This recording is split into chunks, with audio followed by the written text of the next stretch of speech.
A fountain pen gets thrown at Lionel's face, with the nib flying straight to his face, cutting his cheek in the process. His friend has had enough of his nagging, claiming that no matter what he does, the former always has something to nag about. Just what the hell was his problem?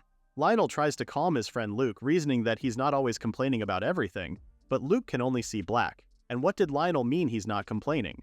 He's doing it right now. Despite being calm, Luke is not having it. Yeah, Lionel may be the vice leader of the Golden Silkwork Butterfly, but even Luke admits that the former's job is to give input on how to run the clan. But that doesn't mean he has the right to stick his nose in Luke's love life too. Luke said this too loudly, so the other clan members heard his claim. From the other side of the door, their subordinates can only feel troubled because Captain Luke is pissed again. The other guy only hopes that this fight doesn't turn into a mess like last time. But back to Lionel and Luke, the former calmly tells the clan leader that he's not telling him who to date. What he's trying to say is for Luke to keep his private life separate from work. Not to take sides, but Lionel has a point. But what exactly caused their fight anyway? To get a better understanding of what's happening, let's take it back to a month ago. The clan put up a recruitment notice, and not long after, a girl named Fina showed up. Luke was smitten, to say the least. The guy was head over heels in love, pronto. Lionel's not too surprised, and it's not strange for romance to spark between men and women. Maybe their romance would have been supported by the whole clan if only Luke hadn't given her special treatment. Can you imagine a brand new recruit instantly getting promoted to squad leader? Ridiculous. What's even worse is that Luke also paid her the same salary as their veteran officers. In a merit-based adventurer clan, nepotism is poison. Of course, you best believe the clan members were hounding Lionel to do something. The female members were this close to throwing hands, while the guys were grumbling non-stop. But even Lionel can see that they too are close to blowing up. They're demanding a pay raise because of what Luke is doing, dang it. No adventurer in their right mind would feel good about a fresh recruit, unproven in battle, who suddenly starts barking orders as squad leader. Naturally, the clan members came to Lionel because they'd had enough. Even he thought it was dangerous too.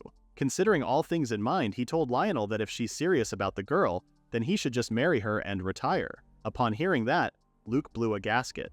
He told Lionel that he has no right to meddle in his private life, but the latter is only looking out for the good of the guild. Honestly speaking, he doesn't really care who his friend marries. In fact, he'll even be happy for him. But again, Lionel reiterates that Luke should separate his private matters from the job. This time, Luke is even angrier. Just what the hell is up with that tone Lionel is using? He was so enraged, shaking as he told the vice leader how he's always preaching down on him. Is he Luke's mother or something? Okay, that struck a nerve. This time it's Lionel's turn to lose it. Lionel lets him have it. First of all, they're the same age. And even if he had a son, he wouldn't be so dang stupid, unlike Luke, who is an octopus-headed bastard. The hell? Just who is he calling an octopus? That's it. Luke tells Lionel he's out of the guild. Get the hell out of Golden Silkworm Butterfly, he shouts at the ex-vice leader, throwing the documents in his face. Lionel was taken aback by the proclamation, but he quickly recovered. Before he marched off through the door, Lionel told Luke that this time he's never coming back. Lionel kicks the door open while Luke watches his ex-friend storm off. Just like that, this is how banishment number 2 happened.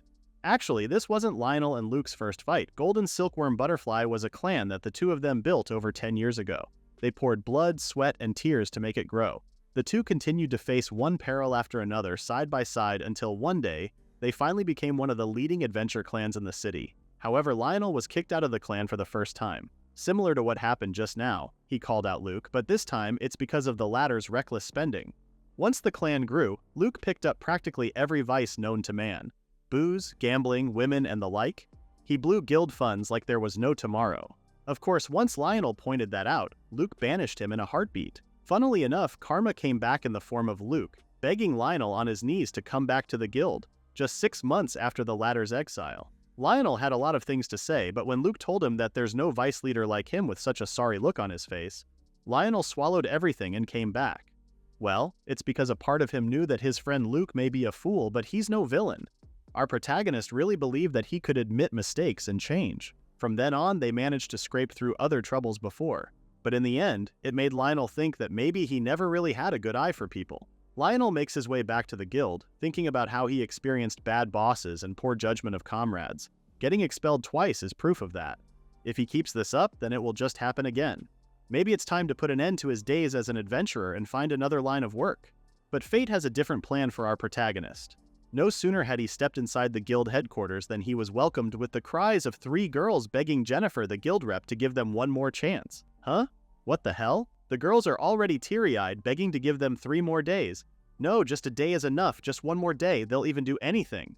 There was an awkward pause until Jennifer turned in Lionel's direction, silently pleading with her eyes to help her out. Oh boy, another trouble is the last thing on Lionel's mind, so with that he turns away. Sorry, Jennifer. Too bad for him. Her glare cut through his soul, so this is how Lionel finds himself walking toward them, asking what the problem was. The three girls turn to him, just as Jennifer fills him in on what's happening. Apparently, these girls are about to be expelled for not paying the guild dues. Did these girls really become adventurers without knowing about guild dues? The Adventurers Guild is a mutual group of adventurers, funded by adventurers themselves, which is the guild dues. Anyone who doesn't pay gets expelled, which means they lose the right to sell monster cores, relic roots, or even worse, they can't take guild quests anymore. For any adventurer, that's practically the end of the line. Lionel grabs the girl, holding on to Jennifer, pulling her away from the guild rep. So they're so broke that they can't even pay dues, huh? Jennifer answers on their behalf, saying that shouldn't be the case since these girls already cleared 2 quests. Oh? Lionel's impressed since 2 quests in a month is pretty decent progress. With that said, he says the rewards should have been more than enough to cover the dues, so why can't they pay? It's the girl in the middle who speaks, saying they split the reward evenly among the 3 of them, and the other girl adds that nothing was left. Lionel pulls a face. Of course, they have no sense of organization. They're the type who freestyle things, splitting everything evenly, that kind of thinking. Suddenly, the first girl grabs Lionel's arm, teary-eyed, as she asks him what they should do. Wait a minute, this girl? Instead of answering, Lionel asks if her gift is a hero. The girl is amazed because wow, how did he know that? Lionel explains that the majority of swordsmen have the gift of hero. If anything, this girl reminds him of Luke. Oh. Since they're at it, the girl introduces the other 2 girls. The blonde girl is Misha. Her gift is Saint, and she's their cleric. Meanwhile, the other girl is Milialia, their sage. She's their mage. Milialia calls out the hero girl, Asuka, saying this isn't the time for introductions. What about their guild dues? Upon remembering that, Asuka starts stressing again. Still, Lionel notes that their trio has a frontline hero backed by a saint and a sage. This is a pretty balanced setup. In their world, talents given by the supreme god are called gifts. Every adventurer receives theirs at the church at the age of 10. Luke and Asuka are both blessed with the hero gift. Lionel, on the other hand, is gifted with tactician. It's a pretty rare one, and individuals blessed with this gift are said to excel at strategy, command, and organizational management. Besides gifts, there are also things called jobs, which are the class you fight with as an adventurer. Lionel, Luke, and Asuka are all swordsmen. In any case, Asuka's party forms the ideal party. There are no gaps between front and back lines. Additionally, there is healing, support, and a comprehensive strategy. The only thing missing from them is a leader who will help put it all together. Looking at her now, Asuka is still busy bawling and begging Jennifer to give them another chance. From his perspective, their worst trait is how cozy they are with each other. Splitting rewards evenly is just one symptom, and without setting aside funds, this was bound to happen. Wait, hold up. What is Lionel even thinking? Isn't he on his way to quitting adventuring? But old habits die hard, huh? Besides, it's not like he owes these kids anything. Too bad for him. When he opened his eyes, what he saw were the 3 of them giving him the most puppy dog eyes ever known to man. Before he knows it, Lionel is asking Jennifer how much their dues are and saying that he will cover them. Eh? No way. Asuka says it's too much and almost slips and calls Lionel an old man. Milialia tried to cover for her friend, saying Asuka just means he's so reliable, but even Lionel could see that the mage was about to say the same as well. With that same blank expression, Lionel turns to Misha, prompting the latter to look away. Don't bother. He knows what she's thinking, causing the cleric to start panicking. But trivial issues aside, the 3 of them cling to Lionel, thankful and desperate, begging him not to throw them away. They'll even do anything. Is this their usual tactic? And by that he means Misha's rack bumping on his arm. Lionel was the better man, flicking them all away. Alright, he got it already, he's not abandoning them. Jennifer had to ask if he was sure about this, but it's fine. He was planning on quitting adventuring today anyway. Just think of it as his last bit of service to newcomers. He places the gold coins on the counter and sees how his funds have significantly decreased. Well, it's not like he'll get his deposit back anyway, so he just chalked it up. Jennifer stares worriedly at him, but Lionel doesn't meet her gaze, thinking about how he needs to hurry and find his next job. Just then, he feels someone poking his back. He turns and sees that it's Asuka. Before she can say anything else, Lionel tells her that since their dues are paid, they should make sure to cover them next time. She thanks him and asks if his gift is tactician. Well, yeah, it is. Why? Asuka heard that Lionel is quitting, but isn't that a waste of such a rare gift? Which is why, if he wants to, would he want to join their clan? After a moment, he asks her why. Asuka says it's because he helped them when they were in trouble, but that's not enough reason for Lionel. To that, Asuka explains that the 3 of them became adventurers to help people in need, which is why they want someone like him to join them. At that moment, Lionel could see it clearly. That's pure hero spirit. Well, it looks like a tactician will always end up tied to heroes somehow. With a sigh, he reminds them that the reason he got kicked out of his clan was because he was too strict. They know that, right? But that's exactly what they need. Even she's aware that between the three of them, no one can push back hard enough. Lionel is still a little hesitant, but if they're set on it, then he guesses there's no harm in joining them, with the girls taking his hand as he says so. With that, Lionel finally became a member of the hero party. He appreciates their warm welcome, but first, he thinks it's important to settle the immediate problem. What immediate problem? He points out that the party is strapped enough that they couldn't pay guild dues. Now that he's with them, he wants to stabilize their funds first as their tactician. Oh ho! Asuka's getting excited because the newbie wants to dive in with their affairs ASAP, but the swipe is wiped off her face when Lionel tells them that he needs to know what their current standing is. With that said, he ordered them to report how much cash each of them had. Asuka has 2 silver coins, Milialia has a gold coin, and Misha has none. What did she spend all her money on? Misha says she spent it on donations to the church and snacking her way around town. He understands, right? When you smell a perfect steak, of course, you'd grab a bite, right? He's almost fuming because everyone gets lured by the smell from time to time, but there's a limit to it. With that said, he asks them what their plans for dinner are. But that was exactly why they were in the guild in the first place. Lionel can't believe it. These girls really came to raise money, blissfully unaware that they were about to be expelled. With a sigh, he turns to Jennifer, asking if they have any extermination jobs on their roster. The latter looks through her file and picks one. Hayden Farm has been getting hit by goblins a lot lately, and judging by the timing, she says it wouldn't be surprising if people are getting hurt too besides the livestock. Okay, they'll take this one. But as he logged in their details, Lionel forgot that he was no longer part of his previous clan and almost wrote Golden Silkworm Butterfly again. He turns to Asuka and asks what their clan is called, and she shamelessly says it's Hope, as in, they're promising enough to put your hopes on. Lionel can't even hide the face he's making right now. What a bold name. Fine, he'll see to it for a month.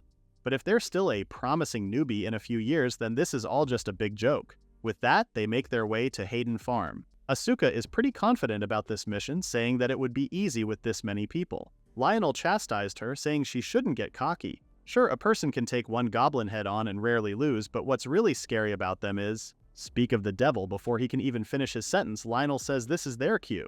They could hear the goblins gathering near them before they could even see them. He tells the trio to fight like they usually do while he watches their strengths and calls it. Asuka straight up bolts to the enemy, leaving Lionel speechless. This girl? Doesn't she know that the strength of goblins lies in their swarming in packs? No true veteran charges in alone like an idiot. Lionel is about to draw his sword, worried about Asuka's reckless behavior. Is she stupid? Just what is the point in forming a party then? But before he could even draw his sword, Milialia stopped him. She's not worried. In fact, she's smiling, reminding Lionel that he was going to watch how they fight first. At that, he came back to his senses. Right, he needs to watch their fighting style. A goblin sneaks up on Asuka, but she was just waiting for the moment to strike. She cuts down the enemy, and Lionel, who was watching from afar, notes how she's just winging it and going all out. No strategy, just wild, reckless brawling. Be that as it may, even he could see how she moves pretty sharply. Another goblin comes from the side and nicks her while a small one jumps her from behind. Asuka manages to avoid fatal hits, but she can only go on for so long doing this. Lionel knows this can go south pretty fast. What's more, the burnout is brutal. She may have dodged earlier, but now all her focus is on the front row. While she's busy fighting the front, a goblin attacks her from behind. She couldn't turn fast enough when she heard their warning, and the enemy sent her flying and injured toward them. Just then, Misha steps in and uses long-range heal. So that's the plan.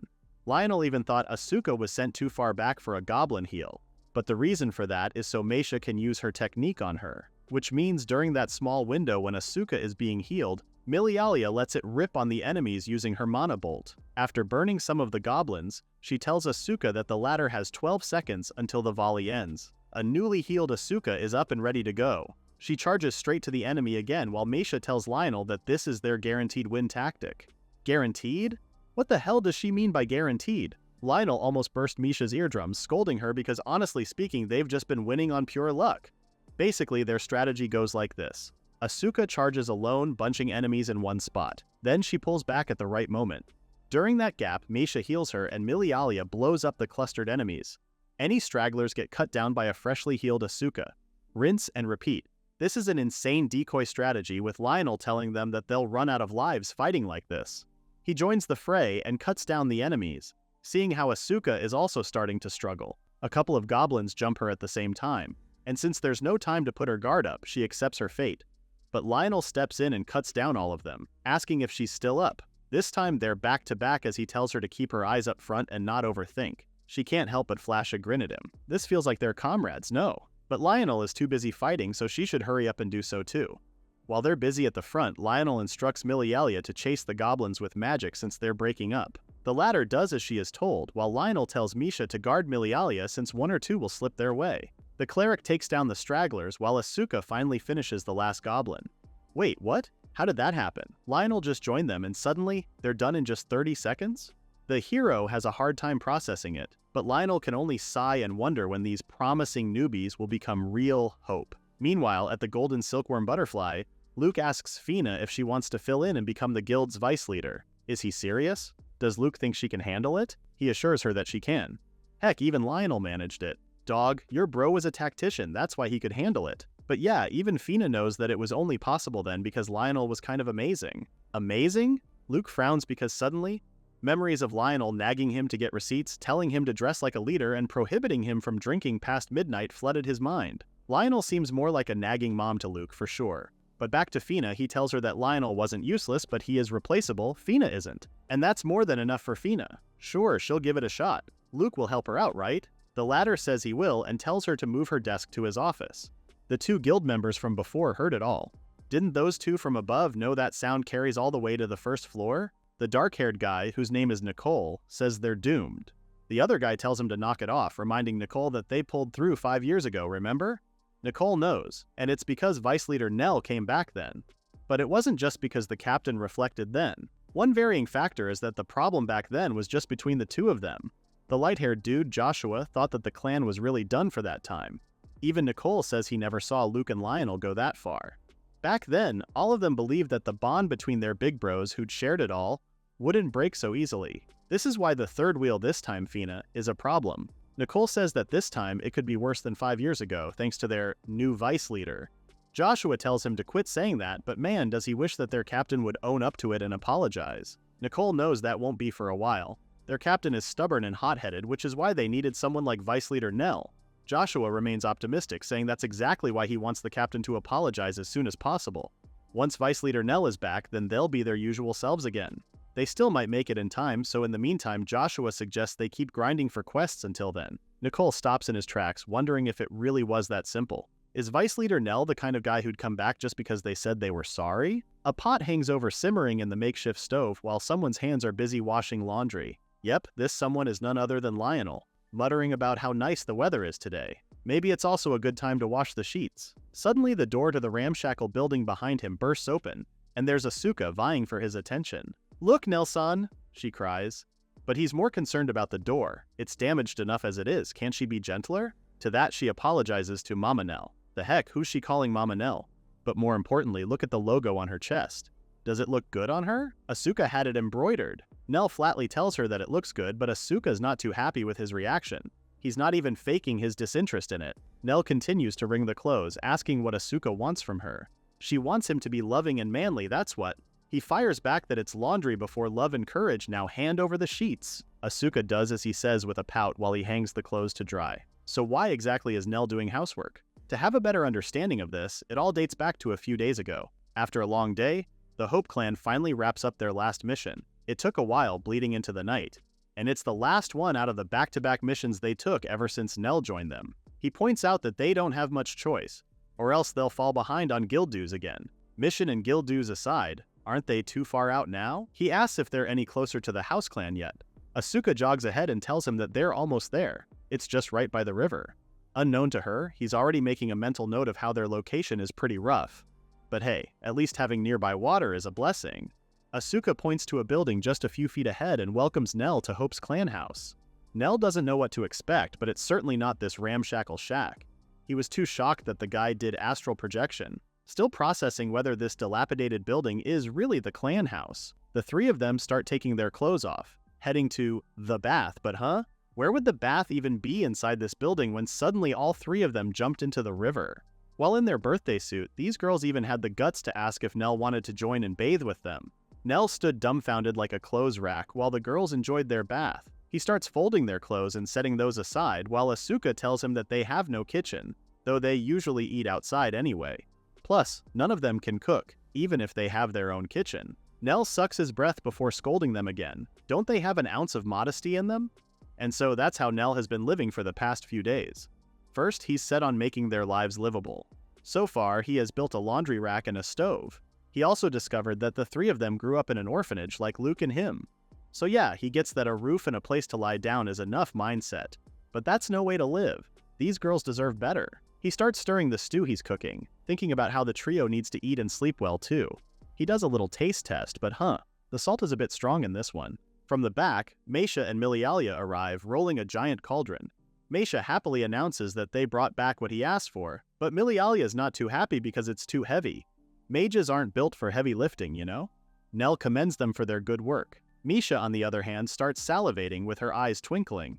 Nell notices, asking what's up with her face, so she tells him that with a cauldron that big, she can't help but imagine just how much food they can cook at once. He hates to break it to her, but they're not going to use this cauldron for cooking. He starts stacking up stones and setting the stove on top. Now, they just need to burn firewood underneath and boom, they now have a nice hot bath. Oh, so from Milialia's understanding, they can now bathe together, right, huh? What the hell is she on? But wait, why is Misha fidgeting like that? She didn't expect him to call her out, so since she's caught, she tells him that she bought meat because she thought they were going to do hot pot in the big cauldron today. He can't believe it. She splurged again? Upon hearing that, Asuka chimes in that she does too. She spent a lot on the breast embroidery. Nell is just about fed up with their antics, but welp, guess they won't be back at the clan house for a while.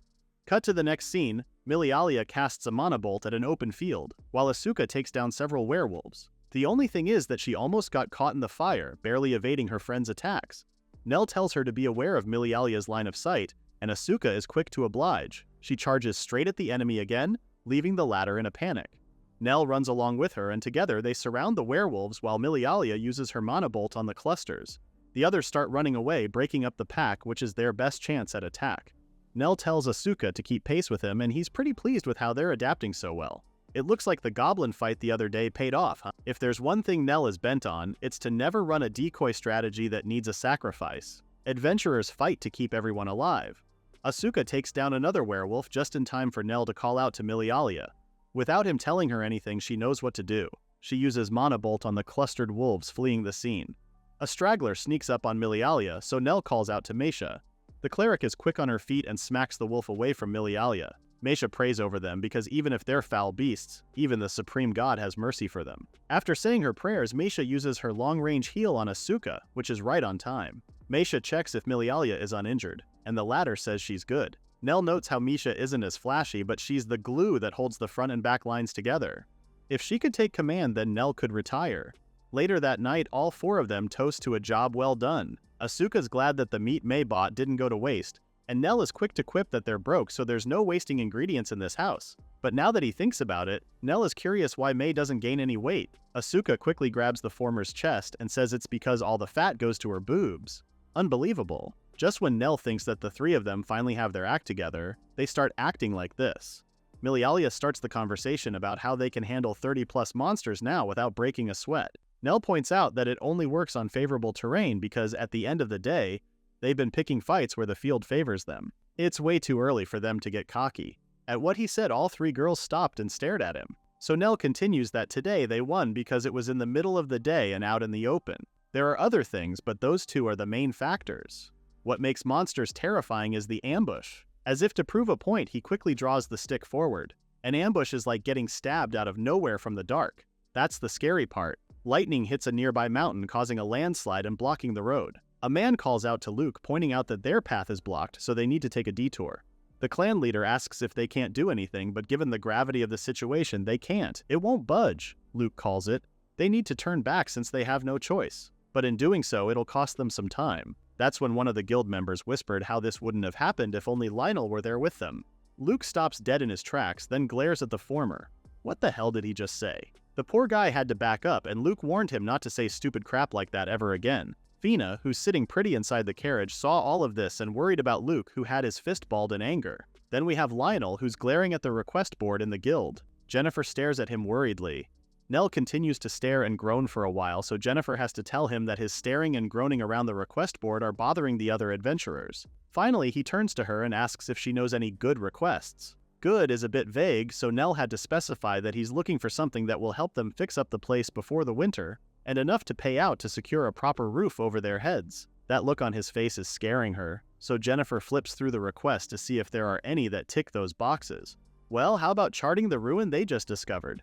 Jennifer says the request is from a local landlord. Ha, atta girl, that's what he's talking about, he's in. Suddenly he's so suave, proclaiming his love to Jennifer. He says the next meal's on him, but Jennifer refused him. She knows he'll just drag her to Hope's shack for cheap barbecue. With a sigh, he clarifies that it's not cheap. It's poor. Jennifer can't help but chuckle. Isn't he the ex-vice leader of a proud clan of Galia? And here he is, reduced to this sorry state. But more importantly, has Nell heard of the rumor? Huh? What rumor? She starts whispering to him about how the golden silkworm butterfly failed a request. Word spread that they couldn't deliver supplies to the capital on time. After a pause, Nell asks how late they were, and she says about 3 days. He had to repeat her answer to be sure. So Jennifer added that the clan cites the cause of the delay as a landslide from heavy rains. That's no excuse. Nell knows firsthand that the golden silkworm butterfly was hauling cargo to the capital. Urgent cargo like military supplies. Seasonal rains should have been anticipated. The clan couldn't even handle that? Nell starts listing the things they should have done, starting with apologizing to the client and salvaging trust immediately. But wait, what the hell is he even saying? This is none of his business. Anyway, he checks the paper for the request earlier, asking Jennifer if those are all the signatures before walking away. Jennifer calls out to him, worried, but it was Nell who apologized. His usual meddling almost slipped out. Seriously, what the hell is he even thinking? He's got others to look after now. As he walks outside, some of the other adventurers recognize him. Isn't that the old vice leader of the golden silkworm butterfly? But the other adventurer points out that the clan has a woman as their vice leader now. What was her name again? Fee something? The two continue their conversation, talking about how there's a rumor of a rebellion happening. If that happens, what if the golden silkworm butterfly collapses? Well, it only means more work for small fry like them. Nell returns to the clan house, and the girls instantly crowd him, firing one question after another. What kind of request did he take? Dragon hunt? How much is the reward? Only Meisha is complaining about being hungry. The poor guy is plastered to the door, telling them to back up a bit, since if they crowd together, the floor will collapse. He tells them the next mission, and Asuka can't believe it. It's not a subjugation mission. Nell explains that for this one, they'll mostly do exploration. She starts to pout because mapping ruins is boring. Meanwhile, Nell continues to scour for supplies, telling her that, of course, it's going to be boring. It's a preliminary survey before the exploration begins, so it won't be flashy. Be that as it may, it pays well.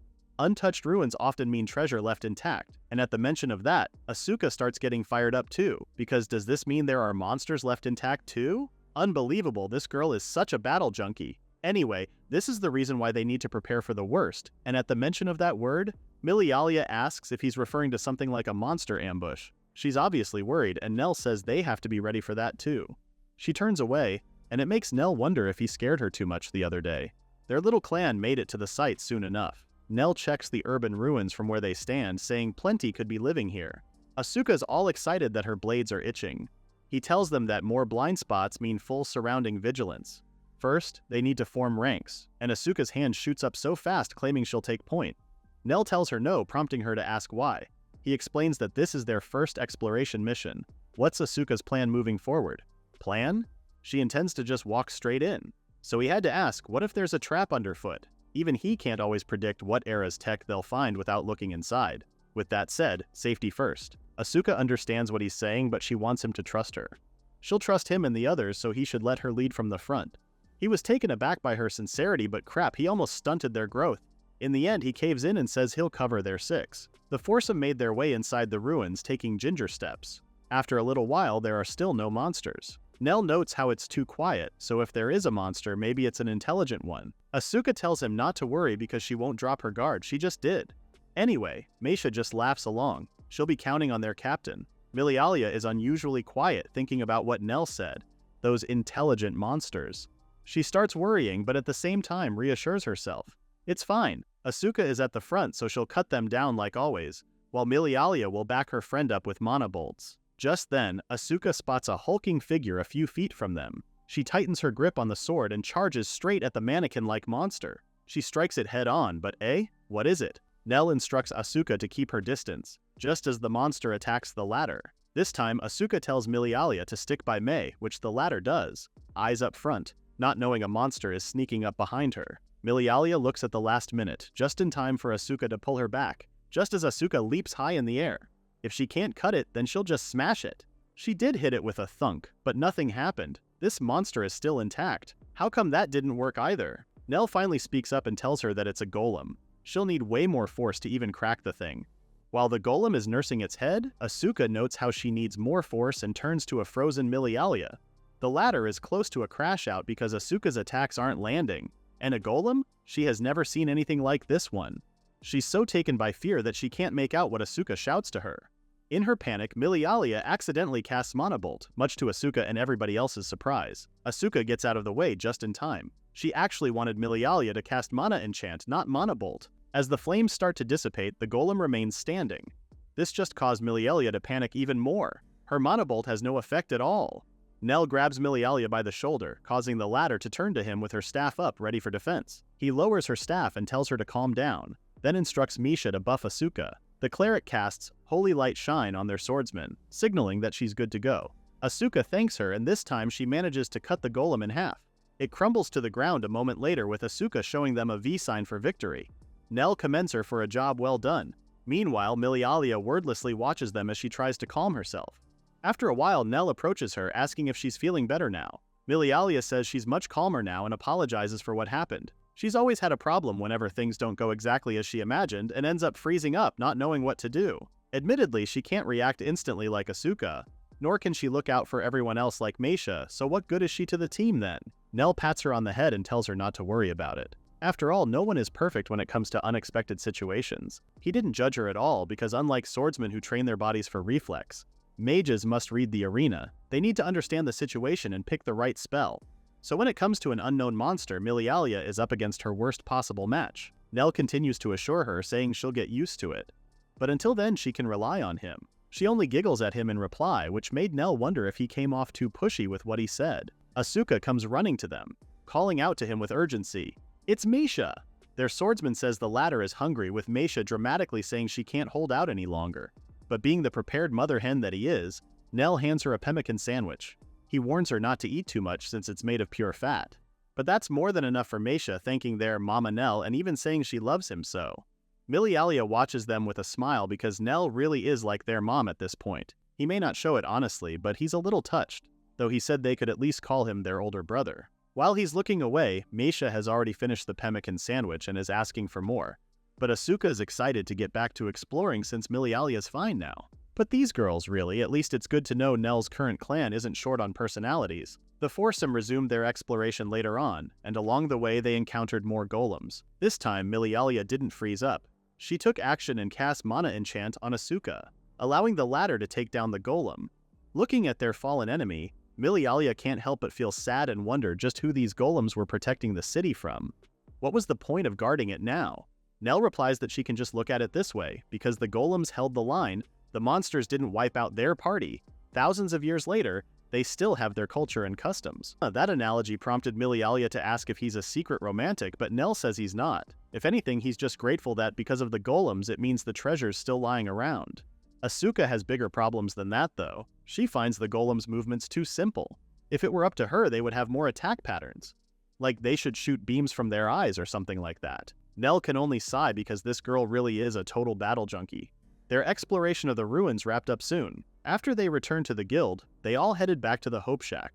With the payout settled, Nell tells them that the clan's savings are off limits and that they shouldn't waste their shares. Since tomorrow is their rest day, he says they can use that time to recover or enjoy themselves, so they should use it well. Asuka turns to Mei with excitement, talking about tomorrow, but the latter turns her down since she needs to go to church. Asuka turns to Milialia, but the mage says she'll be at the library studying. With tears in her eyes, Asuka finally turns to Nell, and this time the latter agrees with a sigh.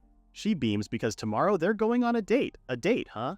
The next day, the two head to the city where Asuka waves him along to eat meat. What the?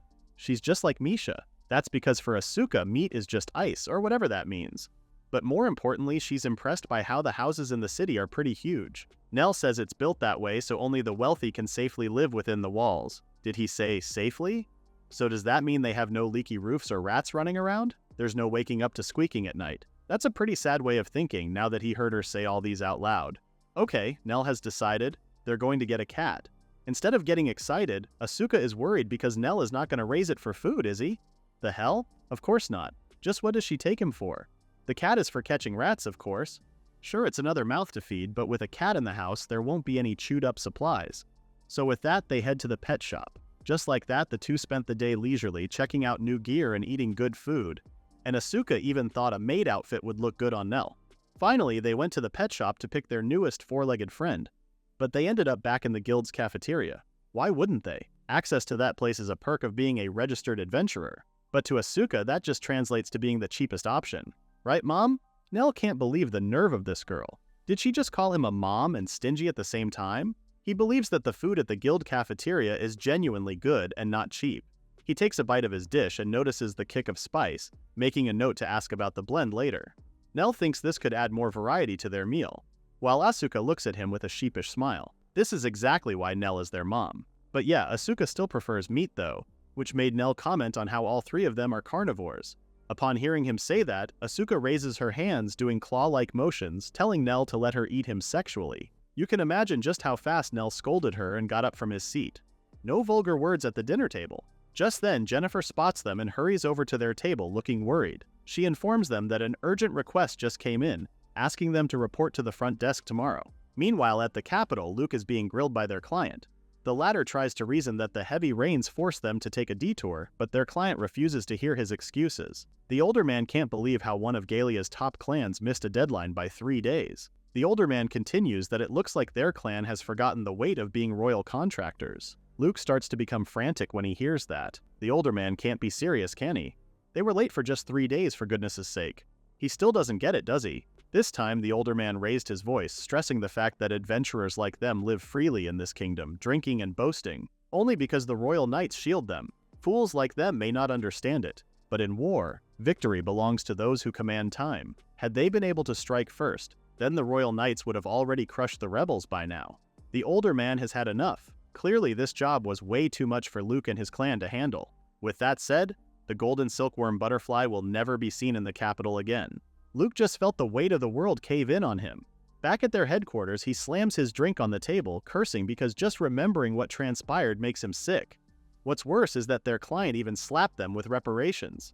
Fina approaches him, saying he shouldn't worry, this is just bad luck. She holds him in her chest, assuring him that things will work out somehow, while he clings to her tightly. Outside their office, Joshua and Nicole hang around, hearing the two's dialogue from the inside. For one, Joshua wants to believe that everything will turn out fine too. But seeing the captain like this, all they can do for now is apologize. If only Vice Captain Nell was still there with them, then he'd already be begging for forgiveness. And yet look at Fina. Just what the hell is she doing? Before he could lose it, Nicole tells him to drop it. After all, she became vice captain without knowing the first thing about leadership. Joshua's surprised that his friend is unusually calm about all this. With a long face, Nicole tells him that he made up his mind. He's quitting the clan. That made Joshua stand from his seat, and Nicole already has a list of pros in quitting. He can fetch a good price from the Undertakers, and urges Joshua to come with him. It didn't really take too much to convince Joshua, since he knows that there's nothing left in the guild. The big bros they once looked up to are already gone. From here on out, Joshua says he'll go with Nicole. The two clasp hands, vowing that they won't end up like them. Several wagons trudge along, with the Hope clan on board one of them. They're seated with the other knights, with Asuka asking if they're really doing the right thing by joining this fight. Both Milialia and Asuka are worried since they will be going up against people who oppose the royal family, isn't that right? Nell is also serious and tells her that it is as she said. Their mission is to hunt the rebels who fled into the mountains. Their target is indeed humans. Milialia got up from her seat with panic, correcting him. They're rebel creatures, not humans. She needed to brainwash herself into thinking like that, or else. So how exactly did they end up in this situation? Flashback to last night, Jennifer approached them with a royal request to suppress the rebels. From what she heard, there are fewer than 100, and about 500 adventurers and mercenaries will sweep the mountain. But Nell's not too sure. Is a small fry clan like them even supposed to be there? To that, Jennifer tells him that they specifically want Hope, adding that their performance in subjugation quests has been outstanding. She may say all that, but Nell knows that Jennifer must have pulled strings to get them in. After all, for royal orders, they'd normally recommend a big-name guild to boost the guild's clout. But he believes it's because of their good conduct, no? Does the guild think they felt grateful for Hope's shabby barbecue party? Well, Jennifer could only hope so. So back to their current situation. There are fewer than 100 on the rebels' side versus 500 disciplined royal knights here. Plus, there are also 500 adventurers, including them, the Hope Guild. With those numbers, they can focus on scoring merits. But, then again, gathering adventurers just to act as skirmishers? Nell knows something's off. Anyway, Nell tells the girls not to get too worked up. Instead of forcing some heavy resolve, he advises them just to clear their minds and drop their reasons for now. Because if they're not a little unhinged, then they won't be able to kill people. Everyone was quiet after what he said. Asuka breaks the silence, shakily saying that they fight with the intent to kill. That decides life and death, right? That's what Nell taught them. He's surprised that she still remembers that. Well, how could she not? Nell always tells them that after warning them not to let their guard down. Milialia slaps both of her cheeks, prompting Nell to ask if she's okay. Yes, she is. Her brainwash is complete. Nell looks at them fondly, seeing how these girls have gotten so strong. But Misha, though, he wonders if she had always been a natural powerhouse from the start, looking at her sleeping face. Before the sun sets, the troops manage to set up camp just in time for Misha to wake up. As she stretched, Nell asked if she was alright with all this. She turns to him in all seriousness, saying that suppressing rebels is pretty much the same as fighting heretics, isn't it? Dang, she really is a powerhouse. Nell had to suppress himself from fanboying, but it also quickly dawned upon him that Misha is still 16, just like Asuka and Milialia. He tells her that if it gets to be too much, she should let him know. Like the others, she calls him Nell Mama and says that he's so kind. She promises that when the time is right, she shall offer him her purity. Does she always have to go there? One of the knights shushes, announcing that General Kitos, who commands the whole force, will address this operation personally. Okay, Captain Shady. The general speaks and tells everyone that they will camp here tonight and sweep the mountain at dawn. He continues that 500 of their royal army are already encamped at the base of the mountain, but Nell's attention is elsewhere. Our guy noticed a lone soldier heading into the woods, while the general ordered them to rest easy and restore their strength. Aha, so that's their play. Nell's big brain already understands what's about to happen, and if anything, that general is a crafty old fox. Nell motions the girl to move closer and tells them they should set up camp right where the hunt starts. Later that night, a soldier reports to the general's tent, informing the older man that deployments are as ordered and that the scouts also report that all is well. The general eyes his sand table, telling the soldier that they'll prepare for a sortie in an hour and a half until dawn. True enough, the tents start burning at the given time. Their camp is under attack. While many of the soldiers scramble to safety, Nell and the girls are safely tucked away in a different area. It's just like Nell said, they're attacking HQ and the supply train. Asuka doesn't understand why they're only attacking there and that spot precisely, so Nell explains it for her. It's the work of an informant. To deal with real damage, it's better to ambush HQ or supplies than the earnest vanguard doing the sweep. However, that's only on the premise that they know the exact locations. So what's this about an informant? Nell says that the informant is someone planted by General Kitos himself, which only means that the general never intended to do a real mountain sweep. According to the information, the royal army set up camp at the base of the mountain for the sweep, and the rebels are fewer than the publicly announced suppression force. This gives the rebels no choice but to set an ambush. This is probably the general's information strategy to make them think like that. Asuka asks him what else they could do, but instead of answering them directly, he urges them to think about it. There's a whole mountain. Can a mere 1,000 troops fully surround it, especially with no blind spot? Not happening. If anything, they're the ones getting mobbed. Considering all these pieces of information, the publicized general numbers are to rattle them and steal their cool.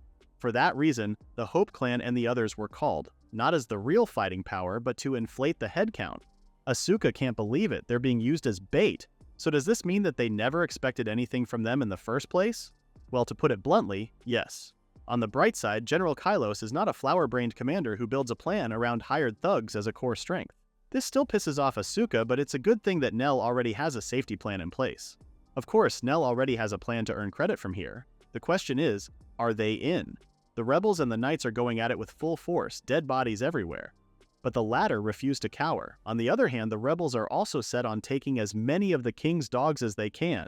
Kill them all, they said. The general, who has only been watching from the sidelines all this time, finally decides to join the fray. He cuts a few men down with one slash and starts ordering his men to hold the line. He claims these are dead men walking and tells his soldiers they shouldn't fight them head-on.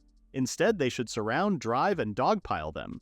Suddenly, there was an explosion behind the general. He turned just in time to hear someone ask if he was all right. Of course, it's the adventurer clan Hope. They have come to back them up and are here to help the soldiers of the royal army. As expected, Asuka thrives on the battlefield, cutting down the rebels one after the other. Nell also fights alongside her, leaving the other soldiers in awe. They pierce armor like it's nothing, like an unbeatable hero. Well, that's what most people would see, but there's a trick behind this. Nell gets nicked in the arm, so what's the magic behind all this? First, their enemies have lost their cool, which means they're full of openings. Second, Nell's sword carries Meisha's holy light, while Asuka's blade is blessed with Milialia's magic. But that's not all there is to it. As if on cue, Meisha uses her long-range healing while Milialia uses her mana shot. Impeccable timing as always. The combo of Meisha's healing and mana shot is still going strong. The final ingredient to their formation is the magic support from a safe distance. Thanks to that, they can fight with peace of mind, and Meisha and Milialia are handling things just fine. General Kido saw how good they are and commended them for fighting well. Because of them, the general says he's still alive, so he won't forget this debt. Nell is honored by the general's words, but for now, he urges the older man to keep his eyes up front and escape the crisis before them. With that said, the worst should be behind them, and victory for the royal army is near. After the fight, the general asks for the names of the Hope Clan members. Neil is quick to bow, introducing himself as Lionel, and explaining that they are adventurers from Galia. The girls follow his lead, bending the knee as he tells the older man that their names are Asuka, Meisha, and Milialia. The general personally praises Nell's command, saying his talent is wasted on a nameless stray. Okay, that's pretty rude. Like most greedy men, the general wants Nell on his side, so he's quick to invite our guy to serve under him. Nell knows that if he nods here, even a knight's title may no longer be just a pipe dream. Can you imagine an orphanage brat climbing that high? Well, that was always the dream he and Luke shared, or rather, was. The girls turn to Nell anxiously, just as Nell tells the general how much his words honor him. Be that as it may, Nell has taken it on himself to guide these three girls next to him. Until they're full-fledged, he has no intention of serving anyone else. With that, the general turns his back on them. So, Nell serves as their teacher, not their strategist. The general lets him off with a big smile. This general is more flexible than he thought. The general turns his attention to the girls, telling them they should be proud since they have a fine teacher. And they all gleefully say they are. After the whole fiasco, they return to the guild. There, Jennifer says a commendation arrived from General Kaitos, leaving Nell impressed. That man sure is dutiful considering they got paid enough already. Jennifer is even happier than they are, adding that this just shows how grateful the general was to them. After all, commendations to commoners are pretty rare. Nell feels a little pressure because it's way too much honor, and the letter is even addressed to him. Jennifer's excited because this one will definitely go down in history. Nell takes the letter gingerly and turns away, finding it hard that something like this is really happening. Jennifer also hands out the general's gifts to the girls. For Asuka, the general prepared a magic sword, while Meisha is gifted with an amulet that has defense enchantments. Lastly, Milialia is given a circlet that amplifies mana. The three of them are all giddy with the present, with Asuka naming her new weapon the Asuka Blade. For Meisha, it's Meisha's guard, and lastly, there's Milialia's talisman. Nell stares at them from a distance, and not to burst their bubble or anything, but if they sold all that, they could finally leave the shack life behind. Of course, the girls are totally against it and clutch their gifts tighter. Nell tries to reason with them, saying a dumpy shack doesn't suit them, and if the general saw it, he'd cry. While they were busy talking, they didn't notice the door to the guild open and someone enter. The girls continue to tell Nell that selling the items would make them cry. Nell is a monster. At the mention of his name, this figure who had entered uttered Nell's name. Did he hear them say, "Lionel?" Our guy suddenly feels all the blood drain from his face as he hears that familiar voice. It was Luke. The golden silkworm butterfly leader approaches Nell, then suddenly glares. Nell blocks him from the girls, and to their surprise, Luke drops to his knees and begs him. This is it, the exact same scenario from 5 years ago. Luke is begging Nell to come back to the golden silkworm butterfly again. Even back then, Nell hesitated, afraid that he'd repeat the same mistakes if he returned. Despite these doubts, he still went back because he wanted to trust the man he'd called his family. Nell really believed Luke would change, that things would get better, and that someday, he kept clinging to that someday, clinging to illusions about Luke. In reality, Nell was the fool. His common sense is working this time, and even though Luke threw himself on his feet, Nell doesn't feel anything. So what is this? Does Luke need money again? Before the latter could answer, our guy tells him to take the savings he left. Just call it hush money. Nell explicitly tells his ex-friend how he's not coming back. At this, Luke is quick to anger and he can't believe what he just heard. So, he won't return even if it's his sworn brother who bows his head to him? Bringing that up made Nell pull a face. He really had the balls to bring up about family now, huh? Speaking of family, Nell asks how Joshua, Nicole, and the old officers are doing.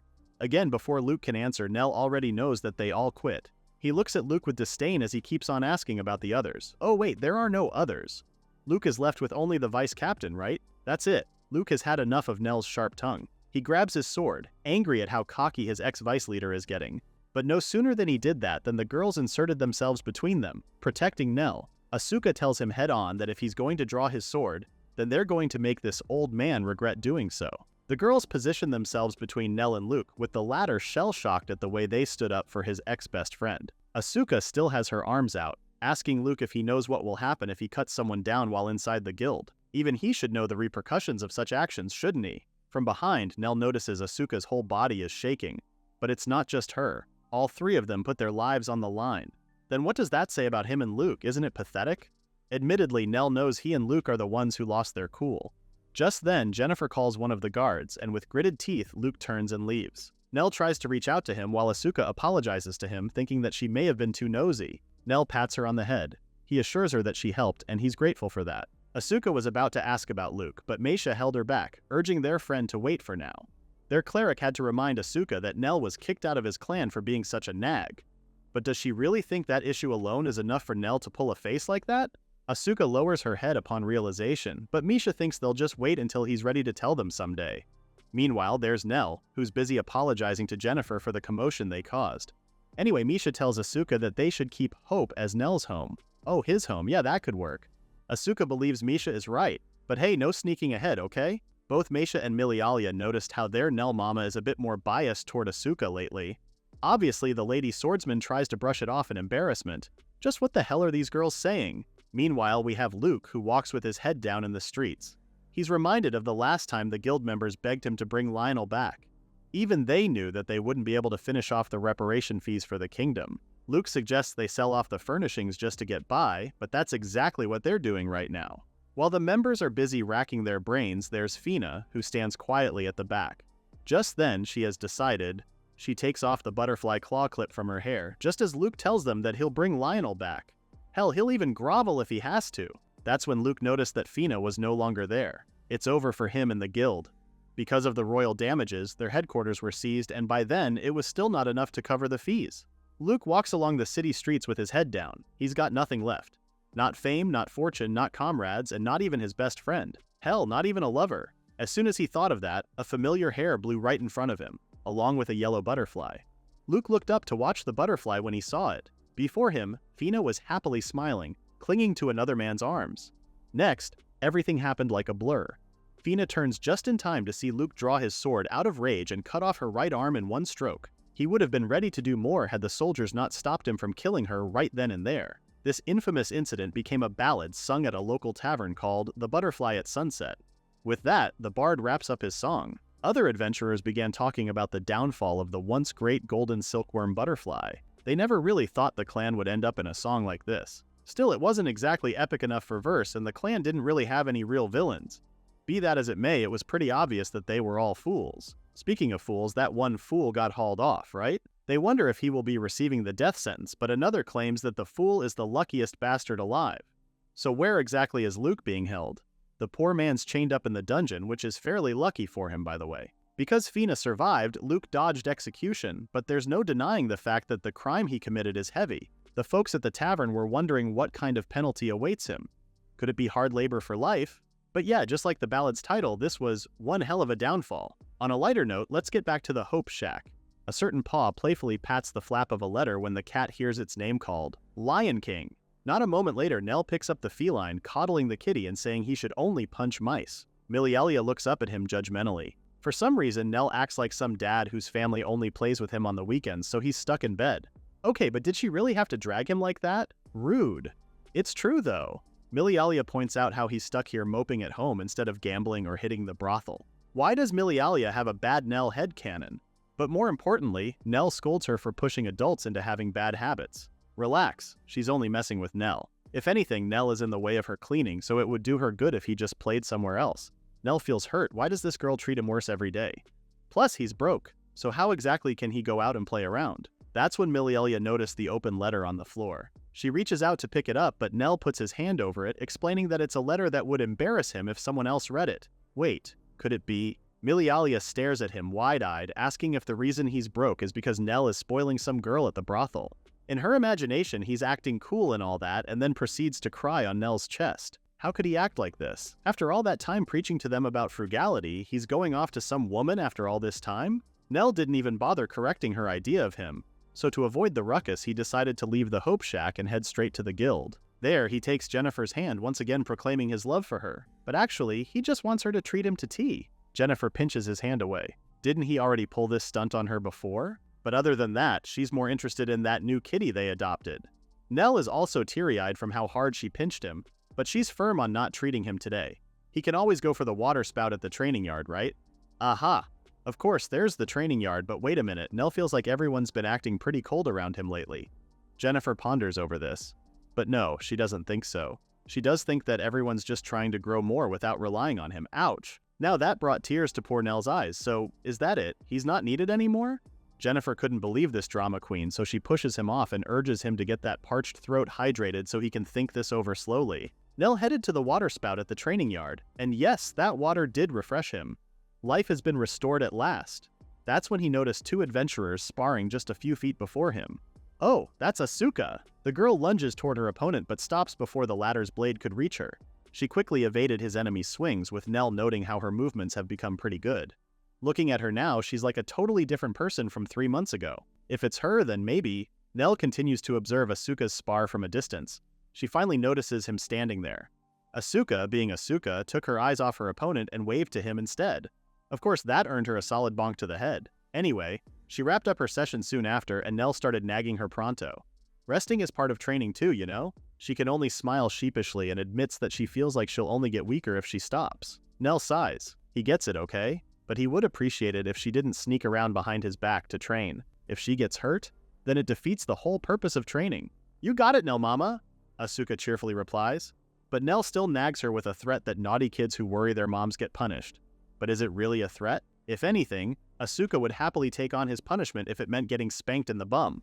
Nell tells her outright he's not spanking anybody. Asuka continues to tease him, but Nell's eyes dart toward Jennifer, with the latter waving him to come closer. Jennifer has good news. She has the perfect job for poor old Lionel, which sounds pretty pathetic now that she said that out loud. Anyway, what kind of job does the wicked Miss Jennifer have in store for them? One threatening, huh? From her, and Nell quickly backtracks on what he said. So the job. Jennifer says it's an escort mission to the capital. At the mention of that, Asuka perks up. Are they going to escort an actual princess? Jennifer finds her amusing, but no, it's actually a merchant escort. Asuka's face fell as soon as she heard that. Sure, this could be an opportunity for them if they can actually pick up work from the capital. However, Nell points out that it's a big if. So how exactly does this mission make it perfect for them? Jennifer explains that the client specifically requested a small female-led party. Doesn't that sound just like Hope? Nell could only groan because it reeks of crime if you ask him. A client requesting a small all-female party? That definitely sounds sketchy to him. Oh, but he underestimates Jennifer too much. She did the work and looked into it, telling them that the client herself is actually a woman. Oh, then that explains it. Of course, a female merchant may not feel safe hiring a bunch of guys to escort her. Okay, Nell tells her that they'll take the job and depart in 3 days. 3 days later, Hope meets their client, Anita. The poor girl looks worried, asking our little clan to take her safely to the capital. What Jennifer said was true about the client being a woman, but no one said the rest of them are all men. That crucial piece of information wasn't included in the brief at all. Not to be judgmental, but they all look the lecherous type. Suddenly, Misha's eyes lit up. She tells Mama Nell that she just got a revelation from the Supreme God. Nell can already tell what she's about to say, but yeah, did she sense evil? Misha lowers her head and says that it is so. You see, those with the saint gift sometimes receive revelations from the Supreme God, and one of them is called Sense Evil. It lets the cleric detect beings with wicked hearts. Hell, even without the revelations, it's obvious enough to see a setup this unnatural. Just look at Anita's body language. The poor girl is uncomfortable as heck with that perv's hand on her shoulder. Be that as it may, Nell still wants proof, so right now, this is still just a guess. Meisha understands, so Nell gives her additional instructions to keep feigning ignorance. They should act like they haven't noticed yet and fill this in for Milialia later.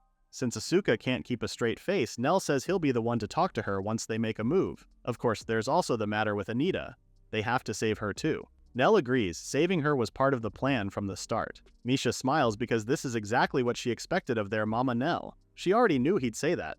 In his mind, they can definitely use Anita as bait, especially to lure in prey. Meisha went ahead and tapped Milialia to inform them of the plan, leaving Nell wondering how to play this out. From Galia to Galancran, the royal capital, it usually takes about 7 days. But 3 months ago, heavy rains wrecked the highway, and it's still not fully repaired, so they have no choice but to take a detour. The side roads aren't maintained and there are no inns on the way, which means they have no choice but to camp. Nell surveys the map and points at key areas, explaining to everyone that they'll be camping out tomorrow and the day after. He instructs them to keep a fire going at all times and to be ready to respond to anything. One of the older guys tells him that he doesn't have to be so keyed up. He should take it easy. Lionel flashes him his business smile, saying they're just rookie adventurers, so they should be careful. The old man is undeterred and tells him to lighten up. On the upside, it's no wonder those girls trust him, huh? Just when you thought they couldn't get any creepier, these pervs just did and even roped in Anita into their conversation. She starts to fret and stutters but agrees to what they just said. Nell worries over her and can only look at her from a distance. But one of the men assured him that Anita's just shy. The older man adds that if they feel tired, they should tell them any time. Nell and the others smile and they'll do just that. It was obvious. These pervs plan to hit them during camp, presumably on day 2, when focus drops. Nell knows because that's when they've struck these past months. The women they attacked likely never reported that they've been assaulted by merchants for fear that they may be mocked for not fighting them off. What's even worse is when women adventurers vanish on the road and the authorities barely investigate it. The guild is not any better since they didn't even send any search teams. In a world like this, scum like them act brazenly. Nell keeps an eye out, noting that the next 2 or 3 days are the crux. He turns to Meisha, telepathically telling her that he's counting on her. Nell knows for sure that the first one they'll target will probably be her. I mean, just look at Meisha. If you need more proof, just look at the men salivating and ogling at her behind their backs. Later that night, they set up camp as expected. Since the tents are already up, one of the men offers to do dinner prep. Nell refused because they can't possibly impose on them like this. That's when they put the spotlight on Anita. Her cooking is the best. They have to try it. Anita looks uncomfortable as hell and wouldn't meet Nell's or the others' gaze. They pat her head until Anita finally looks up, distraught but smiling, as she tells Nell that she'll do her best. His heart almost broke seeing her like this. Cut to later. Dinner is already done. Asuka beams because it looks so delicious. She praises Anita for her cooking skills, but the latter remains modest. It's not much, but this is the least she could do to help. Nell only stares at her before he takes a seat and tells everyone to eat while it's still hot. Asuka takes the first bite and goes off about how delicious it tastes, with Misha chiming in about how the meat is just perfect. Of course, it had to be her who said that. It's always about meat when it comes to Meisha. Nell was just about to scold them not to talk with their mouths full, but he couldn't get the words out. He drops his spoon and starts shaking. Oh no, his body is... Nell sways from his seat and clutches his chest in pain before collapsing on the ground. The girls are now on their feet, panicking at what they had just witnessed. But before they can even reach out to him, Asuka and the others also collapse as they feel weakened. The creeps appear, grinning from ear to ear. Idiots, they say. Strategist or not, they can't believe Nell didn't even notice they slipped him a sedative. They approach him cautiously, rope in hand to tie him up. Just kidding, huh? Before they can even register who said that, Nell gives them a mighty roadhouse kick before getting up on his feet. He turns to the girls. Everyone, pin them now. Asuka easily tackled a couple of those pervs, with Nell keeping an eye on her. He didn't notice one of the dudes was creeping behind him until Anita bashed the guy's head. All of them turned to her. She just saved them. Let's take it back a few hours earlier. Anita was cooking dinner when Nell approached her. She quickly faces him, hiding the item she was holding behind her. Dinner's not ready yet, she says. But Nell didn't come because of that. He just thought he'd lend her a hand. He's the one who usually cooks for the girls, so doing nothing makes him antsy. Anita was about to say another excuse to drive him off, but Nell assures him she doesn't have to pretend anymore. She doesn't have to hurt anyone anymore or get hurt herself. She couldn't take it anymore. She broke down and cried. She can't believe it after all this time. Nell takes the potion from her hand, saying this time, it ends her. To do that, Nell is going to need her help. Which brings us back to the present. All the pervs are tied up now, cursing Anita for selling them out. The guilt trip her, saying she's just as guilty for tricking all those women. They turn their anger to Nell and the girls. Did they really think they could just lay their hands on merchants like them? Oh, but on the contrary, that's not what Nell is thinking though. He squats to level with them to reveal something they should know about adventurers. You see, the adventurer lot always takes revenge no matter how many years it takes. If they can't do it, then they make sure their children will carry it on. Simply put, adventurers never forget. So in line with this crucial piece of information, Nell tells them that once the public discovers that they're repeat offenders, all those women who kept quiet all this time will finally make their move. Even the guild. Nell is obviously enjoying threatening these men, and Anita can only stand back as she watches him do the talking. He's definitely a good man, but with a wicked streak. Asuka cuts in and asks Nell what they should do with them. Nell Mama pokes them with his sheathed sword, saying they have two options. drag them back to Gallia, or take them to the capital as planned. Without even looking at them, Nell already knows what the girls' decisions are. They're practically emitting "we want to go sightseeing at the capital" vibes right now. With a sigh, he caves in. Fine, they'll head to Galencran, the royal capital, tomorrow. And everybody cheered. Well, suffice it to say that their excitement was short-lived because the following day, Asuka just about had enough. Are they at the gate yet? Galencran is too big. On the upside, at least she's getting the hang of the wagon now.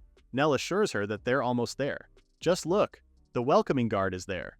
The latter approaches their wagon, asking if they're the adventurer clan Hope. At the mention of Hope, the townsfolk turn, excited to catch a glimpse of the Hope clan. Lionel talks to the guards and introduces himself as the leader of the clan. He sent an advance notice motioning to the men at the back, saying they brought the rapists into custody. The guard commends Nell and the others for a job well done, relaying to him that the garrison captain has a summons for Nell. The guard instructs Nell to head straight to the 3rd barracks. Nell takes the reins from Asuka, saying he got it from here. She's still reluctant to let go, but Nell says it's fine. The three of them should answer the capital's cheers. The people are yelling their names: Asuka, Milialia, and Misha. They're heroines who punish the enemies of women. Nell couldn't be prouder hearing them being cheered like this. The only downside is that nobody's shouting his name. He's the poor wagon driver, asking everyone to clear the way. A few days later, Nell visits a certain manor and relays this story. The person he's conversing with couldn't believe his ears. Did Nell really stay put and act like the girl's coachman the whole time? Nell can only smile sheepishly, but that's exactly what happened. The person he's talking to is none other than General Kaidos himself. The older man can't believe the leader really acted like a mere coachman. After recovering from his laughing fit, the older man got serious. So, Lionel came all this way to his manor to ask for a favor, right? Is it about that matter? Actually, Nell says it's for another matter. It's about the one who drove the wagon with him to the capital. He hoped General Kaidos had heard about the incident, which the latter says he has. General Kitos did. After all, Nell's recent accomplishment made it to the papers. So yeah, Hope may be celebrated right now, and the three heroines are famous enough to be illustrated in the news. On the other hand, the townsfolk aren't too keen on Anita. Hers is a complicated matter. Although some sympathize with her, the stairs left her with no place in her trading house. What's even worse is that the firm that produced those 7 criminals is under fire and near collapse. The employees keep saying that Anita should have just kept quiet, and they go on blaming her. Wow, victim blaming in 2025. Back to the present. Nell knows he's troubling the general for this even after the recent affair, and the latter knows so. Nell asks General Kaidos to extend his hand to save her. The general burst out laughing again. This is just a small matter, and by doing this, his fame will rise. If anything, he feels good to have Nell owe him. The general is already looking forward to Nell repaying it properly someday. That got Nell sweating. He thanks the older man for his generosity and promises he'll return the favor with a bit of interest if he can. The general brushes it off because he knows Nell will be penniless, interest or not. Oh ho? This just perked up the general, but Nell tries not to dwell on that. Kaidos wouldn't let it go though, because he remembers there's a certain fool who poured his entire fortune into some unimportant scheme. Nell drinks his tea shakily, averting his eyes from the general. Well, they have tea and time, and the general pours him some more. This time, Kaidos says it's about time they talk about that former captain of the golden silkworm butterfly. Given how cold and dark it was in the dungeons, time has no bearing there. Luke has grown shabby and rugged over time. He was sitting in his cell when a soldier approached him.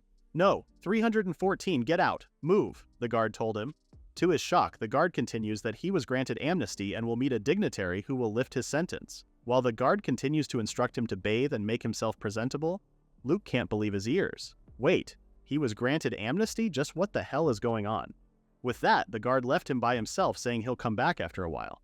Luke's head is spinning because he really was left to his own devices. He did as the guard instructed, cleaning himself up. Hell, they even lent him a razor. As he stared at the blade, he could hear a voice warning him not to do anything stupid. It was Lionel's voice. Of course, he's not really there, but Luke could see his image in the mirror as clear as day. When you don't know how things will play out, don't burden yourself with any disadvantages, this version of Nell tells him. Luke can only curse under his breath as he puts the razor down. He can't believe Nell's words are what he's remembering right now.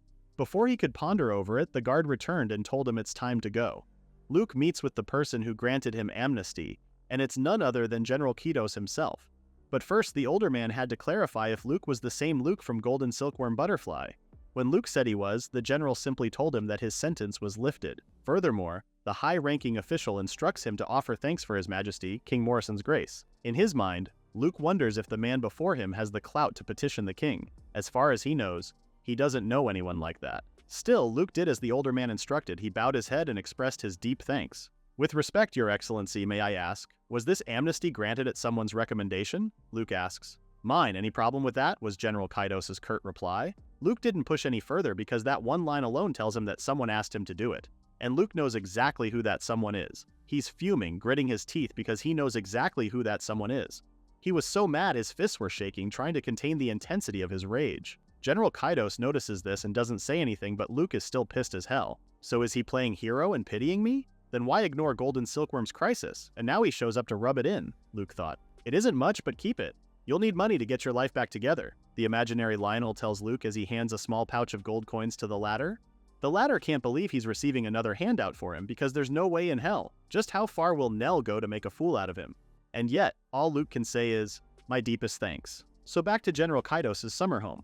General Kaidos shared that Luke looked at him like a wounded beast. As it turns out, the above is an account of what has passed. Nell looks down and doesn't say much. General Kaidos has something to say, though. "If it were me, I'd kill him now and cut off future trouble. He may come for your life someday," the general tells Nell. To the older man's surprise, Nell stands and says, "When that day comes, I'll cut Luke down when he does. Just call this tying off a loose end," he says. Huh? Even the general was weirded out. What the hell is Nell saying? Anyway, back to the point, the general mentions the girl Anita this time. He wonders why Nell won't just accept her into their clan. With shame in his voice, Nell says it's because they don't have the money to hire her. "A strategist like you, living in poverty? You could take a post anywhere if you wished, you know?" the general points out. Nell has thought about it, but ultimately he can't leave the girls behind, at least not until they're first-rate adventurers. But first-rate, huh? Sounds ambitious now that he remembers how the girls are. They're broke, with one of them always hungry and the other one a scaredy cat. These girls still have a long way to go. Still, Nell decides to stick it out with them.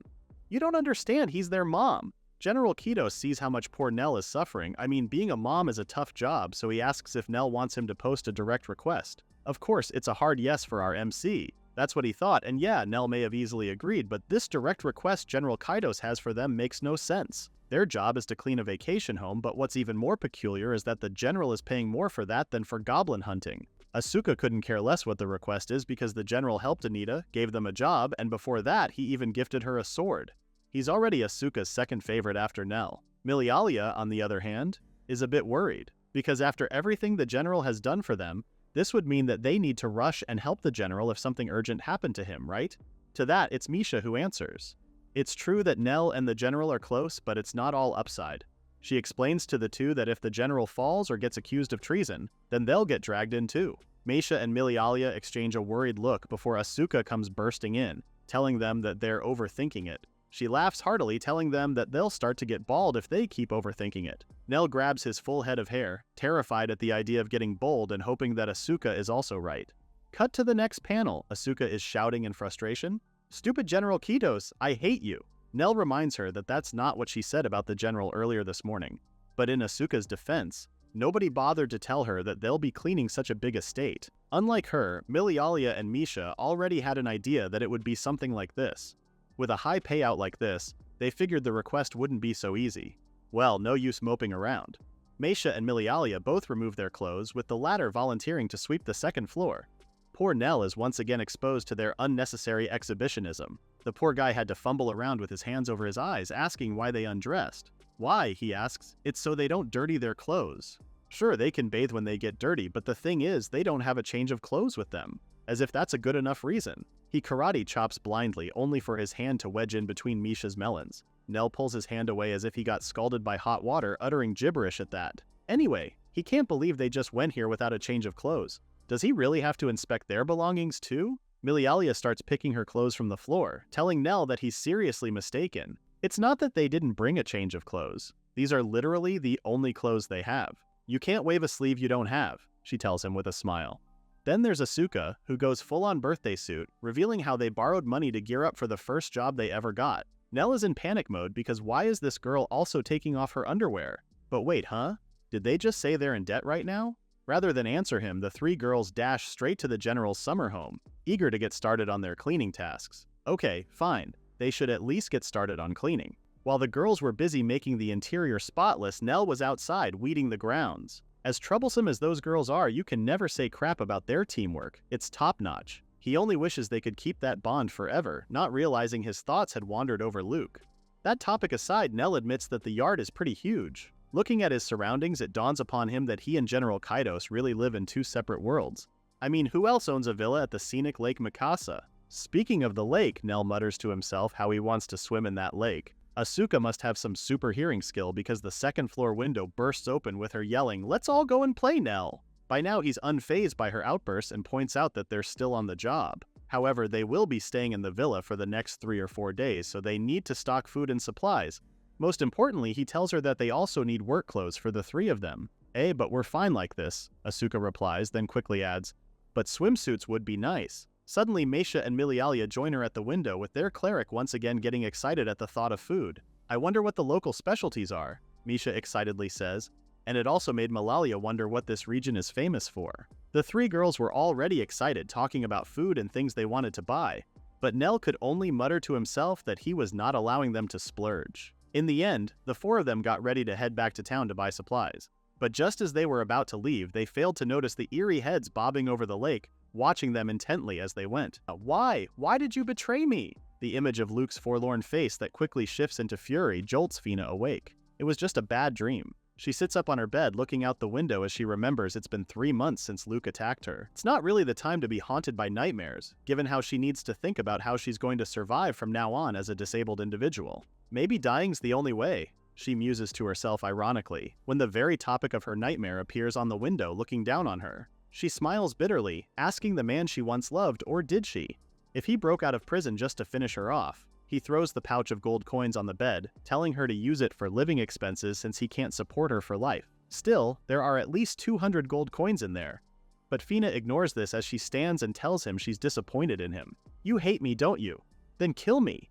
What are you trying to get forgiven for?" she almost demands from him. Fina knows how to tick him off as she taunts him about everything that has happened to him. "You ditched your best friend, your comrades ditched you, and you'll live as the man who killed his lover from now on, forever. Stop talking, please." In one swift move, Luke stabs her right through the heart, and as much as the move shocked her, all Fina could say before she died was that she'll be waiting in hell for him. With her finally dead, Luke looks at her dead body and flashes a menacing grin, saying he'll be there soon. "But first, I've got to thank my dear best friend for his oh-so-gracious favor." And with that, he went out into the night. Meanwhile, his best friend is a bit confused at the moment. "A medal, sir?" he asks General Kaitos. The latter looks pleased as he explains that the mayor of Lake Mikasa insists the city's heroes receive a medal. Plus, the general doesn't see any reason why Nell and the others should reject it, insisting they accept it instead. This time, the girl chimed in and told the general that they hadn't finished cleaning the villa. Oh, that. The general has actually hired others to do that so the foursome can rest pretty easily. "After all, we can't have the city's heroes doing housework, can we?" General Kaitos said. There isn't much to contest for that, so General Kaitos stood and was about to leave. But not before informing them of the banquet that would also take place. He suggests that Nell and the girls should let loose for once. And with that, he left Nell and the girls to their own devices. A medal, huh? Asuka has mixed feelings about this, a sentiment Milialia shared, knowing how the town took a lot of damage. "Even so, we protected over 1,000 lives and livelihoods," Meisha adds, trying to turn their mood around. Rather than mourn those they couldn't save, Meisha believes it's more important to celebrate those they did. Nell notes how this is so very cleric-like, no, Meisha-like encouragement. Suddenly, she reverts to her eternally hungry self, excited at the thought of attending the banquet. It's a feast, and they're for sure going to eat meat. Nell had to remind her that they're not starved individuals. Ultimately, they attended the banquet, and for once, Nell looked dashing all suited up with his hair brushed back. He feels a little shy because he never expected the townsfolk would throw such a grand banquet and even lend clothes for them. General Kaitos tells him up front that their usual shabby getup won't do for a ceremony like this. Suddenly, the general is all over him, singing praises at how Nell is exceptional, able to repel the Sawagan with just a few. Even his officers couldn't do that. Nell just kept quiet and took the general's compliments, seeing how the older man must have had a lot to drink. It had already been the 3rd time since he told Nell that. Still, at least the general also remembers the girls. Speaking of, where are they? Nell points to where the trio is, and just like him, they're all dressed to the nines. The general finds them all beautiful and sees how it's a good thing that they didn't refuse the dresses. Looking at them all dolled up, Nell can't help but get teary-eyed, because he feels like a mother watching her daughter on their wedding day. Lately, all they've been tackling are grim missions, so just for today, he wants them to act their age with kids their age. Suddenly, a bald man joins Nell and the general, asking the former if he wants to drink with him. But this bald man, who's actually the mayor, notices the general standing right there. Seeing the two are a bit tipsy, It dawned upon Nell how he's tasked with entertaining multiple drunk uncles tonight. Like the general, the mayor is really impressed with how Nell managed to beat the Sahuagin with just a few men. Our MC makes it clear this time that the biggest factor in their victory was that it was a defensive fight. The townsfolk who loved their home and fought to the very end also played a big factor, so Nell believes his contribution to the whole thing was pretty small. The mayor slaps his back for being so humble, making him spew his drink out. Well, in his mind, Nell's not really humble. He knows it's only natural to want to protect what you love. It's part of being human. Whether it's for the city or your family, even if you hate fighting, you go all in. Nell just made use of that human nature. Any capable office or staffer under General Kitos could have done the same.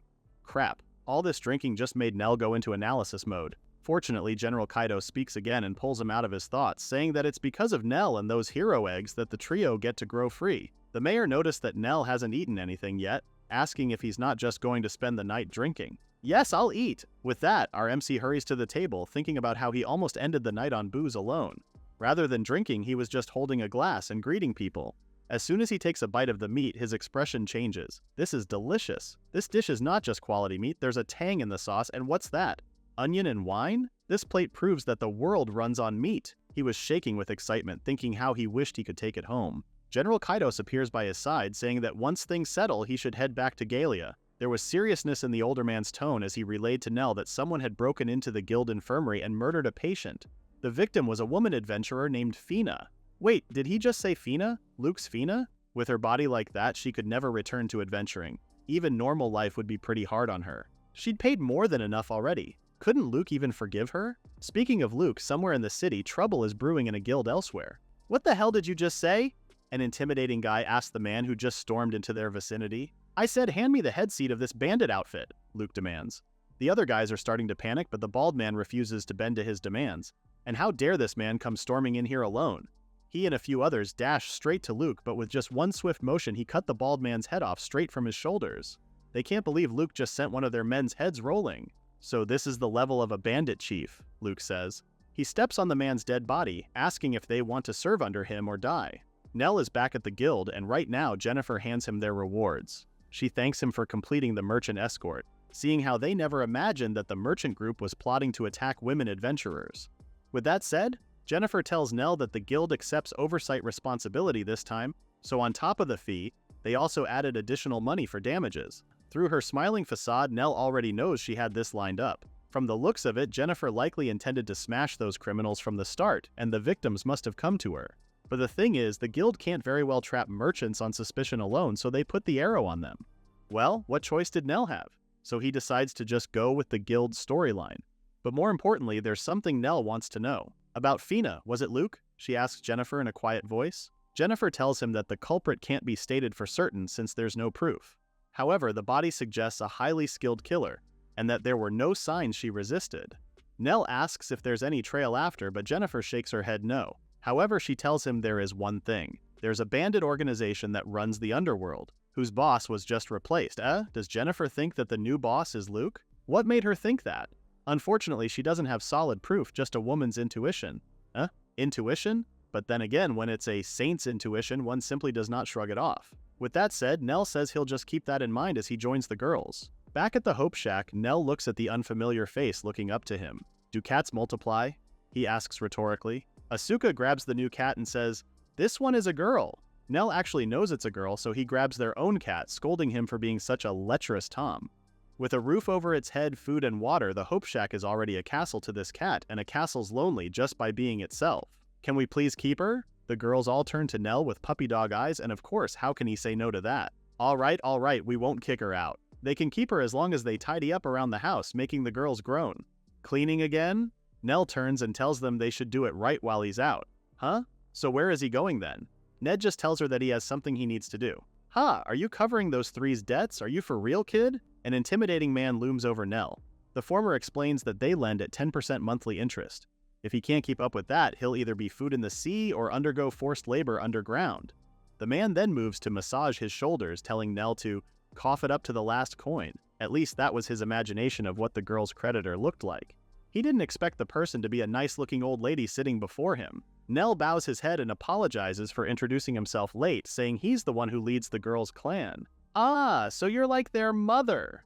Well, it looks like the Grand Dame is in the loop with what the girls call him, huh? Anyway, she asks what brings him to her home today. Nell begins by saying what he knows. I heard you fronted the cost of their gear. The clan should cover gear, so may the clan repay the loan, he asks her directly. The latter thinks that it's a bit overprotective, and even Nell thinks so too.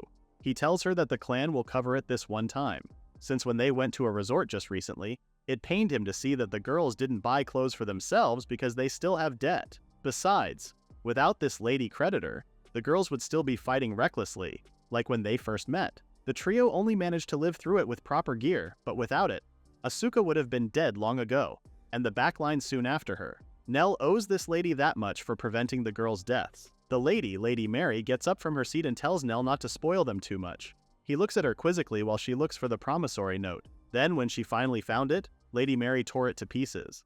Huh? Nell's eyes widen, and before he can ask, she puts a pouch on the table, saying it's the money the girls have been depositing with her. Wait, what? Does she mean she has been saving their payments all this time? Nell asks, why? And to that she smiles. If I don't force them to save, they'll spend it. Those girls are like that. Heh, even Nell can't deny that they have that habit. Still, what a warm-hearted lady she is, showing such kindness to 3 orphans. Nell bows and takes the pouch, thinking about how he wishes he had a mother like her. He tells her that he'll make sure the money helps the girls. And there's nothing better Lady Mary would want to see, even calling him Mama Lionel as they shook hands. Well, that's that. The errand's finally done. Nell is out in the open again, thinking that he'll just swing by the guild for a job and then head home. Just then, a kid bumps into him, secretly stealing his wallet. The kid apologizes and is about to excuse themselves when Nell locks their elbow, making them cry out in pain. As it turns out, this kid is a girl. What the hell was that for? She asks him, teary-eyed and nursing her elbow. Well, that's Nell's line. Just what the hell was she doing, pickpocketing adventurers' thin pockets? But the girl is too stubborn to admit that she's wrong, saying it's the old man's fault for zoning out. Nell already has his back turned to her, telling her to go. He adds that if anything comes up, she can come find him at the Adventurers Guild, then walks away. Now left to her own devices, the girl lets out a heavy sigh. What a day! But that's when she realizes something. Her wallet is missing. It's gone. Lionel secretly fished it back then. The girl runs straight to the guild, slamming the door open as she demands, Lionel! The latter is happy seeing how the girl discovered the crap he pulled just then. As if that's not bad enough, he starts to tease her, saying he'll buy her some tea. After all, he's got a little windfall right there, tossing the girl's wallet around, much to his annoyance. That's when Jennifer decides to step in, telling Nell not to tease her too much. Okay, fine till Nell gets serious. You did have business with me, right? Steal my wallet, return it, then ask for a favor. That was the plan, wasn't it? The girl is surprised while he continues that if she were just an ordinary pickpocket, she wouldn't go around carrying her own wallet. And even if she did, then the girl would give up if someone stole it, since coming to the guild to get it back risks getting hauled by the guard. And yet here she was, waltzing it, grabbing it back. And throughout the whole conversation, she's still here. This just means she's got business with Nell. Heck, she even knew his name. Well, of course she knows him. He's the rare strategist who took a 2-orphan startup and made it top tier in under 10 years. So it's already a given that it won't be easy to outfox him. Frankly, he wasn't prepared to receive such praise, saying, "You're overselling me," to the girl. That's when she uttered the name of the clan, Golden Silkworm Butterfly. She even called him of Golden Silkworm, before correcting herself and changing it into Lionel of Hope. She finally introduces herself as Meg, a member of the Thieves Guild.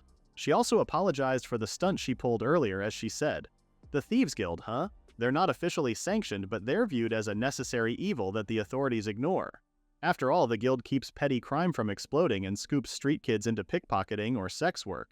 The latter may sound awful, but it's better than freezing to death in the gutter. Simply put, it's just another way to live, however twisted. In practice, they save more lives than a noble's whims. And this girl is one of the guild's members. You can beat him, right, Luke, the new boss of Hawkfang? She asks, making Nell's eyes widen with shock. Nell pales. Luke is a bandit now? And he's not just any bandit, he's also the boss of Hawkfang? Meg continues that their guild has been a mess ever since Luke took the throne. According to her, he's unilaterally waiving protection fees and wiping out prostitutes' debts on his own. Because of that, shops in Hawkfang Turf are undercutting prices. Customers all flock there, and other syndicate shops are ghost towns now. If that were the case, Nell asks her why not punish Luke instead. Meg replies that they already tried that, but everyone got taken down. Suddenly, she clings to him, saying, "The only one who can beat him is you, the guy who knows him from the inside out." But Nell is not really thrilled by this idea. Even if she says that the Adventurer Guild sticking its nose in the Thieves Guild's infighting just spells trouble. It's bad enough that Luke seized the throne, but his being the spark of all of this as the former Golden Silkworm leader just makes it worse. He's way too infamous. Nell asks Jennifer for her opinion, and she tells him that she can't decide that by herself. Nell ponders over this predicament for a bit. Unless there's a pact between guilds, the adventurers stepping in so suddenly make it look like a turf invasion no matter how hard he thinks about it. Jennifer speaks again saying, "But tracking the killer of the adventurer Fina is the Adventurers Guild's job." As she said that, she drafted a request showing him the official paperwork for it. "Will you take the request, Lionel?" She hands it to him, saying they were chasing the culprit behind Fina's murder and just happened to stumble into a gang war. There, they also learned that one of the suspects was the ex-Golden Silkworm captain. My, would you look at that? What a coincidence. Everything fell together so nicely. Nell shows the request to Meg, saying how there's a woman from the Thieves Guild who just happened to be there. And so, he would like to buy fresh intel from her, asking Meg if she has any leads. The latter grins and tells them that her information is not cheap, but both she and Nell already know that. Nell walks away, promising to set the guild back to how it was.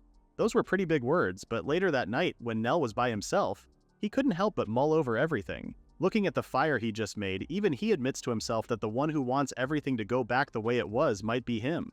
If Luke were living happily somewhere far away, he figured that would be fine, and his grudge about being expelled twice would be whatever on his end. With Luke imprisoned, Nell thought the story had ended. That's what he believed. Taking all this into consideration, he thinks that maybe asking General Kaitos for amnesty was a mistake. Luke committed murder and raised a new power in the underworld. If this infighting keeps growing, it won't stay internal, and it might become Luke's faction versus the Adventurer Guild. At worst, the chaos will spiral into Galia, and if it does, the kingdom will send regular troops to suppress and seize Galia under the pretext of maintaining order. Frankly, Nell doesn't really care about noble balances, but civil war is another matter. If that happens, then inevitably more orphans like him and Luke will be born, and that's the one thing he needs to prevent. Looking up at the stars and the night sky, Nell remembers how Luke always said the same thing. Cut to the next panel. A fist lands squarely into a kid's cheek, and yes, that's Fetus Nell. Opposite him, we have Fetus Luke, who is cursing the hell out of him.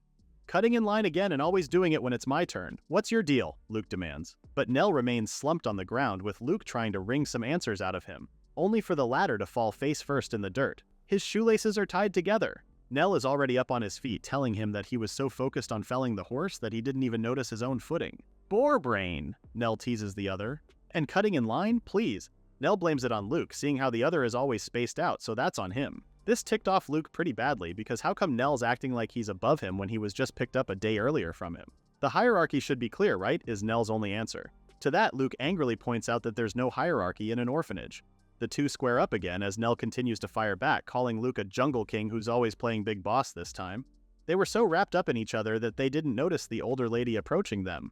By the time they did, it was already too late. "If you two fight again, it's no dinner for you both. You understand?" Later that night, Luke lies awake, pissed as hell because he's so hungry he can't sleep. To his surprise, someone put a loaf of bread on his chest. It was Nell. The latter grins, telling Luke to keep his voice down unless he wants them to get caught. Luke sits up, asking what this was, and Nell explains that he got it because he's on good terms with the cafeteria lady. But that wasn't what Luke wanted to know. "Why give it to me? You could eat it yourself." To his shock again, Nell admits that he was also at fault, and if Luke passes out like last time, it would only make Nell feel lousy. "You really pay attention, huh?" the latter asks. But Luke knows Nell doesn't just pay attention to him. He notices how the other is always looking around, saying the right thing and solving the problem. "That's you too," Nell counters. It wasn't lost to him how Luke is always looking after the younger ones and is the first to run over and calm them down when they cry.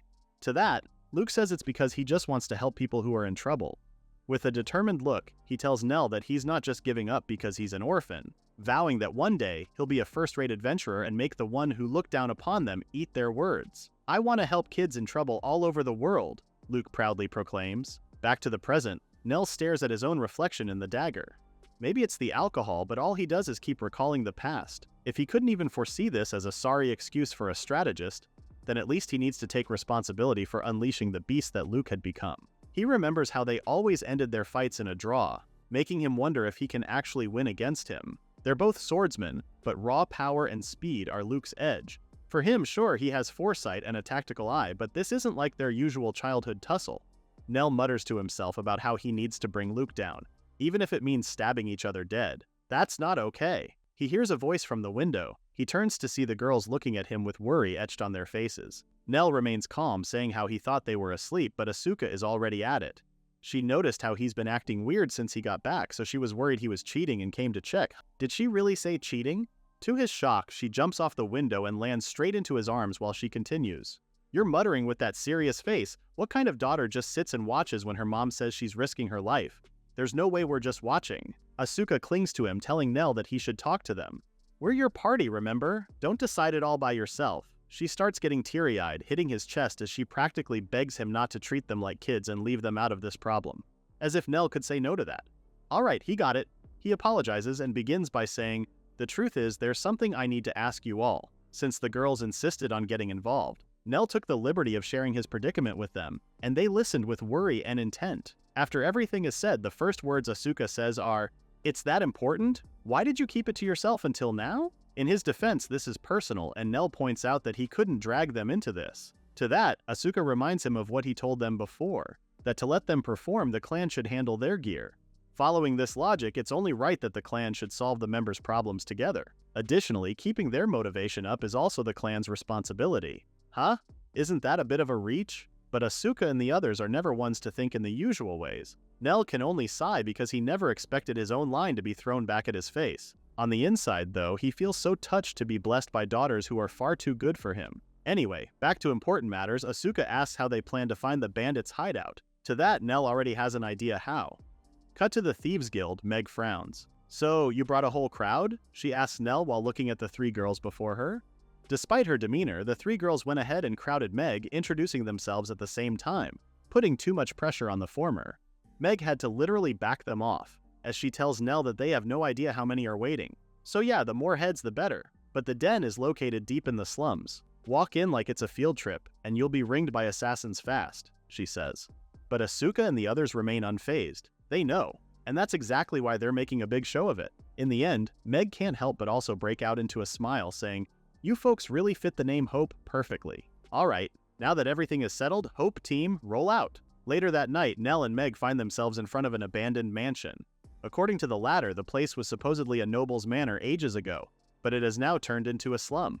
Nell glances at the girls and they all nod in unison. He breaks the door down with a kick. "Pardon the intrusion," he tells his old friend, who only welcomes him, already standing and waiting for him. Nell warns the girls to keep their guard up, but Luke assures them that he's alone.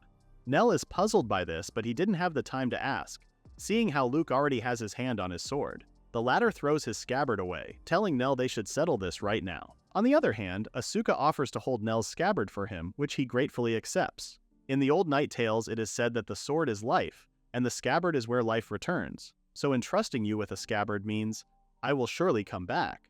In contrast, Luke threw his scabbard away, meaning he abandoned his place to return to. An instep, and suddenly there was a loud clanging of swords as the two men exchanged blows. After the initial attack, both backed away, and Luke took this time to ask his friend a question. Why did Nell look so surprised when he walked in? Nell answers that it's because Luke didn't have an entourage and goes on to say how word got around that Luke seized a gang. Luke chuckles ironically because yeah, he did have some at first, but because they couldn't abide by his policy, they left.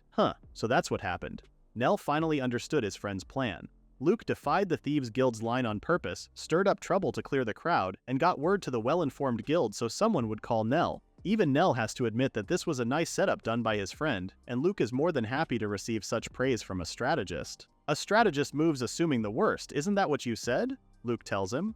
The latter goes on the offense while Nell evades his direct attack by leaping. Exactly, you went that far just to see me. Nell fires back and this time goes on the offense. But Luke steps aside, easily evading him as he continues that he did that out of love. Hard pass, was Nell's answer as their swords clashed again. Crap. This back and forth between them is getting ridiculous. He can feel the exhaustion creeping in, and as if on cue, Luke's thrust nicks Nell's arm. In turn, our hero swings his blade and cuts Luke's cheek to even it out. Flashback to when they were younger. Luke asks Nell what his gift was again. Strategist, the latter answers. Luke's not too surprised since a gift like that suits a brain-heavy guy like Nell. This time it was Nell's turn to ask what Luke's gift is, and that's when the latter answers that it's hero. They were quiet for a beat before Luke asked if the other remembered what Luke said before, about becoming first-rate someday. And of course Nell remembers. Let's be adventurers, Luke said. I'm no good with complicated stuff, so having someone like you would be solid. Let's fix the world together. At least that's what the past Luke said. Because now the two are busy swinging their swords. Just when Nell was about to land a clean hit, Luke kicks him in the stomach, causing the former to double over, coughing blood. You didn't expect a kick, did you? Luke asks before swinging his sword again at Nell. Our MC manages to get out of the way as he tells Luke that's not a swordsman's way. Says the strategist who doesn't pick his method? Luke claps back. He smiles, telling his old friend that he shouldn't start calling him dirty now. Nell, on the other hand, can barely stand, still trying to gain his footing from his ex-best friend's attack. I won't, was Nell's answer. He wipes the blood off his mouth, grinning as he tells Luke that he's the one who's way dirtier. Before he could finish his sentence, Misha cast long-range heal on him, followed by Milialia's magic imbue, instantly boosting Nell's HP and health. Luke grits his teeth. Filthy even, that's 3-on-1! But another voice joins the conversation. It's not 3-on-1, it's 4-on-1! Asuka comes in from behind with a swing, forcing Luke to block her attack. This time, both Nell and Asuka fight in tandem as Luke is left to deal with two opponents. Nell uses this chance to take a swing at him with more force than usual, sending him back as he could only curse their lot. But the girls firmly stand by Nell's side. If he's getting his hands dirty, we'll gladly get dirty too, because we're comrades. Flashback to the foursome's open forum a while earlier. Asuka asks if it's wrong to fight together. Well, what Nell had in mind was to have the girls clear the way for him and challenge Luke to a duel in the meantime. Before he could finish sharing his plan, Milialia suggested a better plan. We wipe out his goons and take Luke down together. Any problem with that? The way she said it so directly left Nell agreeing to her without room for argument. That's when Misha stepped in and told him he overthinks things. She takes his hand, telling him that they're comrades, 4 as 1. That encouraged him to be more open to them. Okay, so here's the plan. Nell will make it look like he's hung up on a duel to lower his enemy's guard, and then, on his signal, they dogpile him. That's it, back to the present. Nell and Asuka's dual swordsmanship continues to give Luke a hard time, leaving him with no choice but to defend and evade. He knows how restricting dodging indoors is, so the moment he notices the door, Luke bolts right through it. Nell didn't see this coming, instructing the girls to go after him because if Luke reaches the streets, then it's over. You're not getting away, Monobolt! Milialia fires her attack on Luke's thigh, causing him to slow down and hop in pain. This was the only chance Asuka needed as she cut off Luke's right arm in one fell swoop. As the latter sees his arm fall to the ground, he thinks about how he has seen this view before. He sees Nell hiding his face, thrusting his sword directly into Luke's body. Right, it's the same thing I did to Luke thought. Luke coughs up blood and slumps over Nell's shoulder, asking his ex-best friend where they went wrong. Nell, on the other hand, asks him what he should carve on his marker. Luke wobbles over, saying, I don't need one, a grave or whatever, finally collapsing on the ground with his eyes open. Dead. Nell reaches over and closes the latter's eyes and stares at the moon. The two were raised together almost from birth and have chased dreams with his one and only friend. Nell wonders if this is where it really ends, and like Luke, he also asks where they truly went wrong. He was muttering to himself, what am I even doing? When Asuka appeared and hugged him, assuring him that she was right there. She grounds him, calling his name aloud when they're suddenly joined by Milialia, and a moment after, Misha appears with a smile as well as she takes his hand. While the three of them are gathered over Nell, Meg awkwardly adds that she's also there for what it's worth. Unfortunately, the three girls dissed her, saying she's totally not involved. They were kidding, of course. They start laughing at how Meg starts to panic, and even Nell smiles at their antics. After a while, Nell suggests they head back now since they have to hand post-mission reports to the church and the guild. Back at the Adventurers Guild, Jennifer commends them for a job well done. That finally puts an end to Fina's killer. With that said, peace should hold, for now. Nell thinks so too, and they can probably take it easy with some routine hunts for a while. But his question is, why is Meg still at the Adventurers Guild? She laughs awkwardly because here's a funny story. I got kicked out of the guild, she says while scratching her head. The other three girls were shocked, asking why that happened. They only managed to beat Luke because of Meg after all, and that's where the trouble is actually. From their side, I borrowed the Adventurers Guild and settled it on my own, so the Thieves Guild lost major face, she explained. Nell finished the story, adding that the guild couldn't very well punish Meg, seeing how she helped fix the problem. You see, in the underworld, you never really get clean. And if someone with shadow intel bolts, assassins will be sent. Nell thinks that if Meg slipped out of that tangle with no strings, then maybe a Thieves Guild executive did her a kindness. Well, since Meg finally got out and she doesn't want to live a thief's life anymore, she shyly asks them to let her join Hope. Nell sees no problem with that, but first things first. What was her gift and job? Because if she's going to be an adventurer, she will need to register with the guild. Gift? What's that? She asks. The foursome could only give her a unified "ha?" In response, eyes wide with shock. Gift? Job? What even is that? Meg asks in confusion. Naturally, the girls blew up, especially Asuka. A job is that thing, you know? You pick it from your gift and then the gift goes whoosh from the supreme god, as if that kind of explanation helped Meg understand what those are any better. Nell intervenes and grabs Asuka's head. Don't explain with noise and hype, you'll just confuse her more, he says. This time he's the one who explains. Simply put, a gift is the divine revelation individuals get at the age 10 blessing rite. To help her understand it better, he uses himself as an example. Nell shares that his gift is strategist. He continues that from there, one will choose their job, so in Nell's case, since his gift is a strategist, he wants to become an adventurer. So, for a job, he went with a swordsman, that kind of thing. Meg looks down, feeling ashamed because hearing all that just made her realize that she didn't know a thing about normal surface world stuff. This also makes Nell realize how orphans like them get blessed, while the Thieves Guild really treated kids as tools as far as they could. The threesome looks at her with so much pity in their eyes, then proceeds to hug her at the same time. Don't worry, Meg, we'll get your life back. We'll help you. God's grace will pour upon you, they comfort her. So just like that, the 5 of them went straight to church. At least that helped Meg breathe a little because she really thought the girls were about to take her virtue right then and there. Meanwhile, Nell talks to the priest asking if the older man can perform the rite. Thankfully, the priest is willing to do so given how he and Misha donate faithfully to the church. Our MC can only smile because, in all honesty, Misha did more than him, and he has only given a little ever since that day he killed Luke. The priest shares that they also see their fair share of cases like Meg, where the kids grow up without a blessing. With that, he calls upon her to get herself prepared. She starts to panic, blabbering about how she doesn't know the manners or prayers or anything, but the older man assures her that it's fine. Misha steps in and volunteers to teach Meg the prayers. Asuka also assures her that there's no need to be nervous, they're here with her. To help her feel better, she shared how Milialia was so nervous at her ceremony back then that she stepped with her right hand and right foot together. Of course, Milialia tries to save face, asking when that happened, leaving the girls laughing together. Nell looks at them, most especially glad for Meg. Just like what the girls said, they will take her life back step by step. They put a veil over her head while Misha teaches Meg the prayer. From there, the priest motions her to head to the aisle and kneel in front of the altar. The older man starts praying over her while Meg clasps her hands in prayer. And then suddenly, a ray of light shines down upon her. Meg starts crying as she tells them she heard God's voice for the first time. After the ceremony, Asuka asks Meg what her gift was. Something like Switchfoot, maybe? She says. Nell chimes in and tells her that it's a talent specialized for speed. Well, now that makes sense. Meg finally understands why she was better at stealing than kids her age. Next, they head back to the guild to do the necessary paperwork.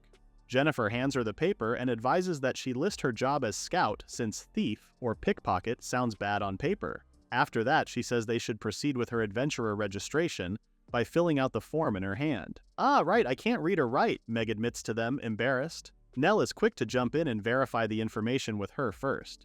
He points to the paper as he points out all her information, like her name, age, gift, job, and affiliation. With that, it's done. So I'm part of Hope now, she proclaims. She also apologizes for causing them trouble and even making Nell write for her. In a quiet voice, he assures her that there's nothing for Meg to feel bad about. Our MC has his brows furrowed in anger, saying, whatever their reasons, they feed orphans, so I thought the Thieves Guild folks were a bit more decent. And yet they teach Meg nothing to live in a normal society and make tools perfect for keeping them penned for life. Just thinking about that pisses Nell off, making him glare unintentionally. Milialia had to tell him that he's making a scary face right now. But instead of getting scared, she smiles because she knows this is just one of Nell's many virtues, getting angry for someone else's sake. Nell tries to downplay it, saying, isn't it few, not many? I don't have that many good points. Milialia starts listing down all his good traits. Dependable to a fault, kind, and he never abandons people in trouble. Then she taps Asuka as she also lists more. You're a great cook and a neat freak. The household budget is safe in your hands. Meisha also adds, you treat everyone the same and you finish what you decide to do. Even Jennifer has some good things to say about him, sharing how Nell works fast and precisely. Plus, she also knows he has a sharp mind and he's as strong as an ox. All the girls crowd around him telling Nell that he's a prime catch. Being praised like this is something Nell hasn't experienced before, and like any embarrassed individual, he runs off, not knowing how to take a compliment. He hides in the other room, fanning himself because those girls just keep on piling the embarrassing stuff. From where he's standing, he tells them that tonight will be Meg's welcome party. We'll go buy whatever ingredients we're short on later. Jennifer can't help but laugh because this just shows he really is their mom. Later that night at the Hope Shack, the fivesome gives a cheers to Meg, the newest member of the clan. Nell prepared a feast for tonight, urging Meg to eat a lot. But the girl is a bit too overwhelmed by the quantity of meat at their dinner table. Meat, meat, meat. I kinda want veggies too, she mutters. Nell can only laugh sarcastically. As if we'd have that, it's all meat, bread, and booze. By the way, Neldon, Meg says, "What's a Neldon? Is that a new monster?" he asks in turn, but Meg ignores it and follows up with, "What do I do here?" Nell tells her that her job is scouting. It's mainly to find jobs in town that pay well and raise their reputation. She thinks about it, but he goes ahead and informs her that they'll first practice by gathering intel at the guild together. Once she gets the hang of it, Meg can do it outside the guild too. That alone excites her, promising she'll get them big-time gigs in the future. Speaking of big-time, so is she referring to cracking the massive Lacris labyrinth? She laughs, boasting about how she's quite famous in the Thieves Guild. After all, she knows of the giant dungeon 100 floors underground that the top clans are still exploring. Meanwhile, somewhere in the said dungeon, a chimera suddenly appeared and attacked the adventurers. The others tell the remaining adventurers to fall back, clamoring and in panic because wasn't this supposed to be a simple recon? Contact the guild now, hasn't this gone too far? It's a new day at the guild where Nell and Meg stand at the bulletin board intently, and that's about the only thing they can do. Based on the job requests, or lack thereof, there aren't many jobs available now. Even Meg feels a little disappointed, but hey, it's a first-come, first-served basis out here. And just when she finally got used to things too. But Nell knows that's not the only reason. It must be because of the rumor from half a month ago. "It's not just a rumor," Jennifer corrects him. Meg brightens up when she sees her. On the other hand, Jennifer is also happy to see that she's training her intel gathering skills again today. Such a hard worker, this one. The two butter up to each other until Nell calls Meg. Without any preamble, he tells her that when Jennifer butters up to someone like this, it's usually a prelude to a killer assignment. "Ignore her," while Meg gasps and goes, "So this is the infamous Dark Jennifer." The topic of their conversation had to glare at Nell, demanding to know what kind of info he feeds to Meg. Well, he's not wrong though, as Jennifer admits that Nell is right, so she formally breaks the bad news to them. A chimera is in the Lacris labyrinth. Nell heard that a pretty fearsome monster had settled there, but he didn't expect this monster to be a nasty one. Jennifer adds that that's not the only problem. You see, an elite guild went exploring the levels below where the monster settled. Now their only escape route has been cut off and they can't return to the surface. According to her, 5 top-tier teams moved in to slay the chimera, but every one of them has failed. As a result, all the adventurers who value their own skins are taking the much safer jobs instead of the chimera one.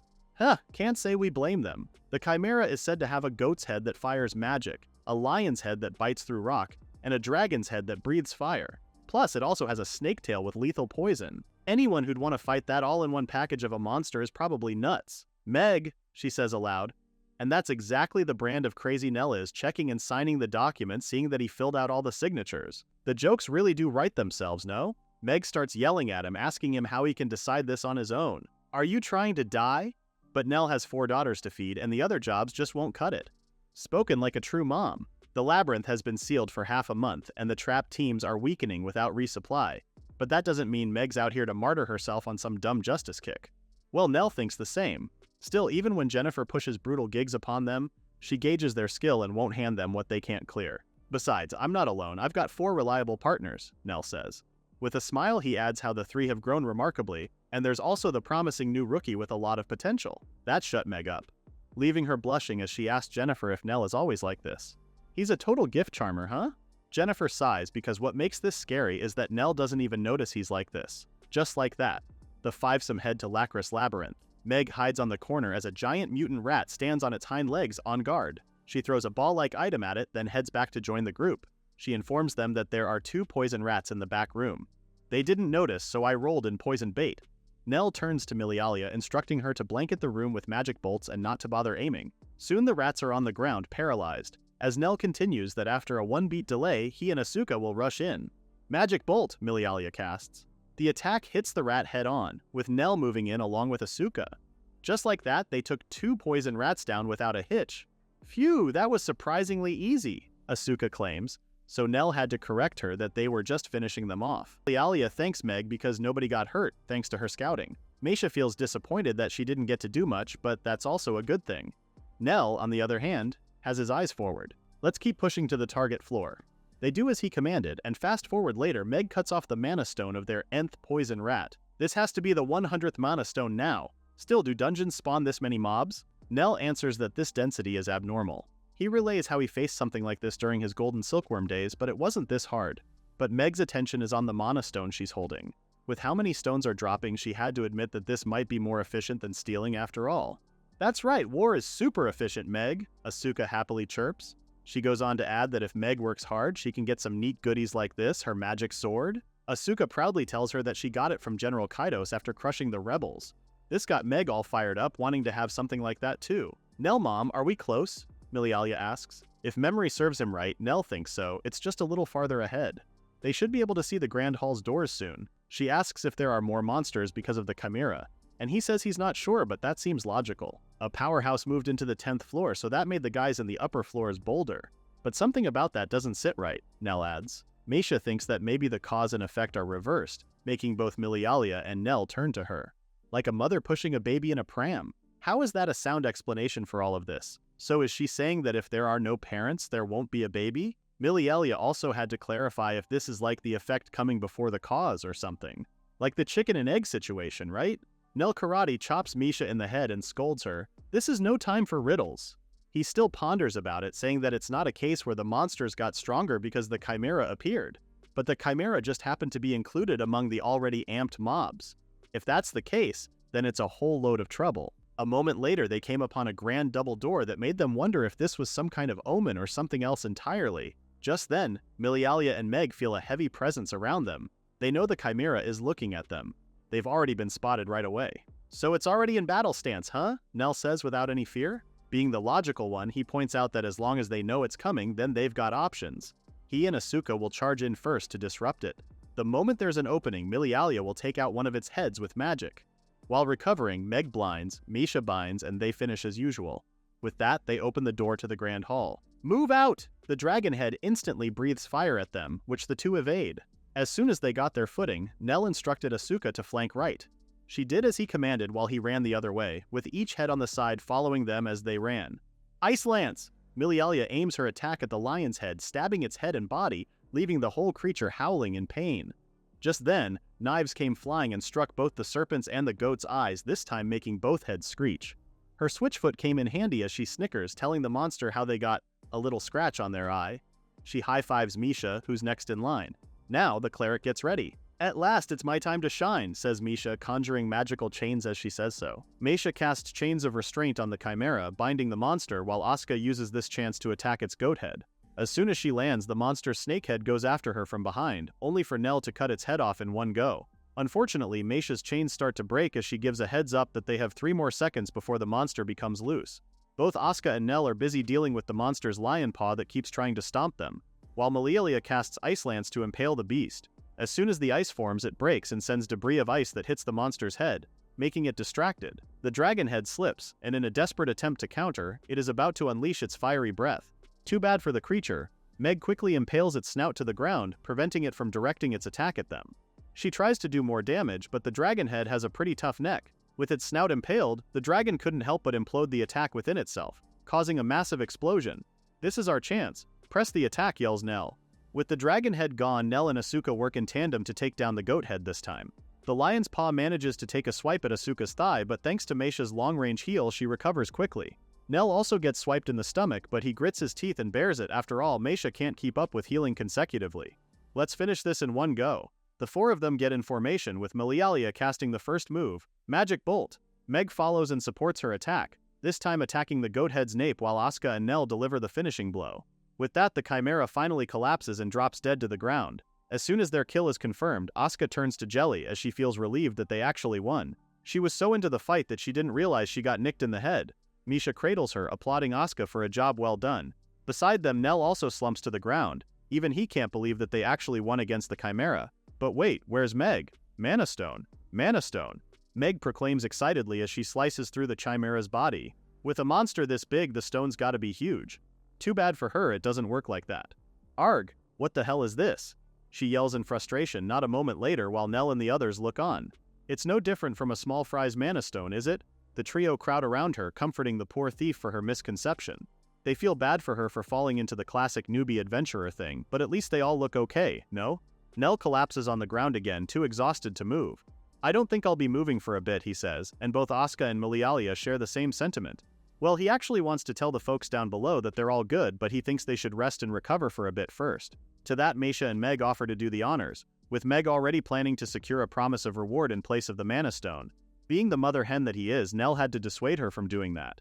Moments later, footsteps can be heard echoing throughout the dungeon, signaling that the rest of the adventurers are now free to go. You saved us, thanks. We thought we'd never see the sun again. They tell the Hope Party. Looking at their mass exodus, even Asuka is surprised that there really were a lot of people stuck in the dungeon. But if there were this many, couldn't they have just beaten the Chimera together? With this headcount, the room turns into a sardine can, Nell explains. It's the perfect scenario to get wiped in one sweep. As expected of my rival. Even winded, that head of yours is sharp, a voice says from the back. Nell turns, and what do you know, it's one of his buddies, Rhinos. Asuka, being the blunt person that she is, does her best to hold her tongue from calling the dude old man as she manages to say older brother at the last minute. Hey now, I'm not that old, so cut it out with the old man. Rhinos replies in good spirit, much to Nell's chagrin. Anyway, Rhinos is the leader of the hard-boiled guys party. He introduces himself to Asuka, then turns to Nell, fully intending on thanking the latter for saving his butt. Anything you want? Rhinos asks. To that, Nell looks up in a daze before snapping back to reality and answering, lumber. Huh? Lumber. To that, Nell explains that he wants to build a changing room. Oh, if he's doing renovation, Rhinos says he can just hire a carpenter instead. The hard-boiled guy's leader can arrange that for him. But with a bitter smile and a downcast look, Nell declines his offer. It doesn't work like that, given how those girls go full frontal each time. If I'm being picky, I'd like a bath where the sky isn't staring at us, Nell says with slumped shoulders, leaving Rhinos both worried and confused for his friend. Asuka, on the other hand, points out that she likes the open bath. It's nice. While they were chatting casually, their group was unaware that a creepy floating eye had been eyeing them all this time. No pun intended. Curse you humans. To think that you'd slay a chimera. A certain demon lord rages. Just you wait. I'll reclaim the ancestral lands you stole. Mama Nell, wake up. It's morning. Nell could hear someone whisper closely to him. He wakes up with a frown and the three girls half naked are leaning over him. Looks like we beat you today, Asuka happily proclaims. A loud scream follows, courtesy of Nell, who is by the way clutching his blanket over his body like some pure maiden. He still can't form a coherent sentence while Asuka tells him off that it's rude to scream in someone's face, you know? Why are you half naked? He manages to scream to his three troublesome chicks. To answer that, let's wind it back to a few days earlier, from when the Hope Shack finally had its own changing room. Rhinos is amazed because he didn't expect Nell to be such a handyman. The latter, on the other hand, claims it's easy work once you get used to it. Apart from the changing room, Nell also boasts of creating a cat tower in Meg's bed. Seeing him all giddy from his craftsmanship like this, Rhinos finally remembers that his buddy's talent was lumber master. Anyway, Nell is pretty thankful for Rhinos' help with this. You saved us, he tells Rhinos, but the hard-boiled guy's leader says it's the opposite. It's Nell's party who saved them. The three OG Hope Party members watch the two men interact, and it doesn't take long for Nell to spot them hiding behind a wall. You lot watching over there. From now on, get changed in the changing room like you should, shouts Nell from where he's standing, unaware that the girls are giving him blank stares. So now, cut to the present. Asuka claims to know that Nell only said that because Rhinos was there, but in reality she and the other girls think that Mama Nell must be lonely since he doesn't get to see them naked anymore. Underage girls in undies is a recipe for disaster or prison. There's no in between. So as any sane man, Nell quietly rises from his bed, opens the cabinet and puts all three girls in their respective camisoles in one go before they even have any chance to protest. There we go, he proclaims, proud of his work. Thus begins the girls' onslaught of complaints. If there's shade, you strip. Do you even know how old we are? All that ruckus is enough to wake Meg, who makes their way to the group. You don't have to push yourself, you know? Meisha tells Nell while the other two go, are you sick or something? Our nakedness is your emotional support, right, Mama Nell? What the hell is up with these girls? With him being cornered like this, Nell decides to shift his attention to Meg and was about to give her a slight scolding when the latter gave him a judgmental stare. Yikes, she mutters while keeping her distance from Nell. Of course, poor Nell had to clear his name. He tries to explain that she's misunderstanding something, but Meg wouldn't hear it. It's fine, Nell, Dad, she brushes him off. People have all kinds of tastes and hobbies, you know. Girl, please listen to the guy. That's it. Nell is done with this. He grabs their basket of breakfast and slams it on the table, saying he's leaving and heading to the guild. I'll be back by evening, so eat the pre-made stew for lunch. With that, he stomps off out of Hope Shack. As the girls eat their breakfast, they can't help but think of him as their mom. Now we cut to the guild. According to Jennifer, apparently monsters around Galia are increasing and getting stronger lately. Huh. Why did she use the term apparently? Nell finds the term a bit vague, but that's exactly what Jennifer means. She says they've been getting many such reports from adventurers, but from farming villages and such, there aren't any damage reports beyond the usual. Huh, now that she says it like that, Nell kind of understands what she's getting at. After all, those animals are living creatures too, so if the number of monsters rose, then it would only be natural that the creatures would raid the villages for food. In line with this, Jennifer asks if he has any idea about what's changing with the monsters lately. Well, the most recent monster Nell faced is the Chimera from the other day, and even that is way too good to be a simple mutation. Considering even monsters on other floors were markedly strengthened, I don't want to think it either. But it's a sign of the Demon King army incursion, Nell says. The last human-demon war was 500 years ago, and since then there haven't been any major conflicts up to now. Suffice it to say that what Nell had just said is a pretty big leap of speculation. Well, speculation or not, Jennifer pulls out a map and points to a certain location. It seems it's worth investigating here. He looks at the place and knows it. It's the ruined Piran Castle. Sure, demons built that fortress 500 years ago, but it was never used and left abandoned, right? He says. Plus, as strange as it is for him to say this, Nell would like to investigate with a bit more certainty. To that, Jennifer straight up tells him that they don't have proof, but what she does have is her woman's intuition. There it is, a woman's intuition. Nell doesn't say it out loud, but if Jennifer insists on that, then it's a bona fide saint talent revelation skill, the same as Meisha's. With that said, she issues a new request for the Hope Party. Investigate the increase in empowerment of monsters at Piran Fortress. And who is Nell to say no to that? Later that night, a shooting star illuminates the night sky. A star has fallen, an elder demon claims. Another one asks if this is an auspicious sign, to which the elder demon explains that it bodes ill will for humans. It means humans with the star of hero are fewer. The younger demon smiles because for them, it means it's a good omen. That is exactly so, Your Majesty, Demon King Ingrol, answers the elder demon. Somewhere else in the kingdom, legions of the undead rise as another demon summons a mighty entity. This time, do not fail, he tells the dark entity. Turn the humans into carrion, O Lich, king of the undead. As soon as Nell heads back to the Hope Shack, he informs their party of the new request. He tells them that it would take 12 days of travel on foot from Galia to their target location, the ruined Piran Castle. Meg takes note of this information, a little surprised that the location is quite far. The Galia region is that prosperous, and it's a vast territory, he explains. It's the domain of Margrave Dros, who guards the border with the Kingdom of Mazel. Wait, Kingdom of Mazel? Asuka knows that that's the demon nation, right? Mulialia clarifies and asks if the monster enhancement incident is probably a sign of an invasion from the demon army. That's what Nell initially thought as well, but if they think more simply, it could also be due to a magical item left in the Piran ruins that went berserk, thus causing the monster's increase in empowerment. Either way, we'll find out after this investigation. For now, let's move out. With that, the girls quickly obeyed their leader and made the long journey toward Piran Castle, with Nell leading the way. They gathered materials in the forest to cook their meat, and as night fell, the Hope Party checked in at a local inn. The three OG girls instantly doze off, while Nell lies awake in bed thinking about how those three are out cold in mere seconds. Suddenly, he feels something. He quickly draws his blade and points it, ready to attack. Who's there, he asks. It's me, Chill, was Meg's reply, her face mere inches away from the tip of Nell's sword. He sheathes his weapon and tells her that it's way too late for a night crawl, but Meg means business. She feels something strange. Not killing intent, but more like we're being watched, she says worriedly. Nell is already putting on his armor while asking her if she has already checked outside the window. Well, that's the thing. According to her, fog has settled in, so she can't see a darn thing. Wake Asaka and the others, gear up and regroup in this room, Nell instructs her. If he's acting like this, then this just means that they're dealing with an enemy, right? So who are we dealing with?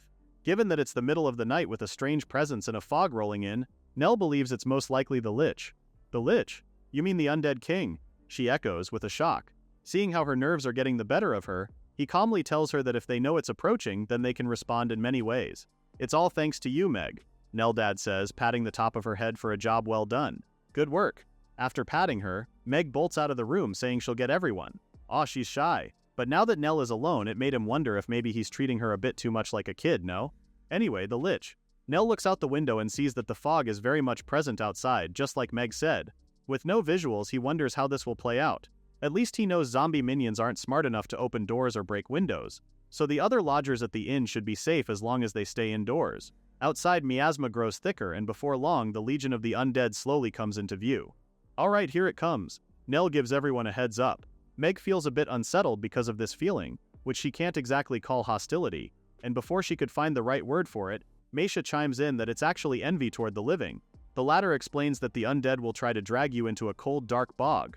There's no way in hell I'm dying to that.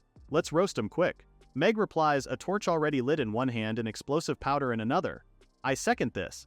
Asuka cries, they're filthy, they stink, and they don't even drop magic stones when you kill them. But before these two could launch the first attack, a hand blocked them from doing so.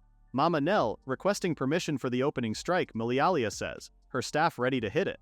The Lich and his undead move closer, and Nell gives her the green light. Go for it.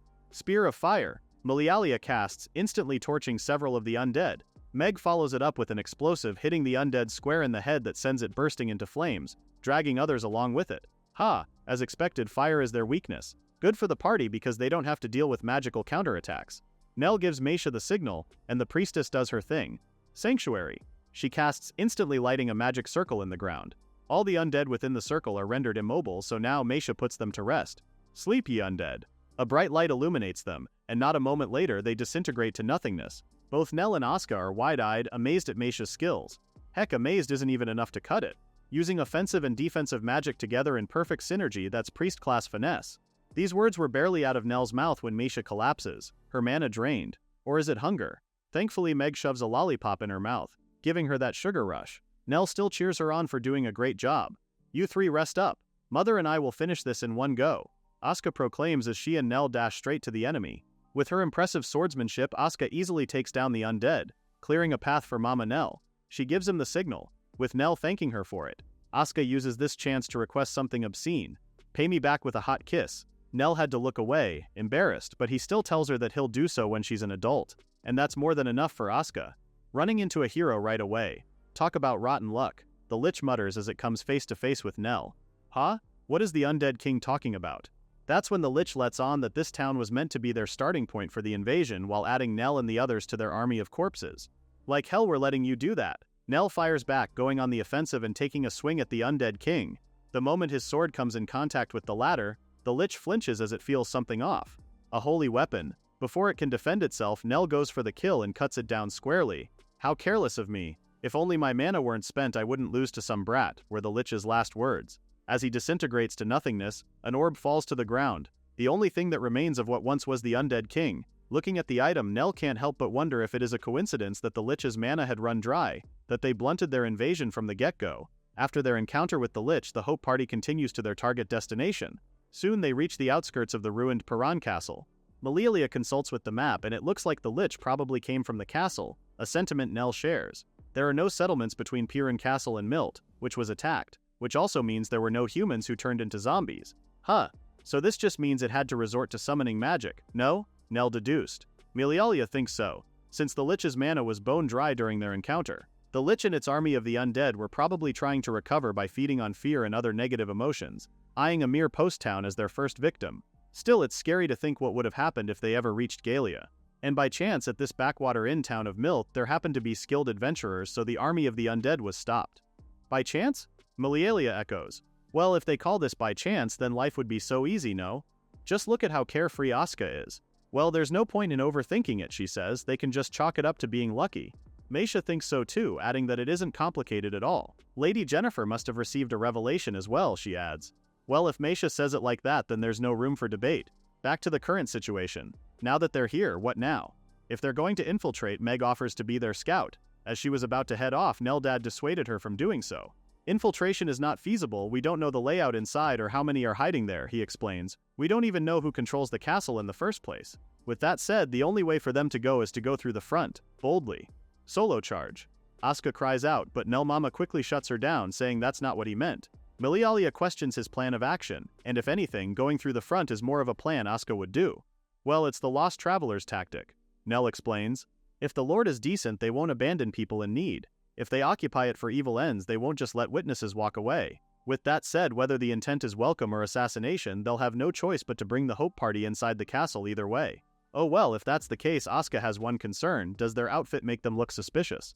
Her sentiment also makes Meisha ponder over it, because anyone could tell at a glance that they're adventurers. At that, Nell tells them that there's no need for disguises, merchants showing up in a place this remote would be unusual too. Mercenaries look too dangerous, and refugees would have a weird gender ratio. So who can be armed out here without raising eyebrows, he asks. The girls answer in unison, adventurers. Meanwhile, on the demon's side, they have pressing matters to attend to. Your Majesty, Mylan, a female demon, calls out to Ingril with urgency. Terrible news. The Orb of Dominion has been stolen from the treasury. This made the Demon King turn to face her, as Mylene continued that the perpetrator had left a note in her room and had taken her own life. But what's even more worrying is that the orb's whereabouts are still unknown. Hearing such a report, the Elder Demon wonders if the Warhawk noble houses have grown impatient. The late Demon King and his predecessor both always kept their fangs bared ready to invade, the Elder Demon says. Now is the moment to reclaim our forefathers' lands taken by the humans. Furthermore, she thinks that the situation just means that many demons frown upon Ingril's moderation. Do not forget that, she warns him. Ingril, on the other hand, just about had enough. Here we go again with Granny's scolding, he thinks. Bro is so done. Honestly, he thinks his dad and grandpa never even meant to fight humans, they just struck a will fight pose, and the humans misunderstood that. Plus, he doubts many are unhappy with their lives now, and compared to the lands they lived in over 500 years ago, it's much warmer and crops grow better now. What's the point of invading poor cold human countries if they're going to throw that life away? Ingral dissociated so hard that his grandma had to shout to get his attention. Are you listening? The elder demon yaps. Yeah, I'm listening. Ingral gently nudges his grandma out of the room, reminding her that her blood pressure will spike again, so it's best to call it a day. And whose fault is that? She barks, but Ingral gets rid of her all the same with a snicker. If you tease her too much, she might really drop dead, you know? A voice tells His Majesty it was Mylene. Well, in Ingral's defense, his grandma and the others just won't shut up about taking back the so-called holy ancestral lands, which kind of makes him snide about it. Mylene understands where he's coming from. After all, their warless generation can't really feel hatred for humans. Even Ingral can see that the elder still thinks the war hasn't ended and that the older folks still bear the grudge of losing land and culture. Because of that, the orb was stolen, but since that happened, even Ingral can't stay moderate now. The Demon King is curious about the perpetrator Mylene mentioned earlier, and she fills him in, saying the girl was from a humble house. They don't even know if calling it suicide is true or not. Ingral promises to make sure the girl's family lacks for nothing, and urges Mylene to continue with the investigation and to do it quickly, since the spark must be snuffed out at once. Mylene vows happy to oblige His Majesty since that's what they're for after all. We made you king and we're the fire brigade, Ingral, she tells him as more demons suddenly appear from behind her out of nowhere. Watch out for any strange movements near the Lintlight border, especially the Galia frontier, she commands. And if a commotion starts, it won't be in the capital. The brigade heeded her command and left just as quickly. With them gone, Ingral tells her that he's glad he made her the leader, especially since things like these must be done by the book. At that, she offers that she could also be as ruthless as the former leader. The mood was set, but it was shattered by just a few words. Excuse me, Lady Mylene. A female demon cuts in. When I give the go signal, please disappear. Mylene chews her out. If you just linger, it's super awkward, Salieri. The demon Salieri fires back at how Mylene likes to utter cool lines just so she can bask in herself, making Mylene shy. Anyway, what did Salieri want anyway? Mylene has already issued orders, so Salieri is free to act at her own discretion. Well, Salieri thinks they should infiltrate Lintlight, adding that if trouble starts, it won't be on this side of the border but over there. Mylene narrows her eyes, asking why Salieri thinks such. With a smile, the latter claims it's just a gut feeling. There was a pause before Mylene finally relented. Fine, you've always been oddly sharp, the fire brigade leader says. Permission granted to operate abroad, go investigate. However, even if you find someone suspicious, don't act on your own. With that, Salieri salutes and says she'll do as her leader wishes. The Hope Party waltzes right into Piran Castle's front door, where they are stopped by the station demon guard. Halt! Who goes there? The latter asks. Nell starts his Oscar-worthy act, claiming they're adventurers who lost their way. The demon guard glares at them, and why wouldn't he? Demons are the mortal enemies of humans. Yet the only ones who truly believe that are the comfortable folks living in the royal capital. Galia is different. Its economy thrives on covert trade with Massel, the demon nation. As a condition of that smuggling, the demons made a pledge to Count Dros to provide ample education and aid to orphanages and relief houses. And yeah, this makes Galia's orphanage industry booming because proper orphanages receive lots of subsidies. However, some gather children just for money and operate the institution poorly. Others, like Meg, get scooped up by the Thieves Guild. And some other orphans even die. Suffice it to say, Galia is no paradise, but it does reap benefits, so there aren't many who recoil just because someone's a demon. Now back to the standstill between the Hope Party and the Demon Guard. Nell thinks it won't hurt to be cautious, so here goes. Could you grant us lodging and a meal for just one night? He politely asks the already glaring Demon Guard. No sooner had he said that than the guard grinned and beamed. Well, you've had a rough time. We can't offer much, but you can rest here. Huh, well that turned out better than expected. At least it's going just as Nell planned. The guard opens the gate and ushers them inside while Nell thanks him for the hospitality. I'll show you to the guest room, so come along. Milialia whispers to their mama Nell, pleased at how they were let in just like how he predicted. But this is just where the problem starts. Still, Nell says they would just adjust their response depending on how the demons move. The thing about castle-holding nobles is that they usually have a great pride. They'll typically at least offer shelter to lost travelers, but you can never know until you're in it, right? Now that they have the room all to themselves, Nell starts giving them orders. Meg, pretend you need to use the toilet and scout the interior, he says. To Meisha, he tells her to ask to pray and memorize the route to the chapel, with Asuka tagging along with her. Nell then asks Milialia if she could help him draft a plan together. They only have about half an hour until then, so they should return in 15 minutes at the latest. The girls went to work quickly and instantly bumped into another demon on their way out. Of course, the three overwhelmed the poor guy with their requests all at once, so the poor guard had no choice but to accommodate them. Looking at what had just happened, it made Nell realize that humans and demons are both suckers for pretty girls' requests, no? Which means I'm lacking in charm, so I'm the one left behind. Malialia adds from behind. I see how it is. Oh crap, he didn't mean to offend her like this. With his hands up, Nell tells her that he's counting on her brains. But it's too late, the damage is done. Malialia turns away from him, saying, "Don't look at me, I'm just a kid, remember. I don't have any brains." Nell tries to butter her up, saying she's plenty grown up. Upon hearing the term, she asks if he would want to share a bed with her. Desperate to appease her, Nell says something dangerous. Maybe when you're an adult, age-wise. With that, she smiles sweetly. I have your statement on the record. Ugh, now Nell feels he just really said something dangerous. 15 minutes later, the other girls return. Nell holds them off from reporting and asks them to stand by since he believes they're about to be summoned based on the footsteps in the hall. So did something happen? Asuka asks Malialia coyly. I got a verbal commitment, was the other's proud answer. Nice, now it's Meisha's turn next. At the mention of her name, their priestess friend just tells them that everything is by the supreme God's will. I shall slip into his bed, was her bold proclamation. So much for God's will, huh? Even Meg can't help but comment on how hardcore that idea is. The girls were already chatting about seeing them like that, and Nell has a hunch that they may be plotting something again. Dinner is prepared. A voice from the other side of the door informs them. Lord Zakrant awaits your arrival.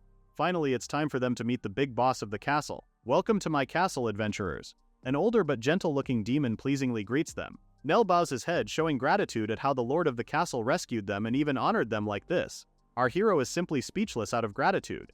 Lord Zakrant smiles and says a little trouble is most welcome at the palace, given how life is pretty dull there. The lord of the castle looks nice enough, so for now, Nell thinks they could let up for a bit.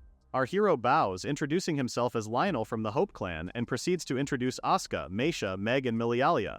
The demon lord reciprocates the gesture and introduces himself as well. I am Zakrant. I've been entrusted with this castle by the demon king.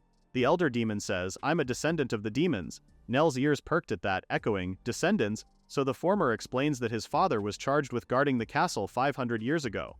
Whew, 500 years?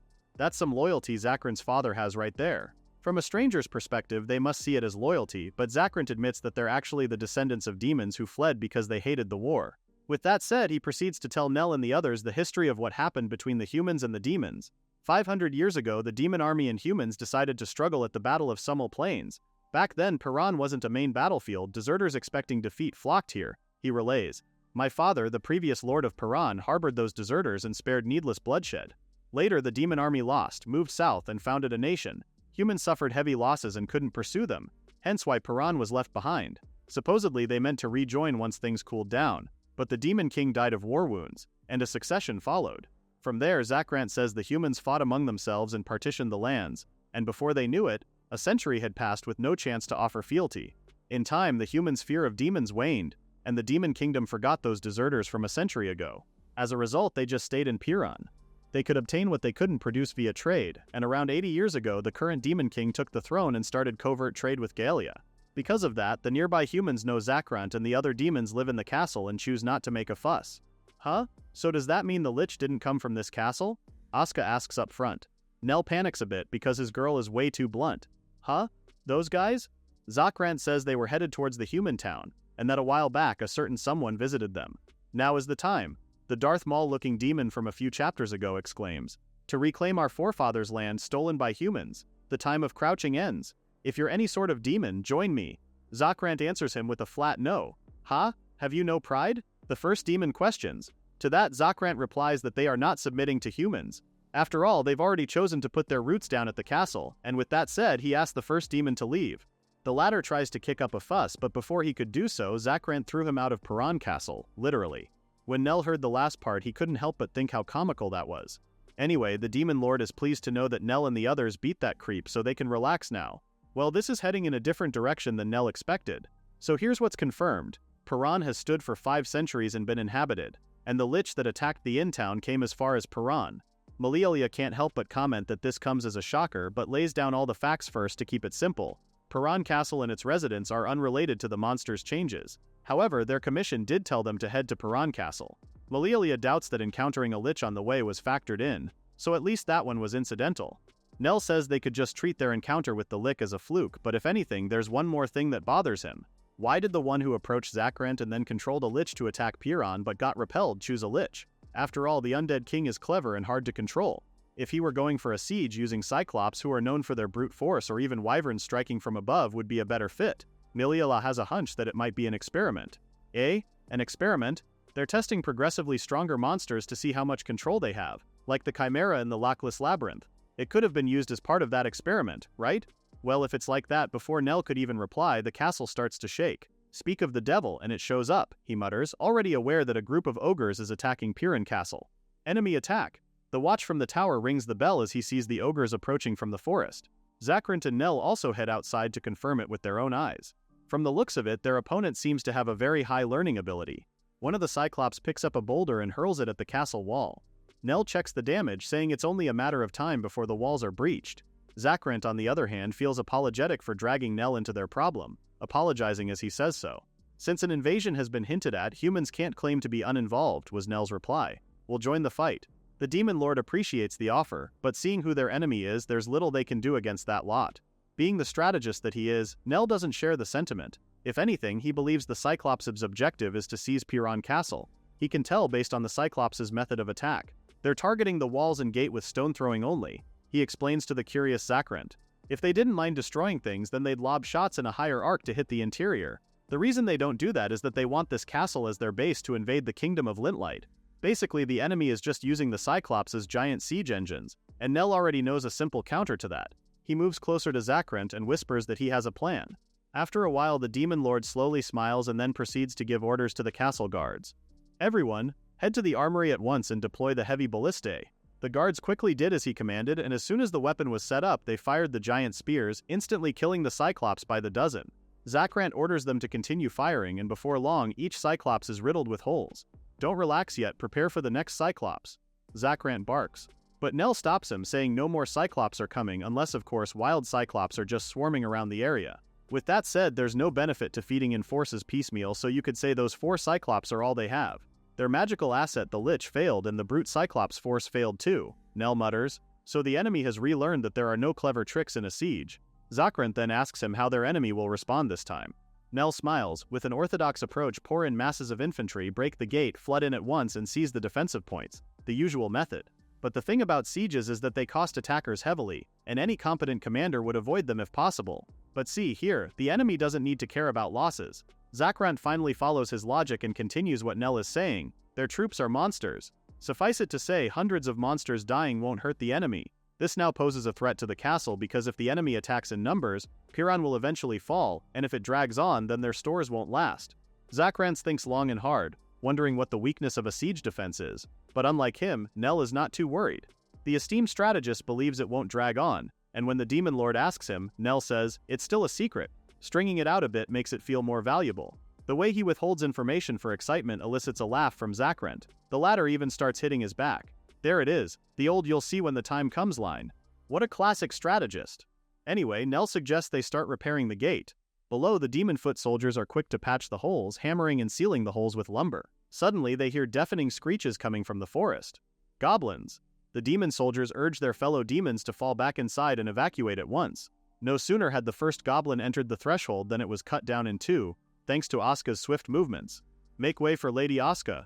From above, Zakrant finally understands Nell's strategy. By deliberately narrowing the repair point, you funnel the horde into a single path and destroy them piecemeal. Well, Nell had a hunch that the enemy had no monsters suited for aerial recon, given how they only used Cyclops for the surprise attack. Following that logic, their enemy can only gather flat ground-level intel.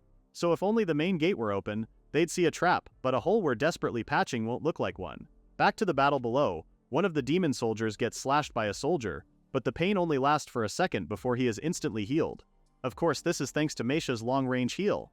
Everyone, we the priest squad will tend to your wounds, she shouts from above, so fight without worry. They were all so smitten by her that a lone goblin managed to move past their defenses and sneak inside. Too bad for the creature, because as soon as he entered, his head started to roll. The poor little guy didn't even know what hit him. And it's all thanks to Meg. That should be the last straggler, yeah. From above, Nell tells them that the enemy should be pulling back right about now and tells them to keep watch on the north gate. At the east gate, there's Milialia, leading the magic unit. Magic Bolt. Milialia casts, followed by an explosion that left many goblins heavily wounded. Still, the creatures make a break for it and head straight to the forest. Nell already foresaw that a few of them would get away, but before he could ponder over it, Zakrant's voice pulled him back to reality. Tacticians are fearsome things, the Demon Lord quips. To turn enemy after enemy back on themselves. But Nell is too humble to accept such praise. After all, he says he only demonstrated basic tactics and given the chance, anyone versed in strategy could do it. But Zakrant knows our hero is the real deal. As for me, you're the only able strategist who can say that. If the Demon Lord puts it that way, Nell also gives credit to the demon soldiers. It's pretty rare for him to see well-coordinated troops like these. They instantly grasped their commander's intent. It made Nell a little thankful that their host was not the enemy. Anyway, Nell wants to know more about the enemy commander. He called himself Genoe, supposedly one of the kingdom's elders, Zakrant says. Wait, he's an elder? At that, Zakrant's actually not so sure about that fact. Nell can't blame the guy, they've been cut off from the demon nation for 500 years after all. Anyway, the Demon Lord continues that despite Genunai's talk of demon pride, the latter showed no royal edict at all, prompting Zakrant to turn him away. This makes Nell ponder everything even more. Zakrant was right to kick Genai out since there's no duty to obey without the Demon King's writ. With all things considered, Nell believes that since Genai is acting on his own, this makes his title as elder as questionable. Plus, if it wasn't an edict ordering a muster, then there should be a warrant for his arrest, right? No known magic can command monsters like that. So Nell believes it's likely Genuni is using National Treasure class ancient sorcery. Zakrant tells him that he's correct on that assumption, with Nell explaining further that the attack on Piran Castle wasn't just a springboard to invade the kingdom of Lintlight. Rather, it's meant as a bastion against pursuers from Mazel as well, which is pretty reasonable on his end. So yeah, those are all of Nell's assumptions, but of course he's quick to put on a disclaimer that these are all just conjectures. Now that they're done speculating, Nell's immediate concern is the risk of another assault. Since they only have one stronghold, reinforcements won't come.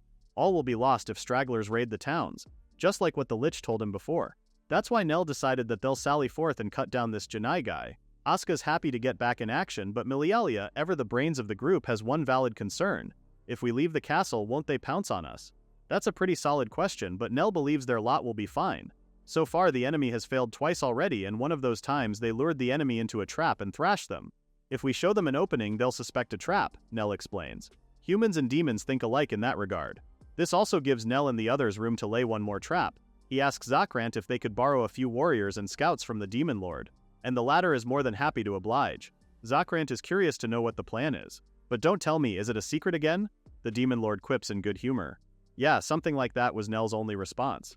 Later that night, the Hope clan, along with a few demon warriors and scouts, set out for the forest. Meisha notices something and tells Nell that the enemy has taken the bait. Nell and the others quickly move away from the path and hide among the trees as the surviving goblins from the lot they mauled from their last trap appear from the bushes. Our hero keeps an eye out for them, noting that these goblins would have been written off as combat ineffective by now. This prompts Meg to ask if their enemy is also laying a trap for them. But no, Nell doesn't think so. The ones before them are actually expendable pawns. These lots are used to wear down Nell and the others with numbers, then push fresh units in. At least that's what he's read on their assault pattern so far. Meg frowns at that. So what do we do, she asks. Leave such rabble be, Nell says firmly. What matters is where they came from. Pointing to a nearby cave. The routed goblins fled that same way, so no doubt the main camp lies ahead. The routed goblins felt that same way, so there's no doubt the main camp lies ahead. They have to move fast. Nell instructs everyone that they just need to bypass the decoy and advance, leading the party in discretion as they do so. Push through at once, he commands as the goblin noises start to become louder. Asuka looks behind and sees the goblins tailing after them. They've noticed us, but they can't keep up, she says cheekily. Nell warns her not to get careless because once they slip past the decoys, the next is, yep, ogres. Speak of the devil and they shall appear. Well, it looks like these are Gainai's prized guards. If he had this strength, he should have used it in the charge, Nell mutters as he draws his sword. What a waste. He gives the signal, and a moment later, Asuka and the other demon warriors let it rip. The ogre lets out a mighty roar before it starts chasing after Asuka. Milialia can't believe it. Are these big dumb oafs really that stupid? Ogres are dumb by default, Nell clarifies. Failing to handle them makes this Gainai even dumber. Well, if that's the case for these big dummies, Milialia lets them have it and conjures her ice spikes, impaling the monsters. Asuka comes in right then and delivers the finishing blow, instantly decapitating their lot. On the demon warriors' end, they're almost done with their ogre takedown too. Unlike them who are seeing all the action, Meisha is left on the sidelines worrying that she won't get a turn. Well, not necessarily, Nell chimes, and just like clockwork, Asuka slips and falls. See? Meisha heals her friend, while all Nell could think of is, that's what you get for showboating. Well, now that all the ogres are wiped out, Nay says it's time for them to find their commander. No need, Meg cuts in, appearing out of the blue. Over there, she motions just behind her. What the hell? It's Janai, collapsed on the ground. Nell's eyes widen in shock as he asks if Meg killed him. Nah, it's just a paralytic, their thief answers. According to her, she found him yelling at the ogres the whole time, so he didn't notice Meg coming up from behind. Nell and the others look at Janoi, full of judgment. Is this guy an idiot? Even Meg wondered if the old fart was setting up a trap. Anyway, Nell thinks it's best to just haul him off to the castle, then contact the Mazel Kingdom. No sooner had the words gotten out of his mouth than Nell felt a presence from behind. He quickly whips his head around.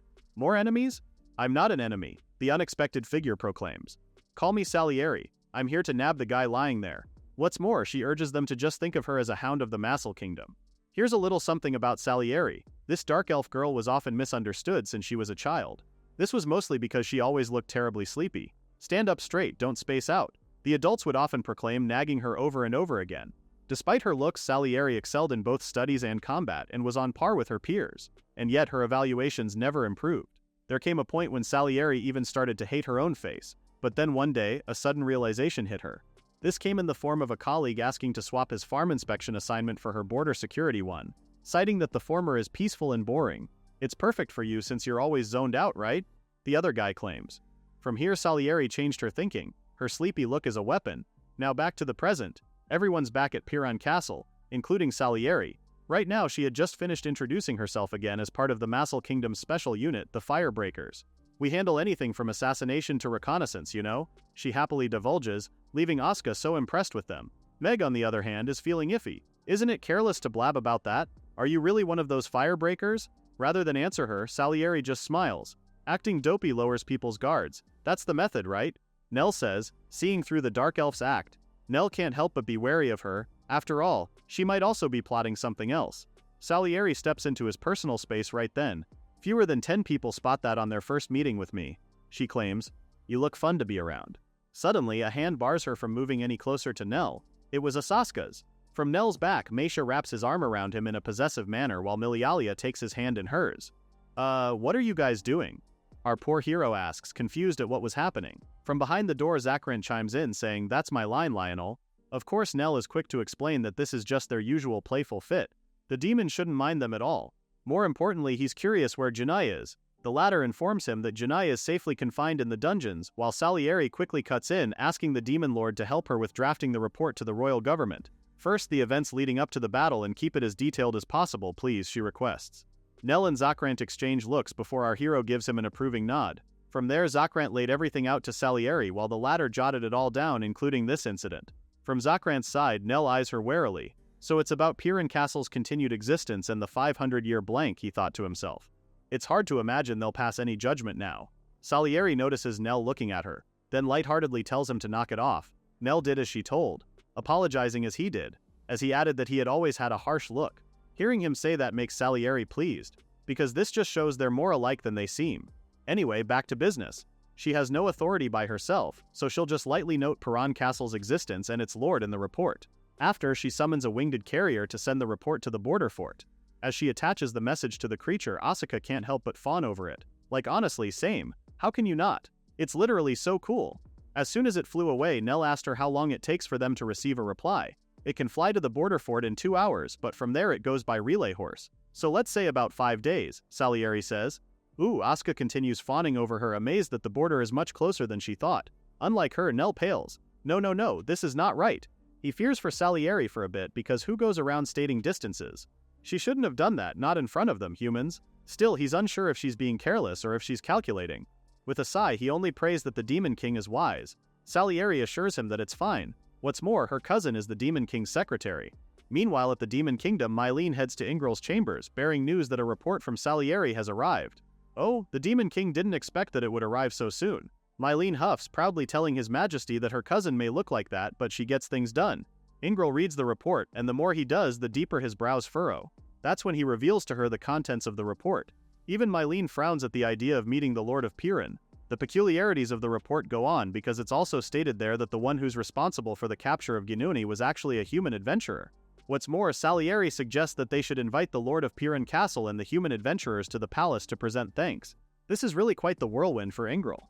Mylene reads the letter herself, noting its orderly fashion, but there's no doubt about it, this is Salieri's work. Still, what is that girl thinking? Don't ask me. She's your cousin, Ingril laments. With a straight face, Mylene replies that Salieri is actually their child. Yours and mine, Your Majesty, she says. Huh? For real? I'm joking, she replies with a straight face. Thought it might lighten up the mood a little.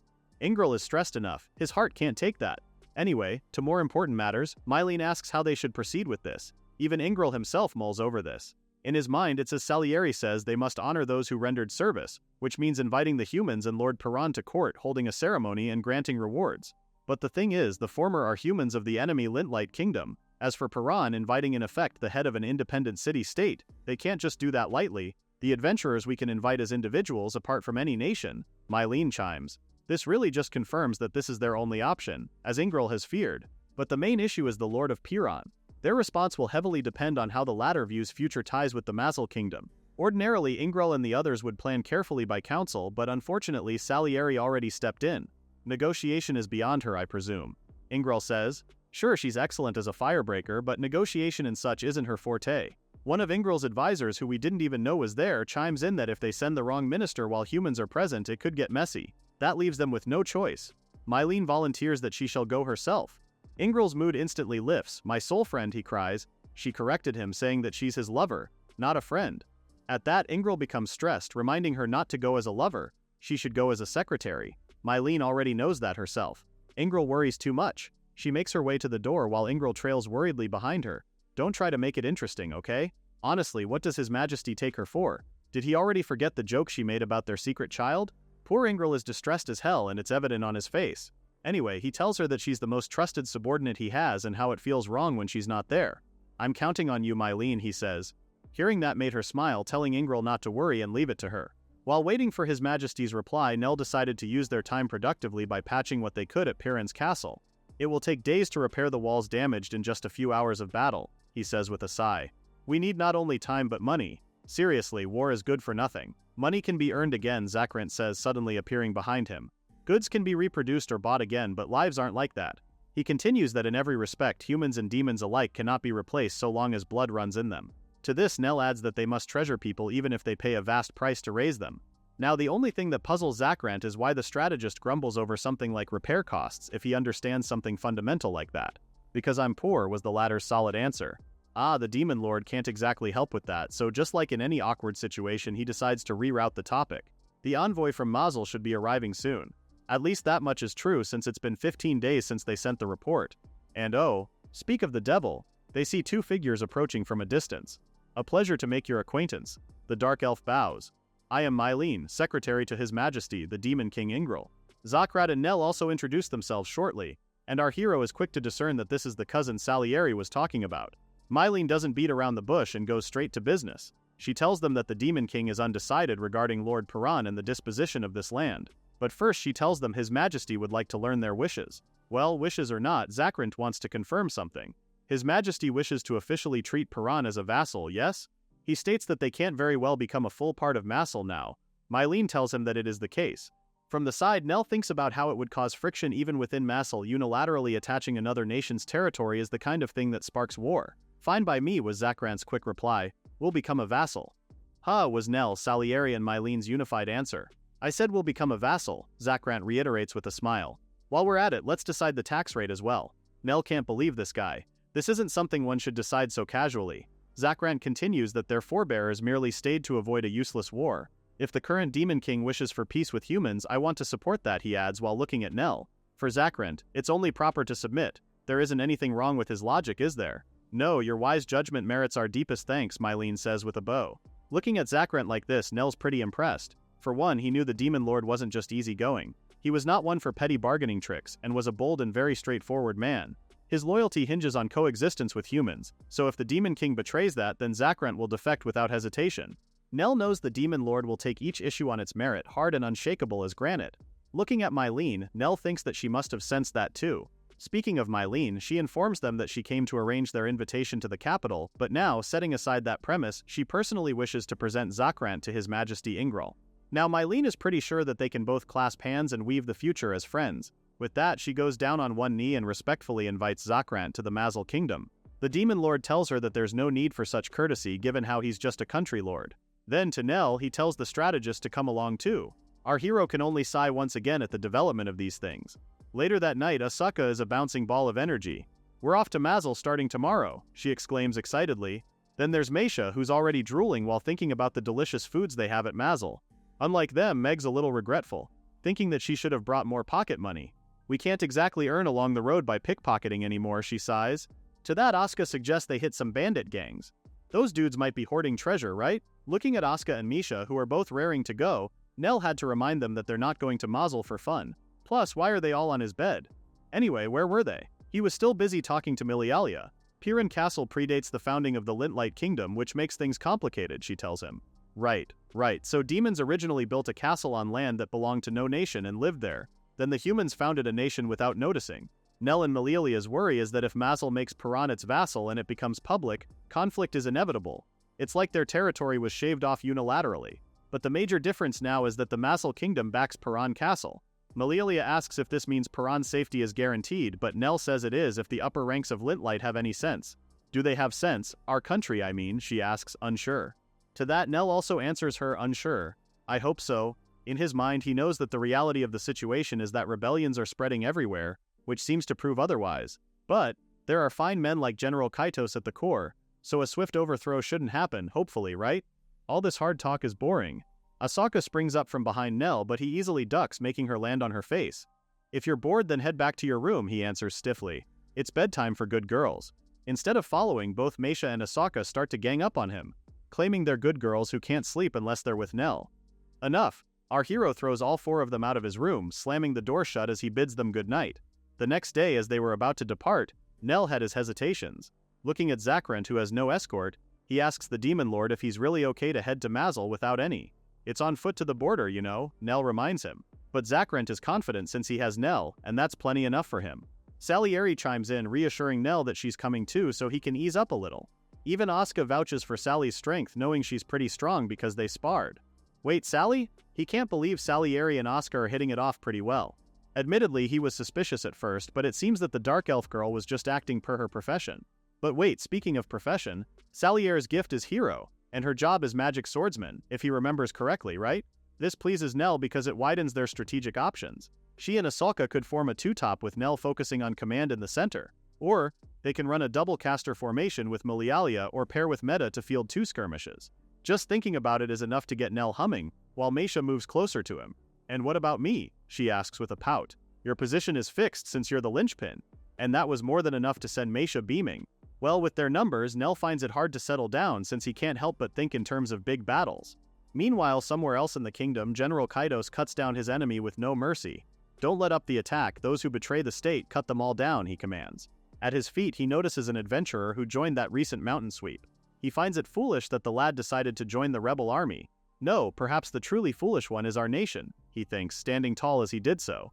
Asuka sighs contentedly with a smile. She always wondered what it's like to bathe in a place like this given how they only bathed outdoors. Like her, the rest of the foursome relishes the relaxing bath, with Malalia saying this is the best. Misha, on the other hand, can't help but wish that Nell had joined them too. Such a shame. Speaking of Nell, he shouts from the other side of the fence, also enjoying a hot bath on his own. He could hear the girls, you know? Honestly, these girls. In case you're wondering how they ended up here, the Hope clan actually booked an inn in a hot spring town called Apple Rival, which is located right before Masel's capital, Lisansen. Apparently this check-in is part of Masel's kingdom's welcome to them. From the other side, Nell could hear another person join the rest of the Jopi clan at the bath. It's Salieri. She asks why Nell is alone, a little disappointed because they had a special treat prepared for him. She even tells him how Lord Zakrant himself is enjoying his own special treat. Asuka jumps upon hearing that because what do you mean Lord Zakrant has his own special treat? They may be young, but these girls have an idea what this special treat is, and they angrily call out to Nell. What's the meaning of this? That's so gross. Of course, Nell had to clear himself. This is just a misunderstanding. With that said, he exits the bath, a little embarrassed and overheated. At least he managed to clear his name somehow.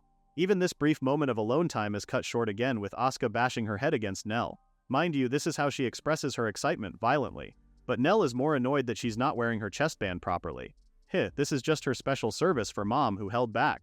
But nope, Nell noped out of there. Nah, he's good. As usual, the girls used his room as their lounging area after their bath, rolling around in their yukatas. Even Salieri is there. Looking at Nell, who's sighing in exasperation, Salieri can't help but say something. Is he impotent or something? Because why the hell is he reacting like that when he's got all these beauties around him? What even? In Nell's defense, it's because he's not a creep who lays his hands on kids. At that, Salieri smirks and reminds him that she's an adult, as if her fully developed chest were not proof enough. But instead of feeling tempted, Nell just rides along with what she has to say with disinterest. Anyway, tomorrow they arrive at the capital. They'll meet the Demon King, so he reminds the girls to mind their manners. Malalia asks if they just need to kneel behind him like they did when they met General Kaidos. For what it's worth, Malalia doesn't think they could be rude even if they wanted to. Nell continues that this time, the Demon King Ingril wants to commend their personal deeds as individuals. So to speak, the formal ceremony is only for Zakrant. And they, the Hope clan, will just chat a bit in the reception room. Upon hearing that, Meisha starts to feel nervous. What if she faints? Meg tells her that she'll bring lots of candies just in case. Can't have Meisha drop her sugar now, can we? Nell says he'll handle most of the talking as usual, but he figures the girls may get questioned too, so he asks them to try not to say anything impolite. The next day they arrived at the castle as scheduled. Nell and Malalia look up at the towering structure in awe. Nell asks what she thinks of it, and the latter says it's a pretty amazing castle. Other than that, she thinks that Masal's national power tops Rintlight's in both tech and military. He tells her that she's correct. A grand castle like this proves that they have technique, capital, and the leisure to flaunt it across the nation. Nell is proud because she's learning to read more now. She tells him that's to be expected if she's with Nell. If that's the case, if ever he's gone, then Malalia will take command from there. Upon hearing that, she snaps, asking why he would say something like that. Nell calmly explains that he's just citing an example, given how unforeseen things can happen. Malalia can't help but feel emotional. She doesn't like that kind of talk at all. Nell freezes. Oh no, what has he done? It doesn't help that Salieri adds more fuel to the fire, saying he's a tactless strategist who can't read a girl's feelings. Some shabby strategist he is, huh? Ugh, Nell can't even refute that. While the party is making last-minute discussions outside, the Demon King Ingril has actually been watching them from inside the castle for some time now. Finally, the Hope clan enters the castle, where they are led to a majestic conference room. Asuka is already reeling with how elegant the room is. It's truly fit for a king. As usual, Nell had to chastise her. Unlike Asuka, Malalia is busy chanting don't be rude to herself like a mantra, and Nell had to tell her to relax a little. Then he turns to Meisha and urges her to eat some sweets while she can. But as it turns out, there's no need for him to say so. Meisha is already gobbling the sweets as they speak. Of course he can't leave out Meg, telling her off for scoping the furnishings. Dang. Nell really knows them down to the bones, huh? Little did they know Ingril had been spying on them from the crack in the door. So far he deems Nell capable, but the Demon King is worried about what to do since he heard Nell was a pretty boy leading 4 young girls. Mylene says aloud what Ingril had been thinking. Nell acts more like a mother to the girls. It kind of irks the Demon King to a certain degree, prompting him to ask if all human adventurers are like him. That's a no. Nell just happens to be the odd one out. More importantly, she advises the Demon King to stop dallying and just grant them his audience. Yes, she's right, of course. Ingril clears his throat before opening the door and greeting the Hope clan. He introduces himself and tells them to be at ease. Each member of the clan settles on their seat except for Nell. The latter remains standing as he extends the same formal greeting to the Demon King, introducing himself as the leader of Hope. Oh? From Nell's speech alone, Ingril is impressed at how Nell was able to grasp the Demon King's intent from his tone alone. Ingril only had Mylene give this party the gist, and yet Nell shows respect not to we, the king, but to Ingril, the man. The Demon King thinks that someone who can keep such a strategist close is quite fortunate indeed. Say one thing and he'll grasp 10, then return it with a plan boosted to 15. Anyway, back to the topic at hand, the Demon King expresses his gratitude to the Hope clan and apologizes for offering monetary rewards to them, since he finds it a bit disrespectful. To this, Nell replies with a popular adage, "Justice varies by person, but money's value is the same for all." With that said, he doesn't really mind the monetary rewards. Making Ingril grin, this just makes him want Nell on his side even more. The Demon King finds the latter's situational judgment precise. What's more, Nell commands a few soldiers to rout monsters led by Ginoi. Ingril can't help but think how Nell is way too valuable to leave in the wild. But he reels himself in after all. He may have gained a stout ally in Zakrant, and getting Nell to join his side may be a bit too greedy. Ingril gets up from his seat thinking about how he could invite Nell endlessly if this were a royal audience, but too bad it's not. Anyway, he tells Nell and the rest of the Hope clan that they should take their time and enjoy sightseeing in the capital since they've come all this way to the Mazel Kingdom. Nell is more than happy to do so, especially since they had a glimpse of the hustle and bustle of the crowd from the carriage alone. Ingril turns to Salieri, saying she'll be the one to guide them around since she also seems to have taken a liking to the Hope clan. Speaking of Salieri, the Demon King thought that if Salieri could entice Nell, then he'd become one of Mazel's people. But that's just wishful thinking, seeing how enticing Nell may be. A too high ambition for the likes of Salieri. Just look at her. She's even more excited to go sightseeing than they are. Since their audience with the Demon King is finally over, Asuka is quick to call their mom and hurry it up. You best believe Nell snaps at her when she calls him that. After their brief meeting, Ingril is back at his chambers, smiling to himself. It was not lost on Mylene how His Highness is in a good mood, which he confirms. How could he not? Today he has gained many friends. For one, there's Bankrupt. He abhors war, loves his people, and most importantly, he understands the value of life. The bond with their audience with the Lord of Piran Castle is truly a good fortune for them. Of course he can't forget about Lionel the strategist as well. Heck, Ingrel almost went as far as to say that he'd praise Gyunai for introducing those two alone to him. Mylene had to clear her throat as if to remind him of what Gyunai had done. Yeah, of course, Ingrel's just joking.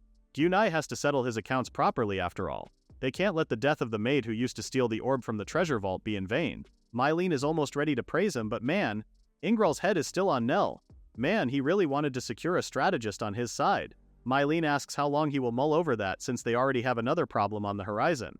Ingrel knows it's the war with Rintlight, right? Speaking of Rintlight, the kind have just finished their convention and made a proclamation. The Rintlight Kingdom declares an invasion of the Mazel Kingdom ruled by the Demon King. Nell stares wide-eyed at the bag they had just secured. With the reward money alone from the Mazel Kingdom, they could easily live for a year. Asuka asks if he plans on saving it again, and of course he does. It's for their future after all. The girl's shoulders drop upon hearing that. Well, at least that's what Nell wanted to say, but since they've come all the way to Mazel, he thinks a little splurging should be allowed. Asuka instantly beams, along with the rest of the girls. Yay, let's get to spending. Nell turns to Salieri and asks if she's got any good places to recommend, and the latter is more than happy to do so. For starters, she leads them to a magic shop, saying it's a must-visit here in Mazel. Nell's not too surprised with that given how the country's tech can produce such incredible ancient magic results. For sure the shop must be selling amazing items. No sooner had he said that than he spotted one of those amazing items. An amazing staff, and the price is quite amazing too. Oh-ho, even Salieri didn't know about this. She hasn't been here for a while, so she's surprised that the shop also carries stuff like this now, and then turns to Malalia. The staff is called Waterwolf Fenrir, explaining to the latter that it boosts ice magic. If Malalia wields it, then she might be able to solo a chimera, no? Nell already had that idea in his head. Asuka quickly says they'll buy it. Nell explains that if they do buy the staff, then it would wipe out 70% of the reward money. It's not wasteful, but he can't exactly blow it all on one item.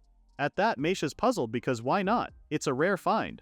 Meg is on board with this too. Plus, they probably won't get another chance to shop with this much money. Well, that's true. Plus, they might never be able to visit the Mazel Kingdom again. Alright, it's decided they'll buy it as clan equipment. As for the leftover money, they'll split it among everyone and call it a day.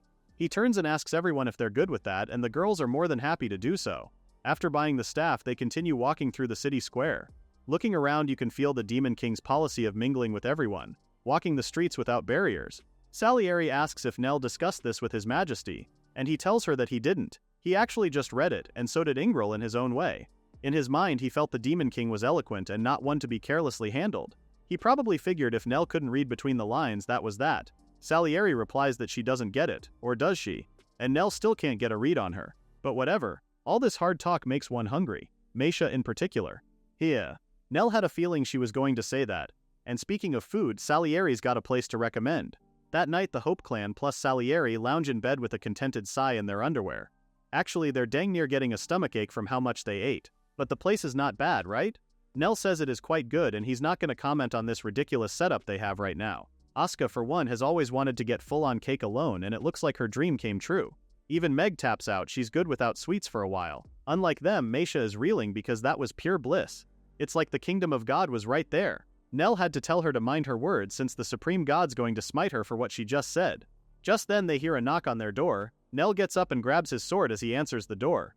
The demon messenger apologizes for interrupting them, embarrassed for doing so, but since this concerns the state, with that said, he really had to deliver this piece of urgent news even if Nell and the others are in the middle of intimacy. Nell doesn't even bother clearing his name and just gives the messenger a blank stare before taking the letter. Our hero reads through it quickly and tells the girls to get ready at once.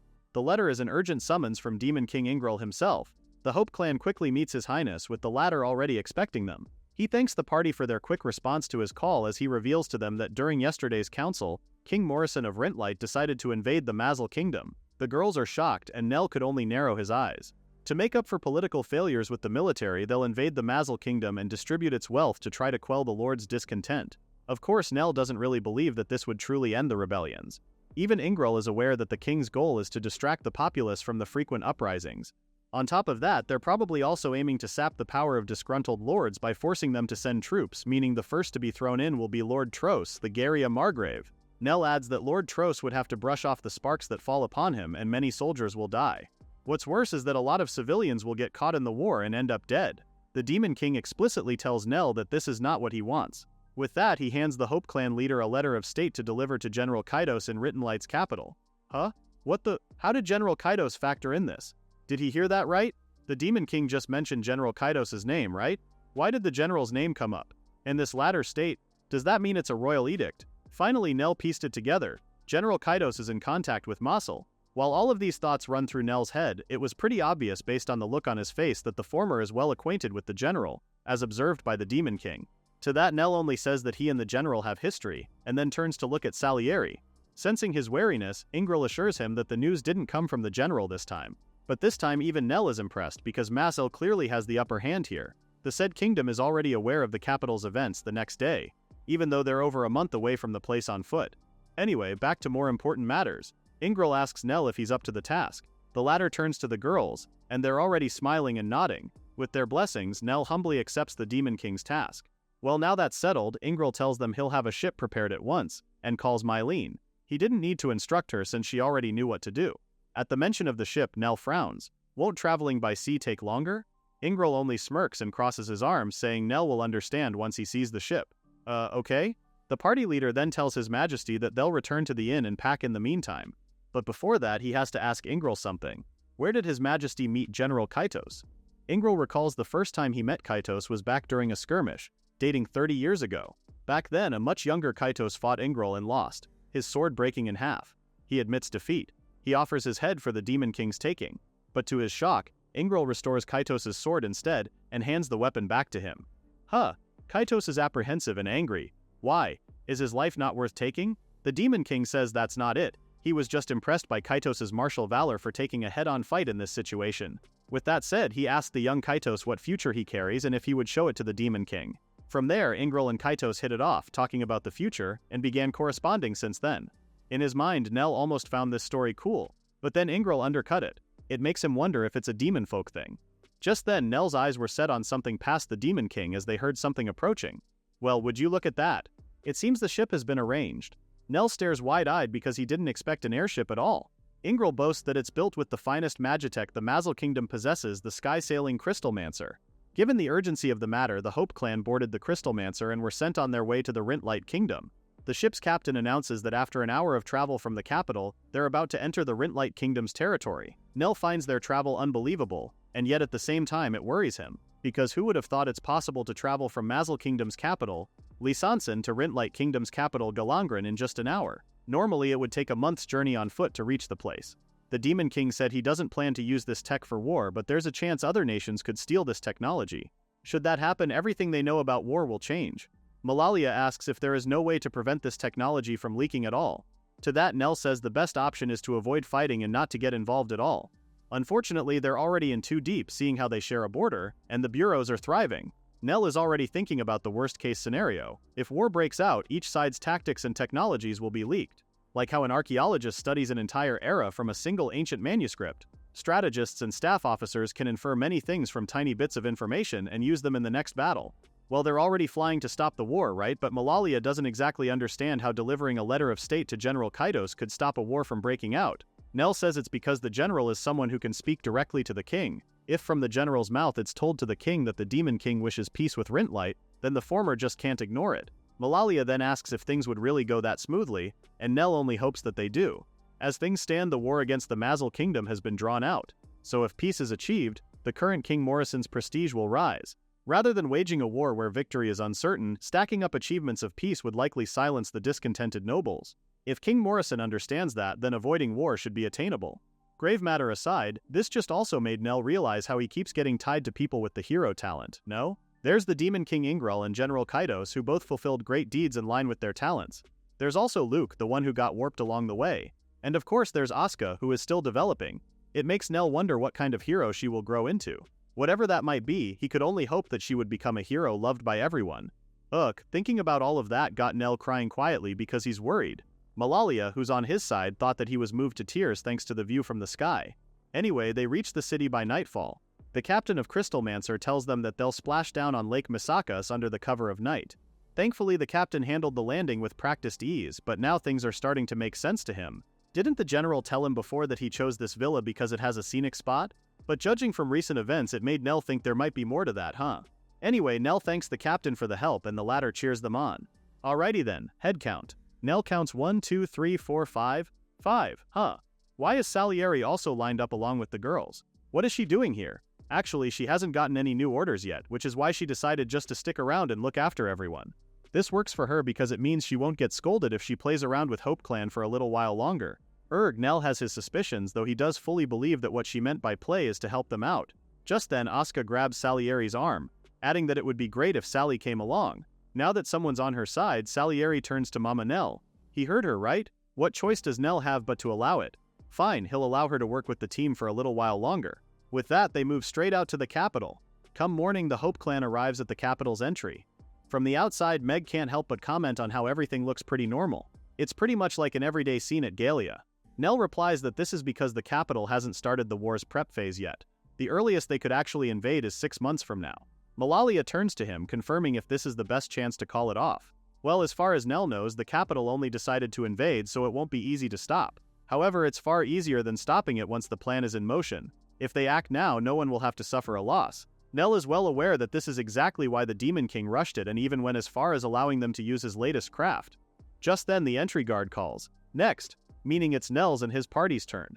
The former spots them as adventurers and asks their purpose of visit. Nell hesitates for a bit, thinking about how he doesn't want his pockets probed right now, but on the other hand, acting too wary will just make them suspicious of him.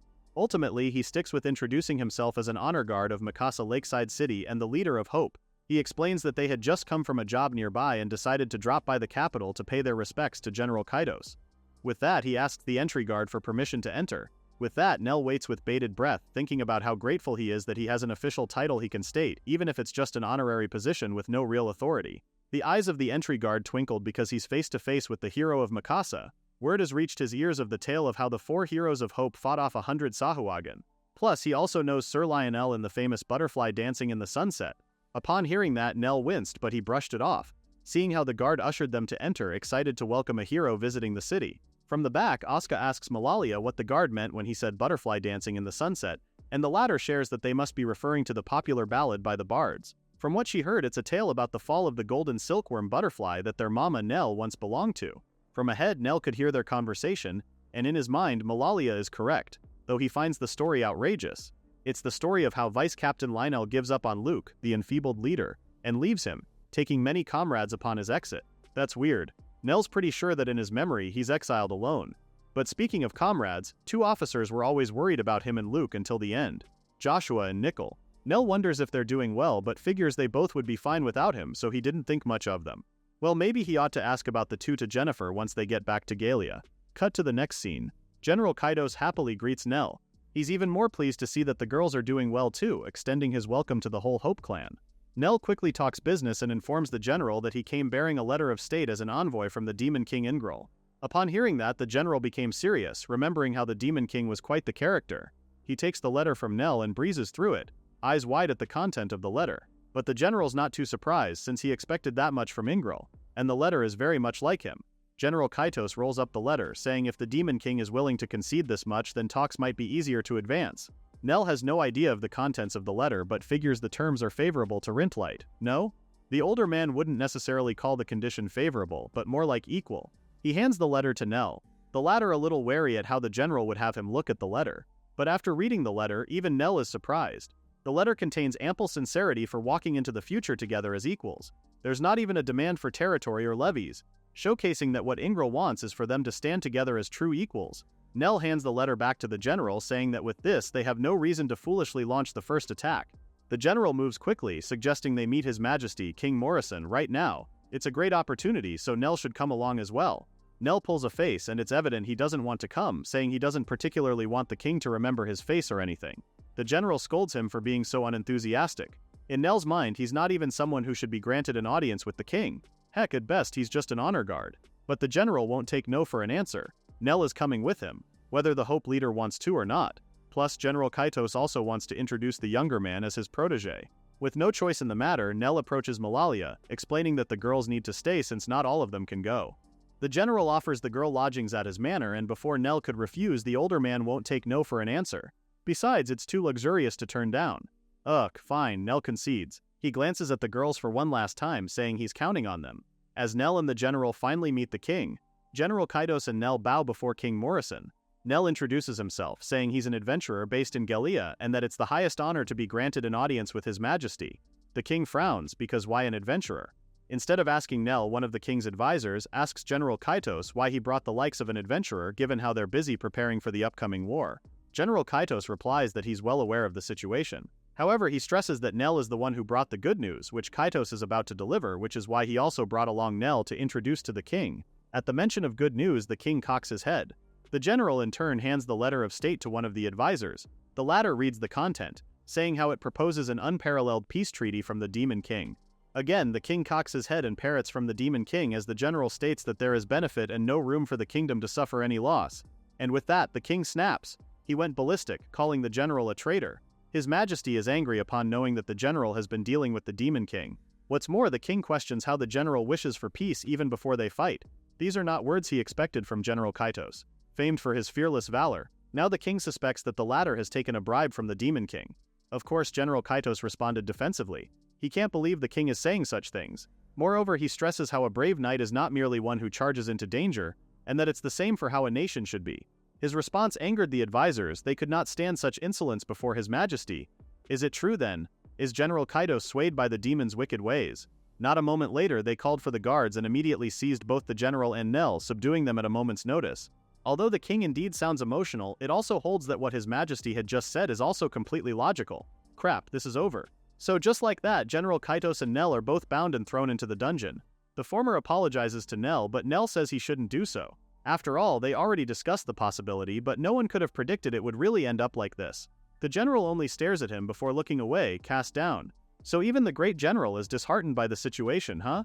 From the looks of it, even the former didn't expect the king to explode flat out like that. When the general speaks again, he says that their view was too narrow, a sentiment Nell agrees with. King Morrison and the others refuse to accept change. They're unable to update the old belief that demons are mortal enemies. Nell can only sigh because they failed to fully account for the rigid old guard mindset of the people. General Kaitos adds that that's not all, they too were too narrow in their view regarding their values about the demons. That's true, even Nell admits that the demon folk is formidable by every measure, but to take that alone as monstrous otherness is pretty shallow. The demon's thoughts and way of life are no different from those of humans. To that, the general actually corrects him, saying he and Nell think like that because both of them deepened their understanding as they came to know Demon King Ingrel and the Massal Kingdom. Simply put, they forgot that among humans, both of them are a special case. When the realization hits, Nell hangs his head. Ugh. He can't believe he let emotions color his words, prompting the older man to laugh about it. It just goes to show that Nell is still quite young, with him promising to do better next time. Anyway, that's enough soul-searching. The general turns to him with a grin, saying that he remembers Nell saying he couldn't predict that this would happen, but for sure Nell has surely laid some plans already, right? At that, Nell smiles. It's true he's got a few lines, but it's a gamble which way it breaks. Plus, he for one knows that the general must have also made his moves, correct? From the looks of it, they both seem to have shouldered a hefty wager with this. Meanwhile, back at the general's manor, Malialia worriedly looks out the window, waiting for Nell's return. It's already sunset. Nell and the general set off in the morning, so no matter how long they drag it out, both of them should have been back by now, right? Salieri agrees because those two would refuse normal hospitality anyway. This means that some things must have happened, as the two predicted. Nell's last words echo in Malialia's head, remembering how he told her that they should escape the nightfall if they hadn't returned by nightfall. If Nell and the general are really captured, then it's only a matter of time before the general's family here in the manor is also. It won't take long before the royal army surrounds this place. That's when Salieri steps in and reminds her how Nell told Milaria to escape. If he had said if you like, then it's a no-brainer that the girls would choose to save Nell, right? Milalia says that since it's possible at this stage, Nell made sure she wouldn't realize that. Hey, so he deliberately removed the option to go save them, prompting Milalia to wonder if Nell did that on purpose. Salieri looks at the other girls and says it's because Nell hates it when everyone does dangerous things, which is pretty motherly love he's showing for all of them. Meisha speaks for the girls, saying that's just needless overthinking, with Asuka adding that it's a choice they'd make. So it's decided. Milalia says they're going to save that dummy mama of theirs. Just then another voice asks about the details of their plan to save him. The girls are rattled and shocked to see there's a man at the door, Asuka even more so than the others. Milalia had to tell her to calm down. It's Lord Kirill, the general's right hand. Oh, Asuka perks up because this man is a strategist like their mom. Kirill frowns, thinking she's referring to Lord Lionel, right? Anyway, Kirill says that as much as he admired their loyalty, he can't have them acting out on their own. Meisha promises they won't cause any trouble. They just want to save Nell. To that, Kirill then asks her how she would rescue them without grasping the castle's layout or troop placements. Malialia answers him instead, saying that's where he comes in because that's why they need him for that. For sure Kirill knows it all, right? The latter holds her gaze, asking Malalia if she really thinks he would help the likes of them mere adventurers. Malalia thinks that Kirill must have also received orders to flee with the general's wife and his family, should anything unforeseen befall General Kaidos. But considering an unknown number of pursuers, a safe escape is difficult. With that said, Malalia proposes they cause a stir in the castle, play decoy like mere adventurers, and rescue the general along with them. Again, Kirill questions her, this time asking if she really thinks they alone can play decoy. This made Malalia doubt herself, but Asuka placed her hand on the former's shoulder. Just who does Kirill think he's talking to? They're the super strong Hope clan. The ones who drove off 100 Sahu again, the heroes of Mikasa. Asuka has a determined look in her eyes, claiming that even bundled soldiers won't beat them, and that they will definitely save both Nell and General Kaitos. Meg and Meisha echo the same sentiments, while Kirill falls silent. So this must be what the general meant. He sighs and reveals how the general told him to brace himself for something beyond common sense to happen. Alright, he acknowledges their resolve, and Milialia couldn't be thankful enough. However, Kirill tells her that they're not going for decoys. There's a better plan. Later that night, the Hope clan and Kirill decide to take action. Milialia tells the latter that they'll count on him for the rest, with Kirill replying that they'll rendezvous at the usual place. She then turns to Salieri and asks the latter to do her thing. The tip of Salieri's index finger lights up as she casts an invisibility spell over everyone. Amazing! Asuka was so shocked she couldn't contain her excitement. Meg had to tell her to pipe down since she was ruining the point of the spell. Oops, sorry. Cloaked in invisibility, the five of them walk past the castle guards, with Meg picking the lock on the gate. They head to where the water supply is located and pour a certain kind of power, while the two guards sit unaware of their presence. Before long, both men were knocked out. Back to Nell and the general. Nell thinks that it must be around dusk by now, but his train of thought gets disrupted when he hears an unfamiliar noise, followed by their guard collapsing before him. Huh?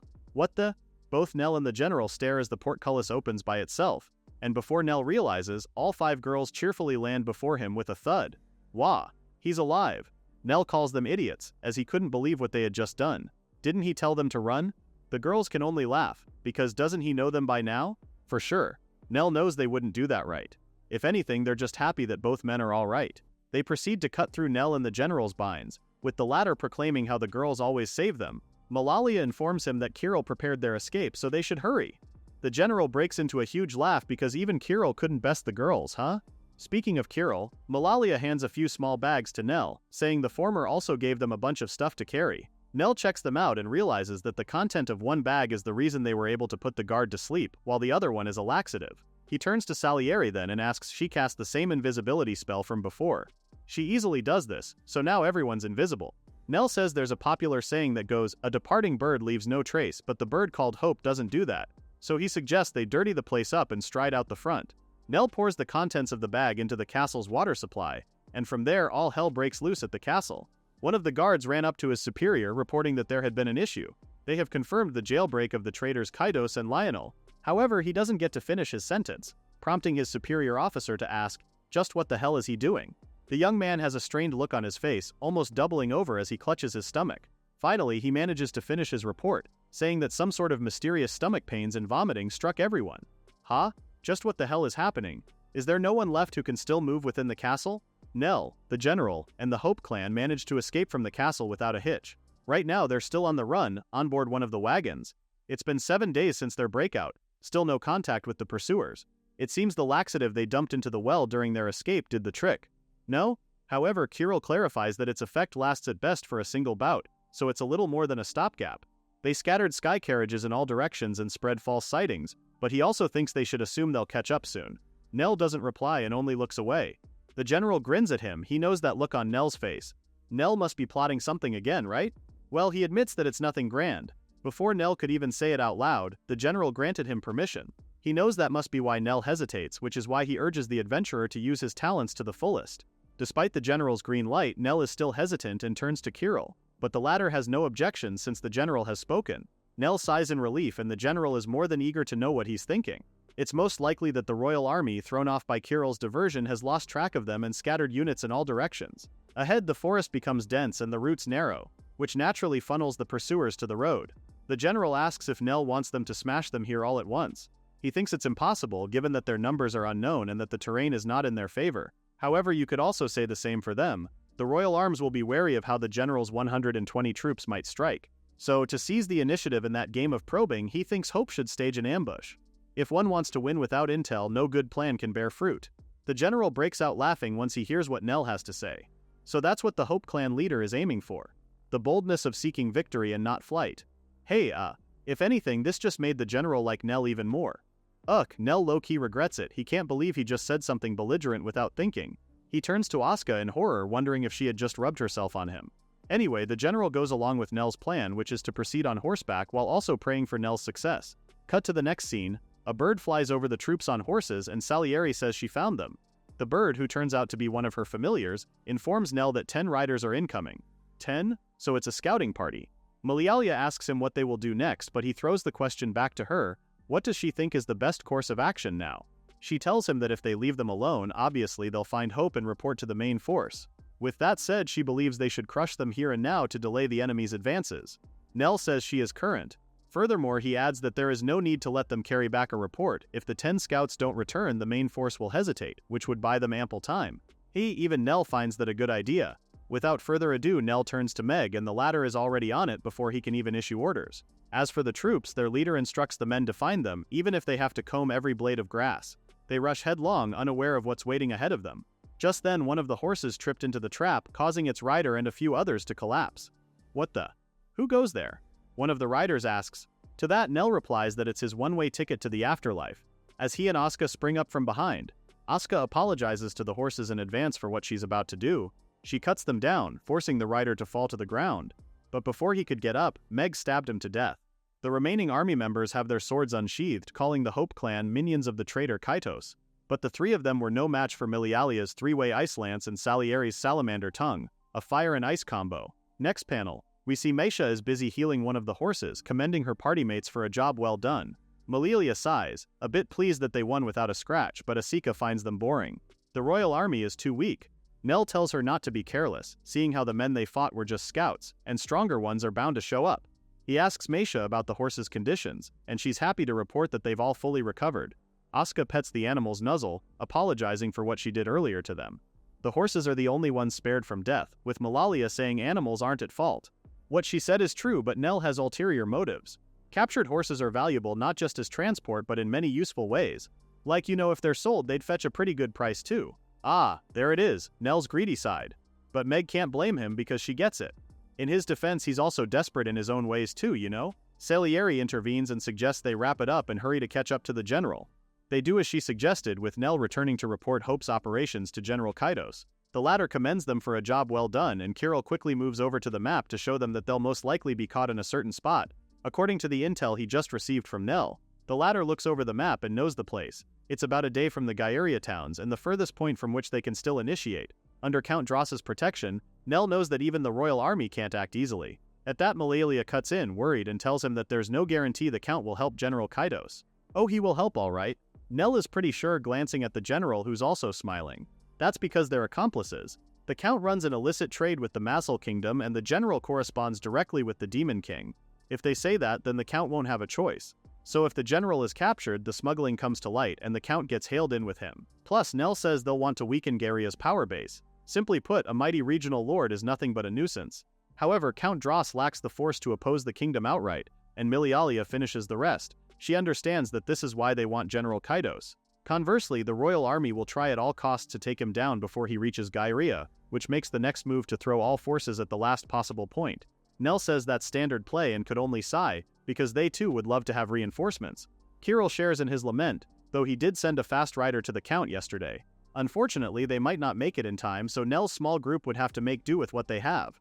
As Kirill predicted, the royal army came to them charging with a whole battalion. From what they're seeing, Salieri deduces that they must have scraped together patrols and way station guards to make up the battalion. In short, these men are real brainiacs. Nell may be smiling, but he's wary. A rough count of their opponents is around 240, that's twice their number. So what's the next move here? Looking at their enemies rushing before them, it's pretty obvious that Nell's side is overwhelmingly at a disadvantage. But since the enemy chose quantity over quality, he saw that the troops' coordination seemed poor. He turns to General Kaitos and asks if the latter would approve of his move to scatter the enemy. The general grins, entrusting all operational moves to Nell since he already sent Kirill to guide the non-combatants. He gives Nell full permission to showcase the plan he seems to favor best. With the general's permission, Nell turns to Milialia, asking her to give him one big shot. Hey, she's more than happy to give him more than one. She points her staff to the sky and casts a three-way ice lance. But that's not all, she doubles it. Nell is pretty amazed at the move she just pulled, but Milialia is not done yet. From the sky she casts Shatter and sends shards of ice debris into the enemy troops. Ha! That move just disrupted their coordination, so Nell quickly calls in the cavalry to move. Led by General Kaitos, he already knew Nell's instructions before the younger could even give them, ordering his men to keep pressing. Nell orders the infantry to move forward as well. If they go straight, routed enemies driven by the general will flee toward them. Charge! Asuka and Salieri are at the front, rushing headfirst into the battle. As they ran, Asuka told her that once they reached the town, the loser with the lowest kill score was buying. Salieri's pretty confident of her win, apologizing to Asuka for making her treat her. As for the mage unit, Nell instructs them to keep up the long-range spellfire. For the cleric unit, he issues an order to focus on long-distance healing and minimize friendly losses. Meg goes ahead and tells Nell that they'll stay here to guard the rear echelon. Thanks to Malalia's magic, she's pretty confident that this battle will be easy peasy. So far the enemy has lost over 10% of their strength in the opening hit. Even if they slip past the cavalry's charge, they'll get hit by the infantry's assault. Wait a minute, Nell just realized something. After taking this much damage, any commander worth their salt would issue further orders to regroup and prevent more losses, wouldn't they? Crap, this is bad. He starts muttering under his breath and Malalia notices this, asking what's the matter. To that, Nell points out how their enemies aren't running away, so what does she think? Now that he mentioned it, even Malalia finds that strange. Are they stalling for reinforcements? Nell points out that if they face their attacks in different waves, they'll slowly be wiped out one by one. In that case, massing from the start would wipe them out more easily. To him it looks like they're aiming for mutual destruction, like wraiths trying to drag them down to hell. Malalia pales as she finally realizes what's happening. It's a war of attrition. Quickly she tells Nell that they need to do something. At this rate, the general and Asaka's group will be in trouble. Unfortunately, Nell tells her that there are no moves left to play. He could only look down because what exactly could they do? All their forces are engaged and they don't have anything as fancy as a reserve. Right here they only have 13 mages and clerics. Plus he and Meg are the only ones suited for close combat.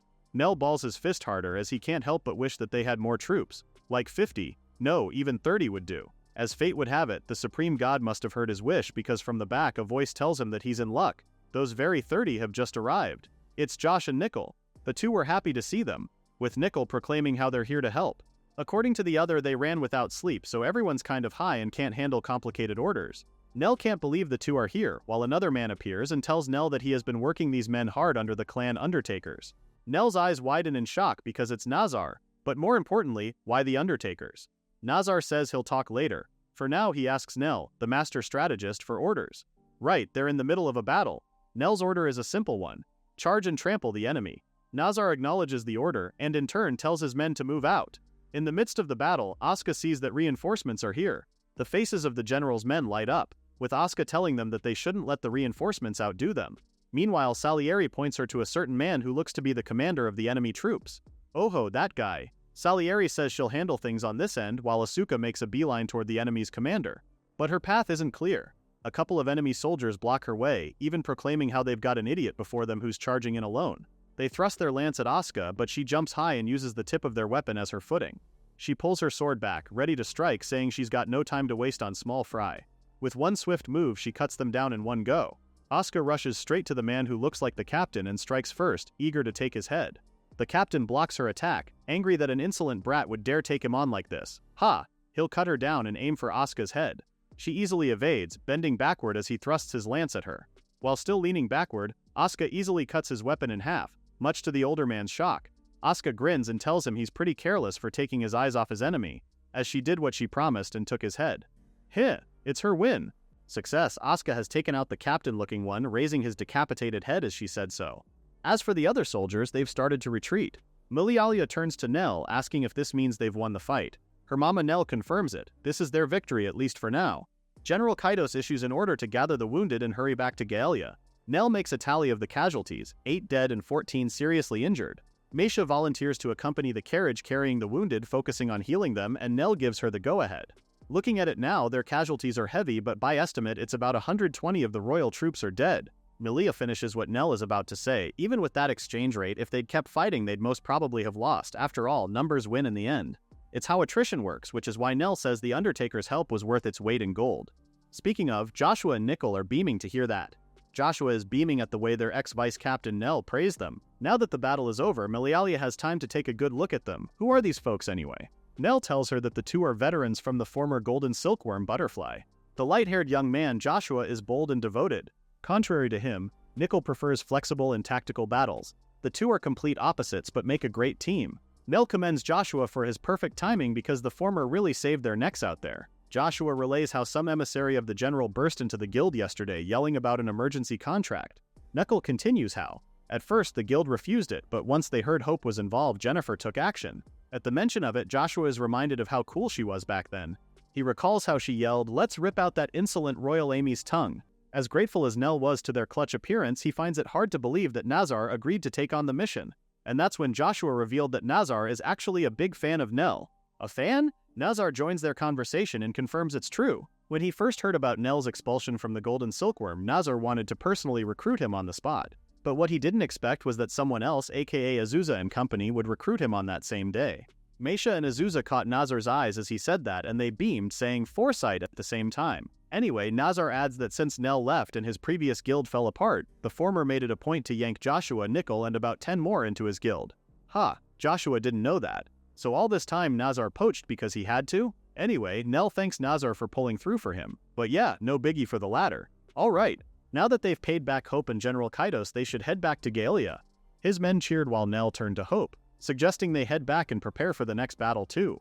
Back at Galea, specifically at Count Dross's manor, General Kaidos, along with Nell, reports everything that happened to the noblemen, explaining how they ended up at the Count's manor. Count Dross sighs. He always knew the capital's lot were fools, but he didn't expect they were this foolish. Maybe the folks from the capital can't grasp the gains from covert trade, but they should at least consider the power gap. If Mazel slapped sanctions on them, they'd probably be bankrupt within 3 years. Count Dross continues that they were only able to avoid that because the Demon King Ingrale, the benevolent ruler of Mazel, respects them. Tick, why can't the capital understand that?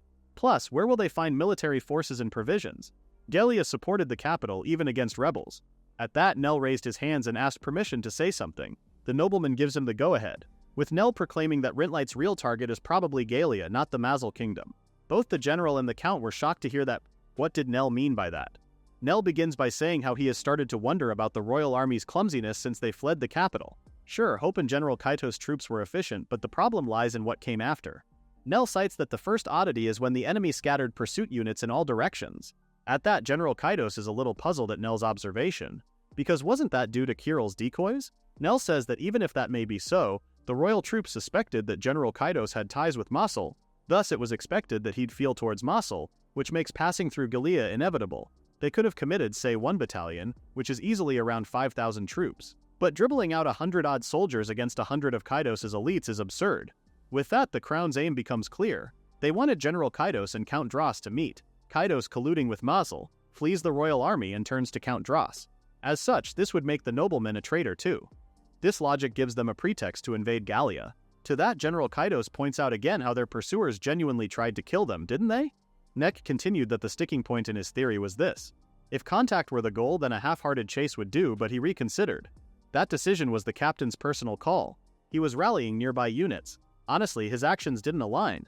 From Nell's perspective, the captain was rushing to achieve glory, and he probably wasn't a key figure who'd know the higher-ups' plan.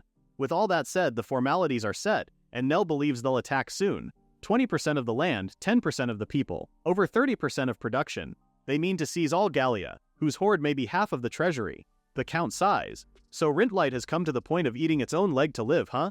The general suggests they cut off the head so it cannot eat, which the count agrees with. Count Dross entrusts the whole matter to Nell. He wants Nell to gather 1,000 people, mainly adventurers and volunteer soldiers, and lead them. The older nobleman is aware that it's a heavy burden, but he stresses that they need the same strength that brought the general here. Nell accepts, vowing to hold this land. Much later, Nell meets up with Salieri. She informs him that she has already asked Moss for aid. Nell commends her for a good job. Now it's safest to assume it will take 30 days for troops to arrive from Mazel's capital. Count Dross's guards, volunteers, and garrison are their main force on 3 fronts, but only half of them are truly usable. Meanwhile, the royal army will muster 50 to 80,000. Milialia is worried because no matter how you put it, they're outnumbered. So she asks Mama Nell what the plan is. He replies that if the enemy troops leverage their numbers properly, then they've got no chance. On the other hand, he points out that not all 100,000 can't fight at once, so early on it will be skirmishing with smaller units. Asuka chimes in then. "Units like ours," she says. "This means it all depends on how he moves the thousands he's given." This time, it's Meg who appears, reporting that they've spotted the Royal Vanguard. There are about 3,000 soldiers, something Nell already expected. He also thinks their commander uses orthodox, steady methods.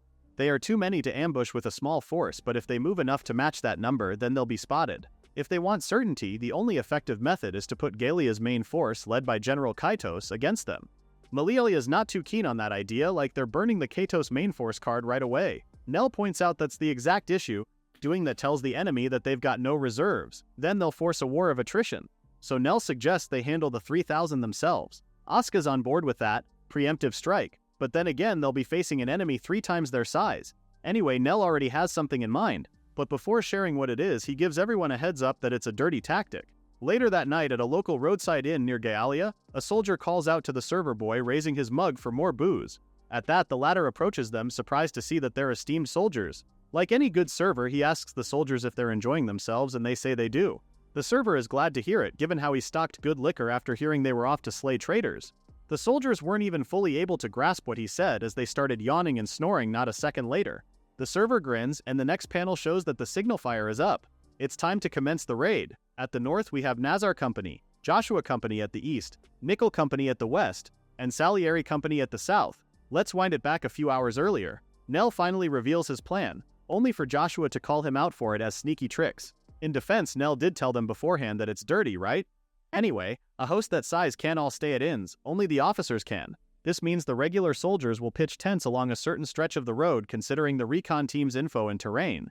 Seeing the location, Asuka points out that their location is far from town, which is perfect for a sweep. Malilia is worried because those officers will have some guards, right?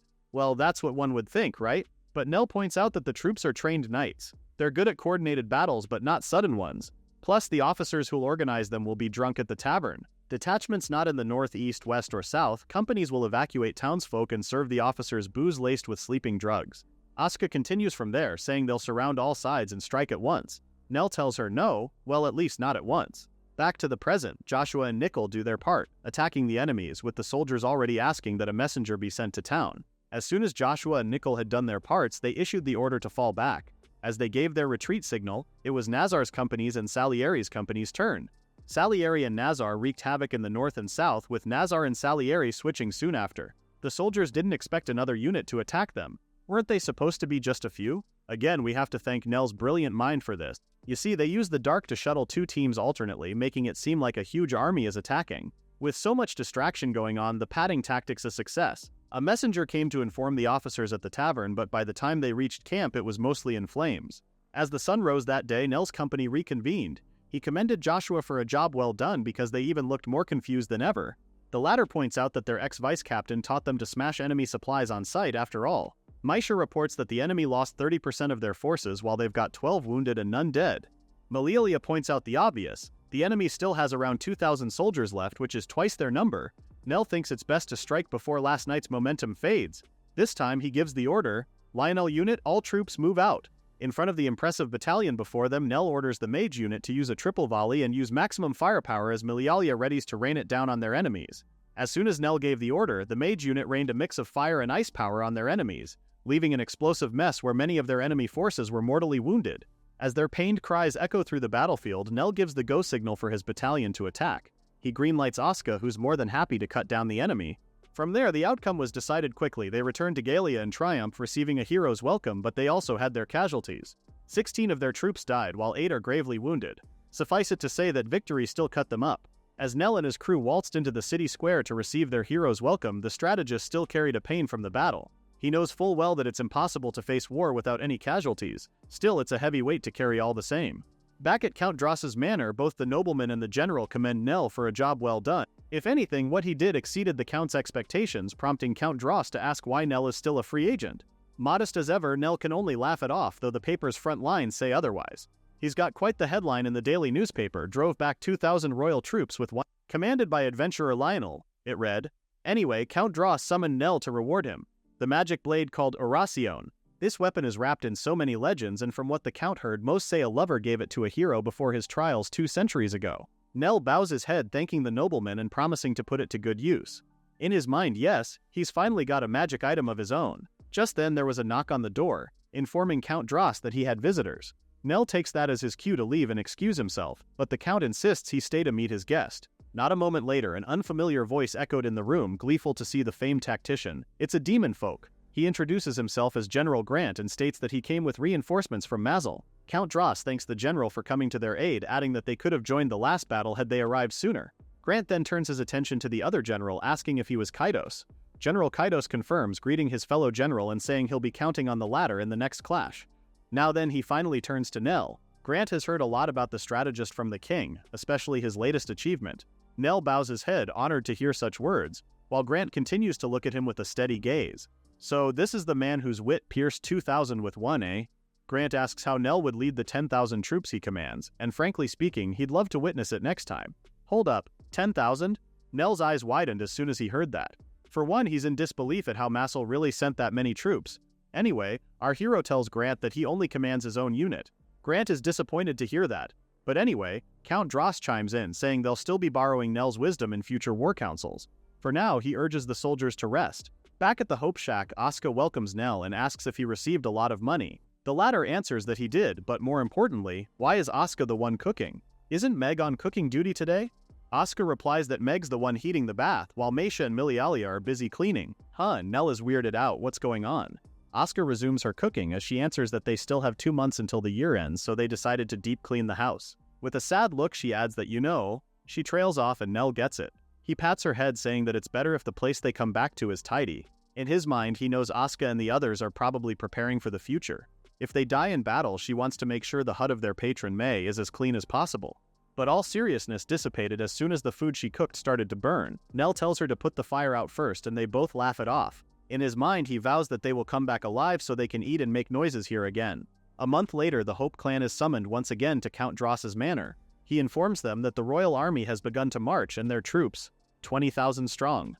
General Kaidos thinks their numbers are far too low. Nell thinks so too, like the general. He estimated 80 to 100,000, as if he read their minds. Count Dross adds that the numbers are low because the lords aren't sending levies. Word of their opening defeat spread nationwide, so the nobles are avoiding the crown's call to war. As if that's not bad enough, rebellions are flaring across the realm. Nell still thinks 20,000 is far below Rintlight's true capabilities. They can't mobilize all their forces since they have to deal with rebels and the nobles. It also means they cherry-picked only the elite. Grant chimes in that if the number is all their basis, then they'll win. But the royal army's drill and coordination will trump over them. Looking at the tactical map, Nell notes that on paper Grant's 10,000 troops, General Kaidos's corps, and 5,000 volunteers outnumber the enemy's party. But as General Grant said, they're a Galia-Massel coalition. Their joint drills are lacking, and they talk less about coordination. They haven't even fixed their overall command. By rights, Grant should act under Kaidos. But even if the two agree, their troops' pride won't. For sure there will be moments where they just won't cooperate. Simply put, their side has openings to exploit while the royal army's elites are a solid monolith. Nell's side can't relax just because their numbers are bigger. General Grant turns to Nell, asking if he has any ideas. If the royal army loses here, then Rintlight's authority will collapse. In Nell's trained, insightful eyes, there will be more rebelling forces and nobles will join them. A spent kingdom can't possibly quell that. Well, that's a no-brainer, but what Grant wants to know is Nell's point. The strategist answers that pulling the rug from an army that's prepared for a desperate no-retreat battle might be easier than it seems. With that, he grabs the map, saying that he thinks there is plenty of room for tricks. Cut to the day of the battle. The venue for their bloodshed is held at Aspen Plain, a place that was once nameless, which has then been named for the sake of military history. If they don't hold this field, Galia might lose its name instead, and that's one thing they have to prevent no matter what. As soon as first light hits, both General Kaidos and Grant issue their order. All units advance. Thus the battle began. It was an intense battle right off the bat, with both demon folk and soldiers under General Kaidos fighting against the royal army. Despite their joined forces, the demon folk still struggled to push back. It was evident that they lacked coordination, with General Kaidos's men telling the demon folk to hold the line and push back. The latter fires back, annoyed at the humans yapping. One of the royal army's men reports to General Gozak the happenings at the front. But even without the report, the military leader could see just fine what was happening on the front lines. As said before, it was evident that the Galia-Massel coalition had no coordination at all. The decision to form an alliance with those savages will be their doom. One of the soldiers boldly claims that victory is theirs, to which General Gozak laughs. Like, yeah, sure, but it's better not to rush it. On the flip side, it looks like he won't need to step into the battlefield after all. But wait, something's off. The military leader could feel it. Even if their enemy's coordination is poor, would an army that's escaped so many pinches suddenly form such a sloppy line? With his furrowed eyebrows, the soldier can't help but ask what the matter is. The general still has his eyebrows furrowed, saying how he feels something is wrong. He looks at their men's position and finally notices that the Royal Army line is broken, with the Mazal and Gallia armies on their sides. At that, he immediately ordered his men to reform the line at once. His soldier is confused because what does he mean by reform the line? They're holding the line, going on both the defensive and offensive at the same time. The general chastised the soldier because how could he miss that, motioning at the stretched line. They've been lured out. At this rate, they'll be in trouble. No sooner had he said that than General Kaitos gave the order for all units to charge. Punch a hole right through the Royal Army's guts, he shouts. This time, his men go on the offense, efficiently killing their enemies. General Grant does the same, ordering his men to charge now that the Gallia army has opened a path. General Gozak tries to hold the line, commanding his men to rebuild the vanguard. Bad move. The Gallia army actually anticipated that they were going to do that. General Kaitos grins, and this time he ordered his men to drive into the enemy troops' main body. Heck, they might as well thank Masel while they're at it. From Nell's vantage point, it's obvious that the tables have flipped. You see, before the battle, Nell and both generals were summoned to Count Dross's manor, right? There, he suggests that their tactic at the battlefield is to not coordinate the two armies. Both generals frowned at what they heard, with General Kaitos even asking if he had heard that right. General Grant, on the other hand, shook his head in disappointment. It was the Count who told both men to give Nell a chance to explain, given how it's too early for them to be disappointed. Nell is thankful for the general, giving him grace for what he said. As he thanked the nobleman, Nell went into full detail. Ultimately, they pivot to an oblique order and set a diagonal line, striking the enemy's flank. General Grant questions why they have to start that way. Even if the enemy catches on, their number can still force an advantage. Nell tells him that it lowers their odds. Since the enemy has counters ready, they should erase even slivers of risk. Alright then, General Grant will trust Nell's will to guarantee victory. Nell continues explaining the plan. Upon contact, Mazel will feign weakness and fall back, guiding a natural Gallia advance into the oblique. As reinforcements, they'll assume Mazel's morale is lower and can't fight on this turf more convincingly than by making Gallia look weak. To deepen complacency, he urges both the Mazel and Gallia armies to deepen complacency, wherein they visibly fail to coordinate. General Kaitos asks what happens next, then and Nell says that's up to the generals from there. Finally, it seemed like a bulb lit up above both generals' faces as they now understood what Nell meant when he said don't coordinate. Back to the battlefield, of course. Nell's side wins. Well, not fully, but they're almost there. Milialia is amazed at her mama Nell's strategic capabilities. The strategist, on the other hand, commends the veteran commander's execution of his plan. As expected, they both excel at optimization. Still, Nell had to say that the Royal Army is pretty tenacious, huh? Salieri chimes in, saying that it's because the Royal Army has nowhere to fall back. So they're unfortunate to have the capable yet foolish commander leading them, eh? Salieri asks Nell if he thinks the enemy troops have some miracle reversal up their sleeve, causing Milialia to worry. But actually, Salieri knows that doesn't exist. She just really enjoys teasing Milialia. Anyway, Nell says an army works only when command numbers and formation align. Right now, the enemy only has one. Obviously, this is war and will have casualties. And yet Nell can't help but pity their opponents. He sighs, thinking that if only their enemies would run, causing Salieri to tease him for his kindness. Just then a messenger appears bearing orders from General Kaitos. Fix upon the holy blade, Oracion, the enemy commander's head and bring it back. Those were the general's orders. Nell acknowledges the general's command, then tells the messenger to tell the latter to await good news. With that, the messenger left, but not before bidding Nell good luck. Nell issues a new order to Salieri. Reform the unit into a spindle position, which she acknowledges. Then he instructs Meg to inform the units that the Nell unit will be charging. With that, Nell and his unit charged into the battlefield.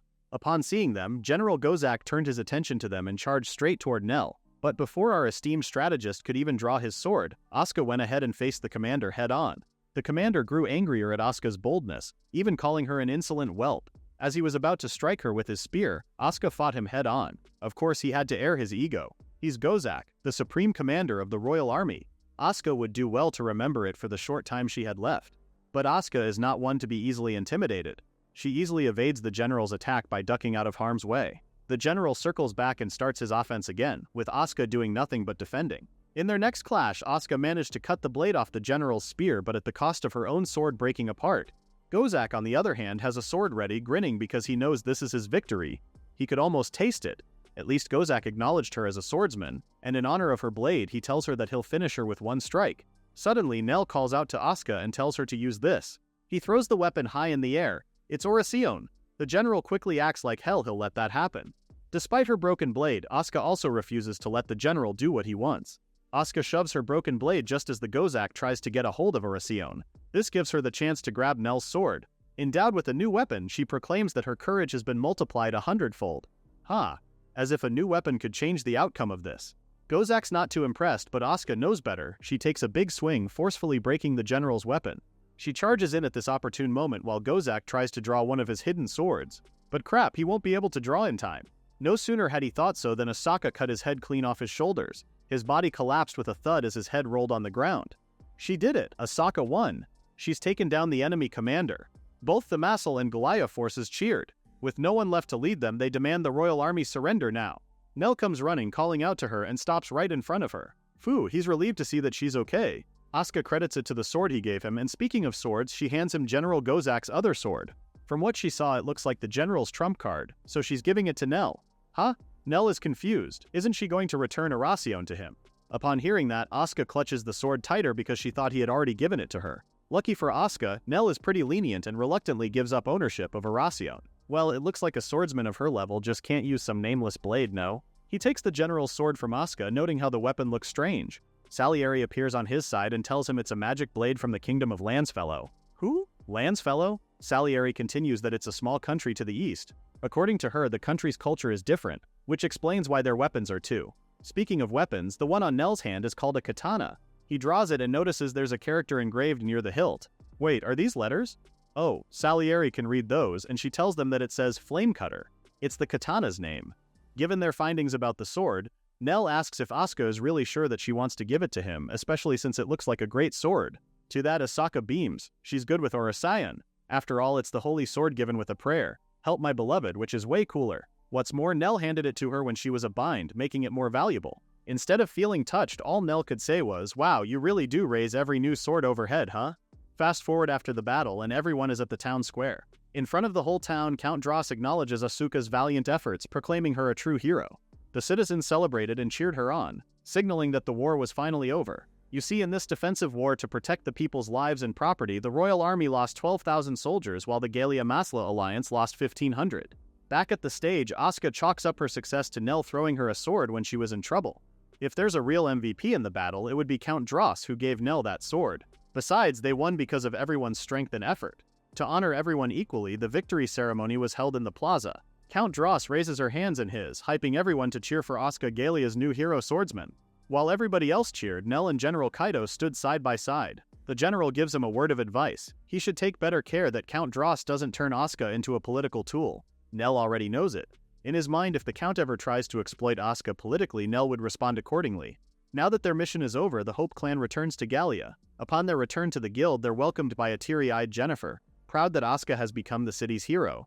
It wasn't too long ago when Asuka was crying about how she couldn't pay the participation fee, no? At the mention of the past, Asuka feels a little distressed because didn't they promise not to bring that up? Anyway, Hope Clan plus Salieri is back at the guild, prompting Jennifer to ask what brought them there today. Of course, it's Nell who speaks on their behalf. With the Count's donation, they decided to rebuild the clan house. But since it's under construction, Nell and the others are practically homeless, so they've come to look for a job. Jennifer replies that they came just in the right time. They're having trouble handling a request to subdue the undead. Since over 10,000 soldiers perished, there should be no shortage of zombies. Meisha adds that the requester is the Church of the Supreme God, so the reward won't be very good. When she heard that, Meisha perked up and asked Nell if they could take this request, vowing to give it her all. That was Nell's plan all along, so since they're all in agreement, Jennifer hands the paperwork for him to fill out. After, she instructs them to head to a Mani village where zombies roam around every night. Jennifer informs them that the church's barrier keeps them out of the village, but the people are exhausted. Towns and villages around Gallia are in the same state too. Even with all the priests working on rites, they're hopelessly understaffed. If that's the case, Nell thinks it's best to take several at once, instructing Meg to map the most efficient route. Then he turns to Meisha, saying she's the star of this job, which is why he's holding out for her to do her job. Meisha, on the other hand, is more than happy to take on the responsibility. With that, Hope Clan plus Salieri sets off. Fortunately, they were able to hitch a wagon heading to a Mani village. Since the war has gummed up logistics, especially around Gallia, there are more wagons running to restore the flow. Malialea mentions how rushing recovery has made funerals slack and the dead have started to wander. The undead then mess with the villages, which is pretty ironic. To that, Nell says it can't be helped. It's only natural that the living come first. You can't care for the undead unless you're alive, right? His reply is pretty depressing. But yeah, Malialea figured their mama Nell is a realist. At that, he points out that it's better than a romantic tactician. Suddenly, Meisha stands from her seat, proclaiming trouble. She sensed a wicked presence, and a lot of them are heading their way. Nell asks Meg to watch all directions, and she was already on it before Nell could even issue the order. Behind, they've got knights on blue horses closing in. Asuka readied to draw her horse when she heard knights on blue horses. What a troublesome enemy. Nell knows they're a kind of wraith that hunts the living and drags them to the underworld, a high-tier undead. Nell tells the civilians to hold tight to their seats as he instructs the driver to drive at full speed. In his mind, Nell believes they'll be safe as long as they make it into the village. For sure, the barrier will block the undead. The only trouble is that their pursuers are on horseback. Their speed is way faster than theirs. At this rate, the knights in blue will catch up to them. He asks Milialia how long it will take for them to reach Ameni village. She replies that at their current speed it will take about a quarter hour. What? At this point they won't be able to outrun them. Crap, Nell messed up. They should have them bolt after his unit got off. Salieri calls his attention and assures him it will be fine. With that, the demonkind glowed and instructed the rest of Hope to gather around her. As soon as they did, she used her levitation skill, so now they won't get hurt if they jump off the wagon. Before they jumped off, he told the civilians and the driver one last time to head directly toward the village at full speed. With that, Hope Clan and Salieri jumped off, determined to turn and intercept. Asuka and Salieri are tasked with handling the front, while Nell instructs Milialia and Misha to support the two from the back. As for Meg, he instructs her to be the skirmisher and support the front.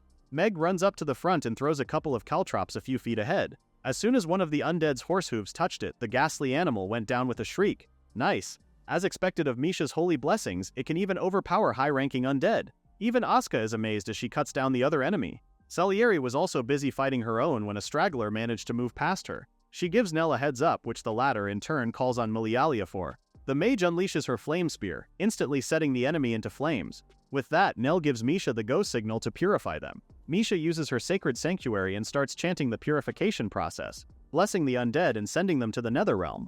As soon as it's over, she almost collapses. Had Nell not caught her in the last minute, he gives her a piece of candy suggesting she rest for a bit since it will all be over soon. With everything that has happened in the last few minutes, Nell can only comment about how his role keeps getting smaller and smaller. To that, Asuka answers that he doesn't have to worry about anything. If that's the case, then he suggests they head to the village before sunset. After their recent battle, it didn't take long for the Hope Clan to purify Ameni village. Right after that, they visited 5 other villages that were terrorized by the undead. And so, thanks to a solid 10 days of purification work, Meisha came to be known as Saintess Meisha. As soon as their quest wrapped up, they returned to the guild, where Jennifer happily commended them for their swift response. Nell turns to Meisha, saying the latter really shone in this last mission. Jennifer adds that word has spread across Galia of the great Saintess Meisha's deeds. An unfamiliar man suddenly approached them. The man is a messenger from Count Dross, informing Nell that the nobleman is urgently requesting Nell and Misha to come to him. Nell acknowledged the message, but unlike him, Misha is worried. Sure, the Count may have dealings with Nell, but what business could he have with her? Nell tells her up front that the Count intends to use her politically, just as with Asuka. Meisha asks if a priest is even useful for that. He explains that the Count is interested in Meisha of Hope, not Meisha the Fat, that she's known as Saintess Meisha of Hope, the savior of the neighboring villages. That's the banner the Count wants to brandish. Nell hadn't finished explaining when Meisha reached out and clung to him. She doesn't understand complex things, but no matter what happens, Nell will protect her, right? He pats her head in assurance, and that's more than enough for the priestess. With that, the two answer the Count's summons and head to his manor. The nobleman welcomes them both, and while he's warm and affable, Nell remains stoic but respectful. Right off the bat, he asks the Count what business he has for them today. Count Dross begins with a report on domestic affairs. Marquis London has declared independence, and 2 more will likely rebel before the year's end, and then it will be over. In his mind, Nell knows London is a powerful noble who has always been at odds with the royal government. After losing on the Aspim Plains, the royal army could no longer deter the other nobles, so it's no wonder the habitually skeptical nobles are deflecting. Back to the conversation. Nell asks what Galia will do. Count Dross says they'll declare independence right after the new year, and style themselves the Kingdom of Galia, and this is where the nobleman has a favor to ask of our esteemed strategist. No, Nell flat out tells Count Dross, catching the latter by surprise. Nell's gaze is firm while the Count points out that he hasn't even said anything yet. Nell expresses his support for founding the nation with Count Dross as king, but setting hero Asuka and Saint Meisha at the new king's side is something he cannot agree to. Nell refuses to let Asuka, Meisha, or any of them be made into political tools. Not just those two, but Milialia and Meg as well. He refuses to throw his precious family into the vortex of factional strife. Count Dross tells him then that obviously he'll prepare a fitting post for Nell, like a Grand General or Chancellor. Nell, for one, fully understands wanting to enlist current heroes to win hearts, but he points out that once things settle into peace, they'll quickly become an obstacle. After all, a country can't function with a hero more popular than its king. The Count paused for a moment to think. Nell knows the nobleman is perceptive, so this should be enough for him to see it. After a beat or two, Count Dross sighs. Nell is pretty stubborn, huh? Just then the door opens, and they hear an "I told you so" from a familiar voice. It was General Kaitos. The general points out that if Nell were swayed by rank or honor, then he'd have served under the general a long time ago. He was laughing as he said that, and in Count Dross's defense he only wished to confirm Nell's intent. Well, now that it's confirmed, Nell assumes that the real matter starts now, no? General Kaitos informs him that the capital's environs are in a terrible state. As Count Dross said, with the lords rebelling, there's no levy coming in, so the cash-strapped royal government has imposed heavy taxes on the capital and nearby residents. Resist and they seize food, clothing, shelter, and even lives. The powerless can only weep and endure. So to speak, the situation is the worst. As for General Kaitos, he can't bear to sit back in his hands and watch this tragedy, which is why he's searching for ways to help them. Count Dross believes they should take the offensive given how the royal house of Rintlight has essentially signed its own death warrant. A silence descended upon them before the noblemen continued that they had yet to reach a consensus, despite many rounds of debate. So they agreed to seek Nell's cool-headed counsel. From Meisha, who is hailed as a saint, the Count hoped for compassionate advice, which is why he summoned both of them. Nell turns to Meisha, asking her what she wants to do. Should they help the people of the capital or do nothing as things are? The three men turn to her, waiting for her answer. Meisha answers that she will follow whatever her Nell mama says. So she's giving our strategist 2 votes, huh? Alright, Nell tells both the general and the count that they'll help. There are people suffering under tyranny, and of course they're their countrymen. If they overlook this, even the soon-to-be-founded Galia kingdom will have its moral worth questioned. Both the general and count smiled. Nell had a point. Even the nobleman, with his affectation of cynicism, must have wanted to help in his heart.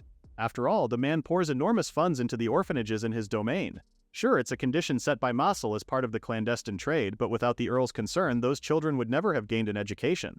Count Dross raises his hands in resignation because even he knows that the people are the bedrock of a nation.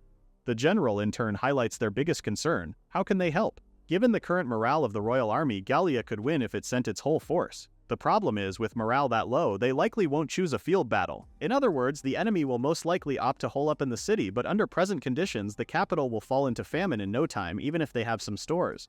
It's hard to imagine the crown sharing those with the common folk. Count Dross realizes then that this is a race against time. General Kaitos says that surrounding them with a grand army is their only option, but Nell points out that the problem with that approach is that too many people will die. He's aware that they can't reduce deaths to 0, no matter how hard they try, some will die. Still, they want to reduce that number, even by 1. He doesn't want to see more orphans like them. The vow Luke and Nell shared still lives in the latter, their dream of building a world where children can live with a smile. Sensing Nell's sadness, Meisha takes his hand in hers. He assures her that it's okay, then continues with the council. Now Nell asks if he could borrow the command and authority of about 2,000 troops. The general tells him that he could provide twice as much. Nell reminds the military leader that thinning Galia's defenses would be bad, not to mention that other nobles' armies might set their sights on them. Plus, too large a force stands out, which could make the operation more likely to fail. From what the general is hearing, it looks like Nell already has a plan laid out, huh? So here's the plan. First, they'll attack with a very small unit to lull the royal army. While the army sallies to clear them out, Nell's borrowed army will evacuate the people of the capital. To that end, they'll send adventurers ahead as operatives to Galingrand to set everything up. He calls this plan Operation Great Night Escape. Cue awkward silence and strained smiles. Count Dross is the first to speak, saying this is a tactic they'd have never even considered. It's good, save for the lack of naming sense. General Kaitos adds that Nell's perspective differs from people like him who are bound by military orthodoxy, the naming sense as well. Was his name game really that bad? Anyway, the discussion wrapped up soon after, and both Nell and Meisha are free to go. On the way back, she opens up about her frustrations. Since she's never versed in warfare to begin with, she thinks she wasn't helpful at all. Nell assures her that because she trusted him back there, they were able to reach a point where his move could decide the outcome. So he thanks her for it, and that made her beam. Just then the earth shook, with Nell supporting and asking if she was okay. They turn in the direction of the commotion and notice a wisp of dark smoke billowing in the distance. That's the direction of the House clan. Their eyes widened in horror at the realization, and they quickly made their way back home. A lot of things are running through Nell's mind. Is it an attack? No way. But more importantly, are the others okay? Back at home, both Meg and Asuka also look at the dark smoke wafting not far from where they are. Nell and Meisha arrive with him asking if everyone is okay. Meg tells them they're fine, but the sound came from farther off though. Wait a minute, where are Malialia and Salieri? Just then, Nell noticed 2 bodies face down, floating by the river. Horrified, he and Asuka quickly grabbed them both, and Meisha commenced healing them as soon as they set them on the bed. This is bad, both girls are badly burned. What on earth happened? Meg is on the lookout, saying there are no enemies outside. Suddenly, Malialia groans, and Salieri also sits up with her. Meisha tells them both not to move yet as the former smiles. There are tears in her eyes as Meisha tells them that she has healed the wounds but insists that the 2 rest. Now Meisha asks what happened, to which Milialia says they were testing a spell. Salieri adds that it was far stronger than they expected. Upon hearing that, Meisha stood up while Nell was dumbfounded. They nearly died from testing a spell? What were these two even thinking about at a time like this? Meisha is upset as the tears finally spill from her eyes. She almost regrets healing them. With that, she storms off while Milialia and Salieri can only feel guilt and shame. Nell takes Meisha's seat and asks the two what amazing spell they were working on. Milialia begins by relaying how, while she was making lunch earlier, a droplet of water accidentally hit the hot pan, sizzling quickly and popping. As she nursed her burn, she told Salieri about this idea that if they could recreate that force with magic, then it would be incredible. So, with Salieri's salamander's tongue, Milialia chemisted it against her ice spear, which caused a tremendous explosion. The mage deduced that the amount of mana probably swelled 2,000-fold in an instant. Before they knew it, they were both blown away. Salieri could only comment that they may have made something outrageous. Used in battle, it would be a massacre. So using it on people is out of the question. However, Nell wondered if it could work as a demonstration if they used it in an empty area. The sound would perfectly spook the horses, and it might also be useful for their upcoming operation. But setting that explosive power right in front of the royal army who think they're just a small force might tip them over into a riot, especially with their morale already low. Nell asks Milialia if she can tune it so it won't hit anyone, and of course she can.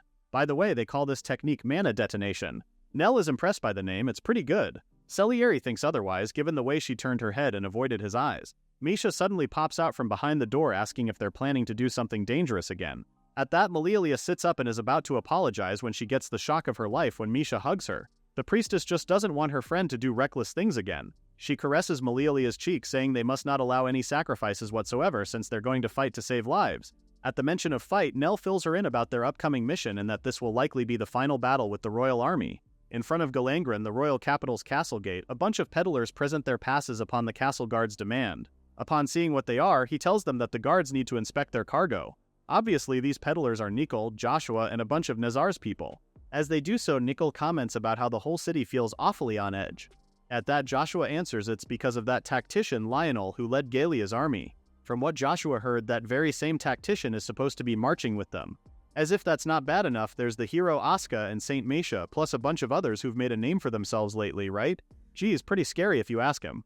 Upon hearing that, the guard chastised him to watch his mouth. This time, it's Nazar who chimed in on the conversation. These lads are nothing but country merchants, just let it slide. If anything, they've also got brawny mercs like Nazar in the mix too. Galia's only got 1,000 mercs and their lot have a whopping 40,000, right? No matter how famous Nell's troops are, they're not going to beat trained men like them. At that, the gate guard told them that they should move along at the service gate ahead. Joshua and Nicol walk along, with the former noting how he didn't expect Captain Nazar to talk that smoothly. The captain was spouting things he didn't believe without blinking, but thanks to the information they mentioned, the operation should go down easily. Joshua notices a few of their colleagues have also infiltrated the area, so all that's left is to execute the plan. A month later, the Galian army has established its forward base. Here, the Hope clan made their base. Meisha is worried. She hopes Nazar and the others are safe. Nell tells her not to worry. Nazar is good at handling people and is quick on his feet. He'll make it so they can focus on the fight. Meg can vouch for him, right? The latter reports that the royal army marched out of the capital without any hesitation. The count looks like over 40,000. Nell appreciates their good work and urges the team recon to take a good rest. It's just as Nell said. Proof that Nazar's operation worked better than expected. Word of their numbers and composition on the march reached King Morrison's ears. Drunk on victory, the king figured he could wipe out Gallia's heroes by advancing with a small force and show the kingdom's might at home and abroad. But the decision came too late. Even if they win now, they won't be able to rebuild national power. The crown lands are being swallowed by seceding nobles, and the royal house is struggling even to maintain the capital. It's the stage to seek a graceful exit, but King Morrisoon is likely to only let in flattering words. Nell has even heard the king massacre subordinates who brought bad news. No matter how much you look at it, those are signs of a fallen nation through and through. As a last gasp, the king took the famed enemy advancing with few men as a chance and chose to intercept. Milialia asks if the king crushing 1,000 with 40,000 really raises his prestige. Nell can't answer directly since it's a complicated matter. Most commoners assume numbers alone mean an easy royal victory. If that's the case, Milialia comments that it just makes it all the more baffling. Just what is the king even thinking? Nell thinks that if the king can thin out the well-known elites even without praise, then he's probably betting it'll sap their morale. From Nell's side, even if they lost 1,000, they could still manage. At that, Meisha told him no, he could not. She echoes what General Kaidos said, that losing Nell is the same as losing an army of 100,000. Meisha explicitly remembers the military leader scolding their mama Nell with those same words. Of course Nell remembers. Meisha and the others share the same sentiment. Okay, fine, Nell gets it. He pulls out the map, suggesting they pin down where the battle will happen. He looks for areas for minimizing losses, including his own. There aren't many places where 40,000 people can be deployed. Nell cross-checks Meg's intel with the pace of their march and sets on the Paul Plain. It's about 2 days from the capital, close enough to fall back quickly if something goes south, though Nell doubts it even matters at this point. With that said, it's best they advance and set their lines fast. They did just as Nell said. They kept advancing according to plan and formed up before the royal army did. At the venue of the battle, Milialia confirms that it's just as Nell predicted. The enemy is still fumbling. Even if Nell's side guessed the field, for the royal army to be slower than them, who marched all the way from Gallia, the strategist finds it worse that the royal troops move worse. Just look at their faces. Obedience under threat of death is plain as day. Nell is mistaken about one thing. The enemy's morale is not zero, it's below that. Milialia notices that the royal guards use a concave formation, and Nell doubts the royal army even has commanders left who can form proper lines. They're likely just shuffling by unit, something like this, more or less. Misha is also watching the battle below and notices how people are slipping away one by one. If they leave those deserters, will they collapse on their own? Personally, Nell prefers that they would just run, but the soldiers' superiors are hot on their trail. At this rate, infighting will just drag it out. With that said, Nell thinks it's best to just put them out of their misery and calls Salieri and Milialia. The mage casts her three-way ice lance while Salieri launches her spirit cannon. As soon as their attacks came into contact with each other, they produced a blinding flash of light, followed by an explosive power that obliterated every soldier within a certain radius of their mana detonation. Both Meg's and Meisha's eyes widen in terror at the deadly technique, while Nell and Asaka do their best to protect themselves from the flying debris. This much damage in a single strike? Nell is speechless. Salieri already knows this will probably be classified as a forbidden spell. This just confirms what Miliael already knew. They can't use this technique on people. From the other side, King Morrison stands from his throne, asking what just happened. But even his guards have no idea. They speculate that it must be a new enemy spell. If anything, the smoke is hiding the front line. One of the guards ordered a situation report, but the king is too shaken to process what's happening. Suddenly, King Morrison bolted right off. He sallied with 40,000 and lost most without even crossing blades, and King Morrison fled, running back to Galangren. However, what welcomed his majesty was an empty city. He looks around wondering why no one is here, before dropping to his knees. Where are his retainers? Does he truly have no one? Of course his people are far away from the city. Joshua's company handled the evacuation of the citizens to Lake Mikasa. Nazar shares that the evacuations to other towns and villages are complete as well. The only thing left to do is win. With Nell in command, plus Asuka and Milialia, Joshua is pretty confident that even 100,000 of those weak royal troops couldn't beat them. If anything, he's sure the royal army is in despair right about now. About that, well, he's not exactly wrong, but actually, the palace is in flames. The king's aides, as well as his family, are all locked up inside, calling for King Morrison to unlock the door. Meanwhile, His Majesty himself has truly lost it. He remains seated on his throne with a knife to his chest as the flames consume his body and the whole palace. A messenger from the general asks for Nell's report, with the latter saying that King Morrison has set the castle ablaze with his family inside. Honestly, Nell didn't see that coming. The scribes wrote in their records how, half an hour after the battle commenced, only those surrendering and roughly 30,000 stunned by the first strike remained on the field, and fewer than 5,000 made it back to Galangren. In a capital emptied of its people, did King Morrison set it all aflame in despair? 100 years since they usurped the previous dynasty, its lifespan as a state was remarkably short. Morrison's single year on the throne was the shortest in Rintlight history. The details of the final act, the Battle of Paul Plain, would later be struck from the official record to conceal everything about the spell mana detonation, now designated forbidden, requiring it all to be blacked out. Only in the Bard's Lay, the Fool King and the Grand Mage remains a verse that the great sage Milialia with heaven's structure smote the foolish king. At the battlefield, it surprisingly started to snow. Nell looks up, realizing that the year's almost over and it has been nothing but war. Next comes an era ruled by Count Dross, but just for this moment, Nell savors it. He looks at the girls having fun with the snow, at least Asuka is, while Nell thought to himself that maybe he's allowed to dream that childish dream, a country where everyone can smile. With the new year, the founding of the Kingdom of Gallia was proclaimed. The king, Count Dross, is now His Majesty Roskandros I. Commanding the kingdom's 30,000 troops is General-in-Chief Lord Katos. The citizens cheer for their newly hailed king and the newly proclaimed Kingdom of Gallia. His Majesty raised his hand for them to settle down. First, he thanks everyone who endured hardship with him and fought to the end. Tonight he urges them to enjoy the founding feast to their heart's content. Naturally, Nell's also there, dressed sharp and looking so fine. The king approaches him, urging Nell to enjoy the feast and not just stand around. The latter bows his head in greeting as he tells the king that with his leave, Nell will enjoy the banquet with his clanmates. With that, he walked off, wondering where everyone had wandered off to. The first person he bumped into was Salieri, looking seductive as ever, chilling by herself and drinking wine. As the Demon King's beloved cousin, she's probably used to occasions like this. Right beside her is a dark-haired woman in glasses who greets Nell. The strategist bows his head and greets her, calling her Lady Jinica. He congratulates her on her appointment as first secretary. Jinica giggles at his formality. There's no need to act so stiff. Lady Jinica is a gifted woman chosen as first secretary over many brilliant candidates. There are even rumors that she's King Roskandros's secret child. Anyway, Jinica asks if Nell has eaten anything yet, to which he replies that he hasn't since he's still making his rounds. Jinica urges him to help himself, just like how they are. Nell quickly whips his head and sees Misha and Asuka in formal dresses, talking about how the dishes served are quite exquisite. Nell quickly turns to nagging mom mode, telling them not to wolf the food down, especially since they all dressed up so nicely too. Both girls giggled as Misha asked if the clothes were the only pretty things. Nell had to admit that they looked more mature than usual. Okay, that won't cut it for Asuka. Can it be pretty, cute, or striking? Upon hearing her complaints, Nell takes back his compliment. They are soon joined by Meg and Milialia, who are equally dressed for the occasion. Poor Meg's struggling since it's her first time wearing a skirt. Honestly, she'd have preferred her usual outfit. Milialia also wished she had dressed a little more modestly, but it's not every day they get to dress up like this. Jinica compliments them for looking so wonderful, very becoming of a woman. Even she praised Nell for looking dashing, to which the latter pouted in reply. Asuka snickers because it is true. Their mama is dressed more proper than usual too. Nell thinks they're just teasing him, so he tells them that he's well aware that the clothes are wearing him. But to his shock, they only stared and didn't say anything at all. Finally, all 5 girls praise him for looking so cool tonight, and he finally relented and accepted their compliment bashfully. Fine, they all look beautiful too.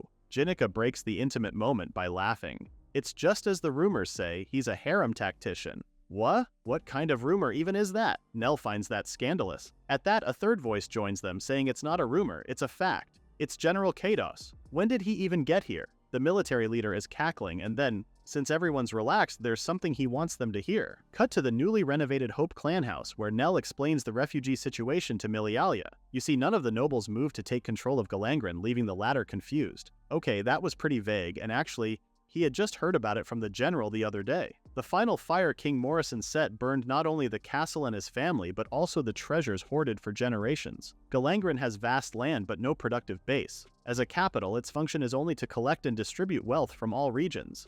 Having lost everything, the lords judged it not worth ruling, and the land of Galangren greeted the new year with no one governing it. Because of this, the former capital became a den of brigands, and the citizens had no choice but to flee the collapsing city. Nell explains that among the many newborn states, the richest, most faithful, and most people-minded is the kingdom of Gailia. This is where the refugees flocked. Incidentally, Meisha adds that the clergy of the Gungren Church of the Supreme God fled to Galia as well. Upon hearing that, Milialia turns to Nell because that sounds like a pretty big problem. Nell continues that even handling Galia's current population already has them at their limit. After the Battle of the Pal Plains, over 30,000 royal troops swore fealty. However, Galia can't simply fold them straight into the army. If the surrendered outnumber the original troops, discipline becomes impossible. The Galian army, reduced to 20,000 after volunteers disbanded, still managed to hire 10,000 as soldiers. But it was a desperate measure. It was only thanks to General Katos's popularity and Staff Officer Kirill's organizational skill that it barely worked. The remaining 30,000 weren't put to military service. Instead, they were treated as ordinary immigrants. But then there are other things to consider, like housing, food, clothing, and jobs to pay for 20,000. That's not really something you can conjure overnight.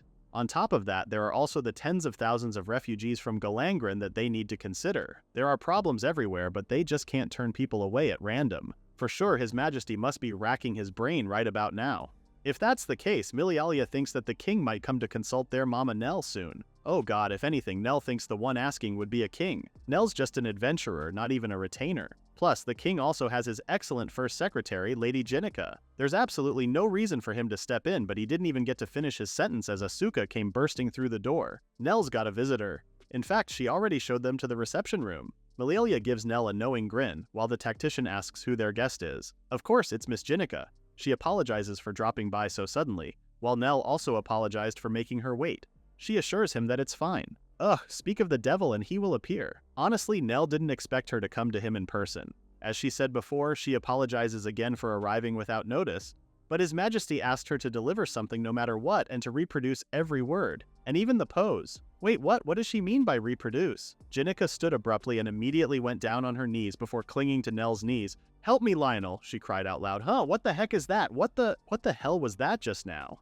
Miss Jenica replies that she was just reenacting exactly what His Majesty King Dross had said. Incidentally, if Nell hadn't come, she was also instructed by His Majesty to shout the same line from the castle balcony. That's more than enough to stress Nell. She shouldn't go popping him with these incomprehensible threats. But okay, theatrics aside, he wants to know what the situation is all about. Personally, he'd like jobs to come through the guild, now that the volunteer army's disbanded. Well, if that's the case, Miss Jenica can work with it. They'll just register it as a named request and notify the guild shortly. Nell had to stress that if she keeps going over their heads like that, then both His Majesty and both of them will end up on the guild's bad side. In an absolute monarchy, if the king calls a crow white, then it had better be white. That's how autocracies work. But if you don't observe proper channels, then friction builds. Thankfully, Miss Jenica understood his point. She smiled, saying that from now on, they'd send word to the Adventurers Guild to convey His Majesty's will. Nell adds that they also shouldn't do any weird skits anymore, but she can only promise him that they'll do their best. A little later, Meg and Nell are out by themselves. Their resident thief is not pleased with where they're going because does she really have to tag along? Nell reminds her that she hasn't given her coming-of-age greeting yet, which made her sigh in exasperation. You see, Meg came of age with the new year, and when that happens, it's customary to report to the highest-ranking acquaintance you have. Back when it was his turn, Nell went with Luke to the guild union chief. But for Hope, the highest acquaintance would be King Roskandros. To be fair, the obligation isn't terribly formal, but it's proper and honors the king. Nell just tells her then that she could just come with him, say her greetings, and head back after. But of course, Meg has her pride. She's not going to be irresponsible like that, vowing to guard Nell properly. Upon hearing that, Nell tells her not to prioritize guarding him. Rather, she should focus on getting experience at the court and letting the castle guard learn her face. Oh, so basically they're just networking, no? Nell affirms that to be true. Soon enough, they reach the castle, where Meg respectfully gives her greetings. The king is pleased to know that she reached adulthood safely, while Meg promises to strive to serve His Majesty even better than before. Right after she said her piece, Nell quickly got to work, mentioning to King Dross how it had reached his ears that His Majesty had a matter to consult on. At that, the king asks Meg to excuse herself, which she takes as her cue to exit the room. King Dross smiles at her, and as soon as the door closes, his facade collapses. King Dross, with all the stress in the world ingrained in his face, grabs Nell's shoulders firmly. The number of refugees has exceeded 4,000. What should they do? Aren't we glad he didn't overreact? Nell says there's not much should, but the fact of the matter is that Gallia City simply can't absorb that many people. 400,000 equals building another Gallia-sized city. Since he already thought about it, Nell produces a map and tells the king that they'll have to build a new city somewhere nearby. He already marked X on a certain location, prompting King Dross to ask what that was. Nell tells him that it's Paran Castle. Demons have lived there since the Human-Demon War 500 years ago, but now it's restarted as a vassal of Massel. King Dross frowns because what is this? This is the first time he has heard about this. To be fair, Nell says that the chance never came up, which is why he's only reporting it now. Anyway, he continues that they can treat the Massel Kingdom and Piran Castle as two trading partners from here on out. They will redevelop the wayside post of Milt, which is the closest to Piran in the city, then make it a trade hub with both states. That may be well and all, but the king had to voice out the elephant in the room. Will folks who lived in the royal capital really accept coexisting with demons? Surprisingly, Nell says if they can't, then they'll have to leave Gallia. Simple as that. What they need are companions who look toward the same future and walk through hardship and joy together, not people who want a box seat to skim the profits. In his mind, Nell thinks that just because they fled after losing everything doesn't mean they can help everyone out of sympathy alone. They need to sift through whether these people align with Gallia's aims. King Dross already has an idea, but this just proves that Nell isn't a man of mere kindness. So, the following day, our MC heads to the Adventurers Guild. Jennifer welcomes him, looking chirpier than ever because from what she heard, Nell put in a good word for her with the king. She thanks him gleefully, but Nell is wary. What is this all about? Jennifer says the Gallian government changed its ways, no more assigning jobs to adventurers over the guild's head. She figured if anyone could nudge them, it would be Nell. Oh, Nell gets it now. This wasn't just about Hope. In the war with Rittenlight, many adventurers and mercs took part, giving King Dross a thick web of connections. People fought as comrades, not as lords and vassals, so he forged quite casual relationships. From this, obviously, loyal folks will strain themselves to answer a favor. It's all as King Dross intended. Still, Nell thinks the king would have stopped the irregular method, even if our MC himself hadn't said anything. His Majesty simply waited for the right time. If that's the case, Jennifer points out that the king used Nell's caution as a pretext to change course while letting the guild save face, right? Actually, the higher-ups at the guild noticed that and were grinding their teeth out of frustration. Be that as it may, Nell says the guild still has to show gratitude for the royal consideration, knowing all that. Well, he can't really blame them for not loving it. But then again, the guild isn't the type to just sulk and stop there. Jennifer smiles. Nell sure reads them well, no? Anyway, she informs him that it looks like they've already dug deep into the new Milt City project. Ha! Nell already foresaw this. Turning Milt from a post town under 2,000 people into a metropolis of more than 400,000 is massive. With this, the guild stands to make a fortune. The first phase will be improving the roads to Milt. Jobless refugees will get work as laborers, but without housing, they'll live under canvas tents fearing nightly monster attacks. The kingdom will have to hire adventurers to guard them. That's profit stream number 2 for the guild. As exciting as this is for the guild, Jennifer is concerned that they might actually face severe manpower shortages. Nell knows what the guild will do next. They'll open a branch in New Milt too, right? That's right, plus the guild is swamped picking staff. There's also talk of an on-site inspection. So will Nell take that job? Oh, now he understands how it all ties together. And yes, of course, they'll take the job. Jennifer thanks him, so Nell starts filling out the paperwork. While he does, he thinks about how the Adventurers Guild won't be the only one opening offices in New Milt. As he predicted, besides the Adventurers Guild, the Church of the Supreme God, and the Mage Association, plus many public agencies and eateries, all decided to open branches. He goes back to the clan houses and tells the girls that this time, Hope is hired to escort the guild's inspection lead and to guide staffers from these piggybacking organizations. For a 400,000 person city, this mobilization makes sense. Milialia asks if it will really reach such a scale, to which he replies that they won't know until they lift the lid. Nell could already foresee it. There will be people who'll say, I don't want to live near the Demon Nation's border, but more than 400,000 refugees currently have neither homes nor jobs, so it's hard to see them not jumping at this. Even if it settles at 200,000, it'll still be a major city, and growth is practically guaranteed. It'll be a trade hub dealing with Mossel and Piran Castle. It might even outshine Gallia City. To that, Salieri hopes that kind of future arrives soon. Everyone agrees, full of hope. Nell himself says he prefers this kind of work over war jobs anyway. Escorting and guiding, that's adventuring to a T. Salieri and Milialia don't buy that though. Like, yeah, that's rich coming from a strategist. Milialia even points out how Nell was so lively on the battlefield last time. In his defense, all of it was for peace. He's a peace-loving strategist, damn it. The next day, Jennifer arrives at their meeting point. Asuka asks the former if she's coming along with them. Milialia thought the guild receptionist would just send a man along since it's a dangerous road. Why would she? Hope is with them. This is why everyone felt safe enough to request to tag along. Speaking of tag-alongs, Hope already met Miss Jinica, right? There's also Priestess Acacia of the Church of the Supreme God and Master Margarita of the Mage Association. Both Acacia and Margarita also feel safe and pleased to be escorted by Hope. Wait a minute, with all these women, it's just like the rumors said, maybe Nell really is the harem strategist. That slander is really giving a killer headache. So the harem group sets off. Jennifer apologizes for making Nell, the world-famous strategist, play coachman in this mission. Although he says it's fine, his face clearly says it's not. Besides, it's pretty cramped inside their wagon anyway, given how Hope and the emissaries are with them. What he can't believe is that they're sending staff from the royal government as well. That's pretty stingy. They could at least hire their own guards. Jennifer clarifies that's not the case. They're just going to Milt and call it a day. They should pay their respects to Lord Piran, right? Anyway, it's 2 days from Milt to Piran, so they can't exactly skip greeting Zakrent. The accompanying organizations will quietly get acquainted with Lord Piran as well. At the official talks to come, getting there ahead of other groups will be an advantage, and through Zakrent there might even be an introduction to the Demon King Ingril. Even if that's too much for Hope, Nell just knows it will definitely come up. These organizations sure are quick to read the room. As expected of big organizations, they don't miss a beat. Under her breath, Jennifer mutters, if only they didn't send nothing but women while they're at it. But Nell didn't quite catch that, so he asks her again. She replies that it's not wise to pry into everything, reminding Nell that it's best to think that one through himself. Of course, he can't read in between the lines in something as ambiguous as that. Soon enough, they reach the place. Jennifer volunteers to handle the inn arrangements on their side. Misha is already at work, and by that we mean she's already munching on a skewer. Compared to the last time they traveled, she noticed how this posting town is way busier. Looking at her like this, Nell can't help but comment on how the preliminary survey has already started and how the eager ones are already moving to Milt. Thanks to that, the distribution has gotten better too.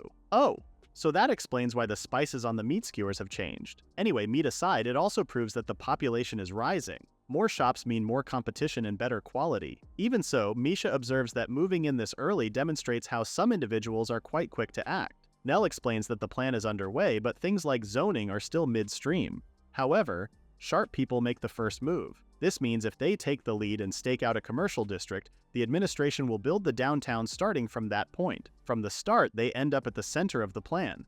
In other words, in a favorable spot. Milialia chimes in, pointing at a certain establishment while saying demons seem to have beaten humans on that front. Nell follows where she's pointing and he sees a familiar place. What the? Isn't this the Mossel restaurant where they went last time? Salieri is pleased to see that they've also opened a branch here. Nell is in disbelief. Those guys are quick, far too quick. When Mossel sent reinforcements to Gallia, the condition set by Demon King Ingral was free passage between the country's borders.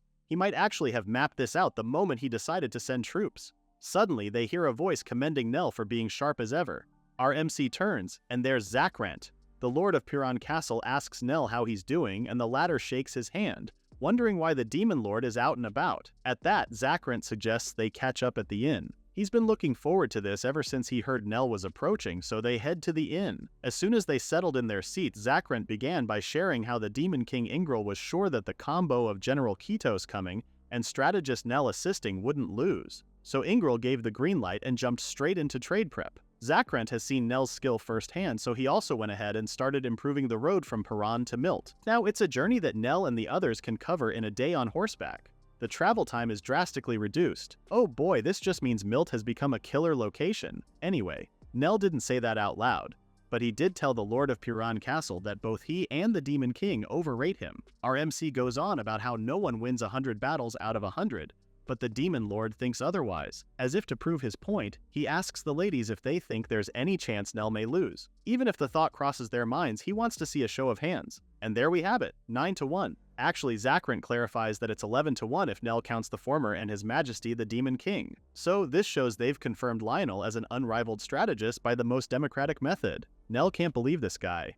He really is a master of people as always. As Zakrant stands, he asks Nell if he could squeeze in a slot for him on tomorrow's inspection schedule. There's something he wants Nell to see. Rather, someone he wants our MC to meet. The next day, Nell couldn't believe his eyes. Just what is this? Right in front of him, inside the giant mirror, is the Demon King Ingral himself. The latter cheerfully meets Nell while Nell is busy going around the mirror. What is this? How is this? Isn't His Majesty in Leeson right now? He's not inside the mirror, is he? Ingral frowns. Based on Nell's reaction, he wasn't briefed on Magicom, was he? Our strategist says he was, but this is beyond what he imagined.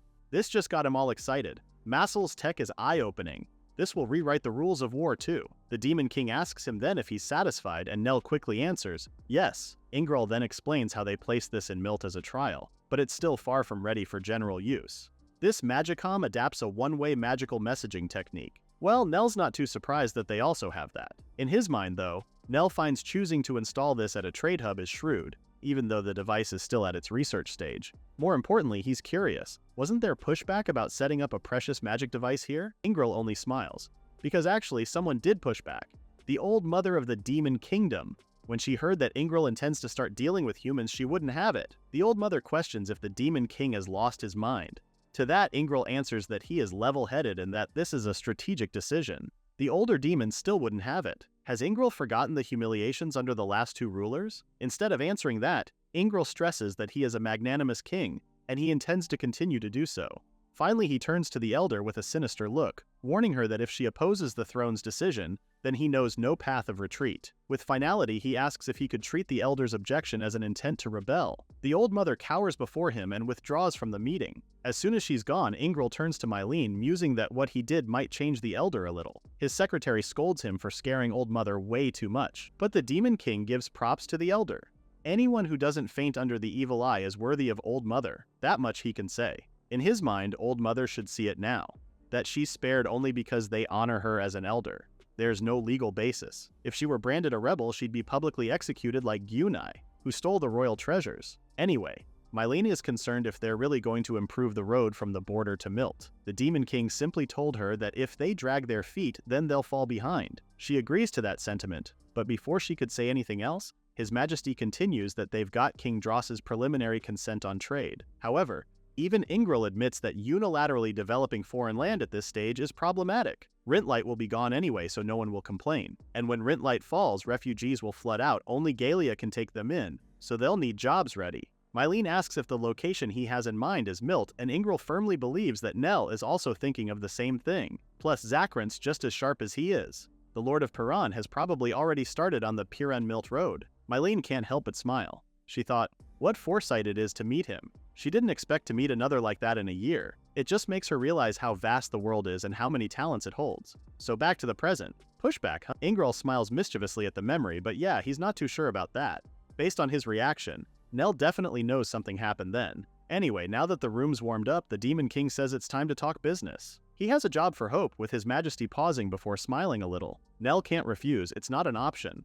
They can't afford to sour the Masel King's mood. On paper, it may look like Galia and Masel are equal allies, but the power balance is crystal clear. If King Dross had to hear that Nell refused their request, then there's no doubt that the King of Galia would be mortified and bow non-stop to the Demon King. It's equal in name but a sidekick in practice, huh? Anyway, Nell asks what the job is, and Ingral says it's just a small subjugation job. Subjugation? Subjugation of what? A dragon.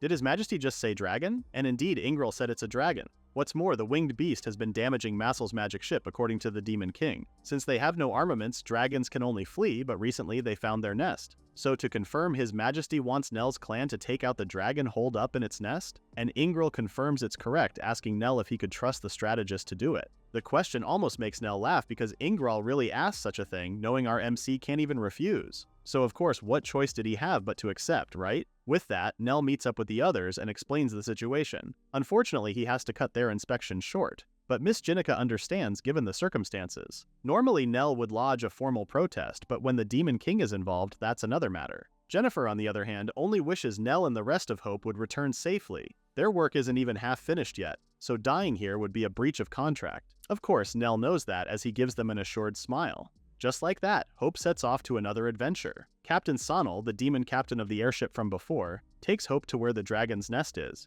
Sure enough, they reach the place in no time at all, just like the captain promised. The dragon's nest is located there, and Nell is surprised that he's actually looking at the ruins. According to the captain, the dragon is using the collapse side as an entrance, which is why they're approaching from its blind spot. That's right, if they get too close, the dragon will come charging at them. Captain Sonal drops them off and wishes Hope good luck. As soon as they're out of the ship, Nell notes how the area is pretty clean despite being near the ruins. Malalia thinks someone has been maintaining this. Nell says they can assume that there are humanoid monsters here too, given how the place is so well kept. On the other hand, does this mean that they're on someone's property? As soon as Nell took a step forward, the ground shook. He turns to Meg, asking if it's a trap, but the latter is already distressed. She didn't notice any ropes or alarm bells, so this might be something magical. Looking at her like this, Nell thinks that this must have been a blow to Meg, since trap detection is her specialty. Anyway, he tells her not to sweat it. There are plenty of traps they've never seen. Everybody's on guard now, with Milialia and Salieri standing right next to each other. The former notes how magic sensing is pretty tricky, but she could feel it across the whole area. Salieri adds that the magic is spread out all thin and weird, so pinpointing the source might be tricky. Suddenly, Asuka calls Nell. They've got an incoming welcoming committee. Heh, this horde of golems looks awfully familiar, no? Nell instructs them with the first formation, transition to combat maneuvers. Milialia announces she's ready with the three-way ice spears, while Salieri has her spirit cannon for support. Oh no, mana explosion? This worries Nell as he turns to Misha, but their priestess is ready and activates Holy Shield. Milialia and Salieri go ahead and unleash their mana explosion, damaging a good number of the stone golems. Still, they weren't able to eliminate all. There are 16 left, but hey, at least they cleared up half. Nell smiles at Milialia. They took out 8 golems. That's something. Alright, time for the swordsman to sweep in. Asuka and Salieri charge at the remaining enemies. Before he runs off to the front, Nell instructs Meisha to protect Milialia and focus on healing, while he tells the latter she's on support. From there, Meg tags along behind him, saying she'll check if she can get behind them.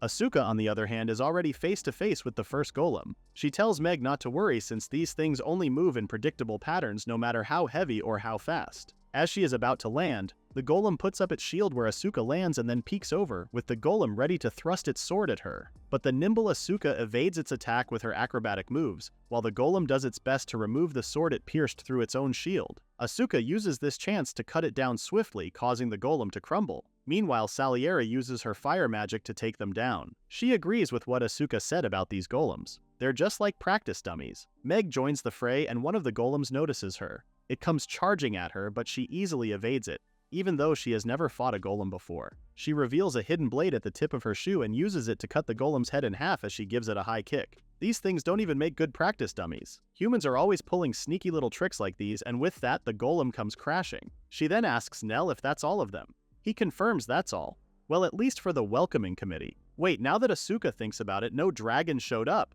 Salieri thinks that maybe the creature is further in, but before they could talk more about it, Meisha calls them to gather around so she can heal them all at once. While Meisha is busy healing the others, Milialia checks the remains of the golem, wondering what they were all about. Nell thinks they were probably soldiers guarding the facility. But then again, what could be worth protecting in crumbling ruins like this? This encounter reminds Milialia of the forest ruins where they first fought golems. Looking back, that feels so long ago now. Compared to back then, Nell thinks that all three of them have gotten so much stronger, smiling as he looks at the OG3. Of course, this innocent gesture of his didn't go unnoticed by both Salieri and Meg. Sal asks what he's creepily grinning about. Mel has an idea what he's thinking about. Nell's probably calculating how much he could sell it, didn't he? How rude. But rather than defend himself, Nell just orders them that they'll continue the search immediately once the break is over. Salieri teases him again for dodging the question this time. Just like that, Hope enters the ruins discreetly. As they do, Nell can't help but feel puzzled since he has absolutely no idea what this place is used for. Salieri's not too surprised because that's how it usually is with old ruins. Suddenly, Nell stops in his tracks and signals everyone to stop, warning them that the dragon is just up ahead. Everyone's practically on their toes because there it is, the winged monster. Is it really a dragon? No, from the looks of it, it's like a dragon-type golem. They say this thing was flying around and chasing magic ships. Milialia gets it now. In other words, just like those golems appeared to drive them out when they trespassed, the magic ships got chased around because they entered the territory of the ruins. Despite all the fighting they did earlier, the dragon is not reacting to them getting close. This means that this thing is specialized for aerial defense, no? Asuka, in her usual excited self, starts to draw her sword. If it's not moving, then there's nothing to be afraid of, right? With that, she jumps straight into the dragon's face, ready to strike it down. Nell couldn't pull her back fast enough, while their swordsman is just excited to add Dragon Slayer to her title. There was a loud clang as Asuka's sword hit the stone dragon's chest. Obviously, that caused the golem dragon to awaken, while Asuka levels with the monster. It snaps at her, which she evades by jumping out of the way. This is bad. Well, of course it would be bad. Salieri points out the obvious, saying if it's attacked, then the dragon's gonna fight back, you know? Nell scolds her then. If she knew that, then why didn't she stop Asuka? In Salieri's defense, Asuka is way too fast, so it's impossible. Meanwhile, their troublemaker had just returned, chuckling at what she just did.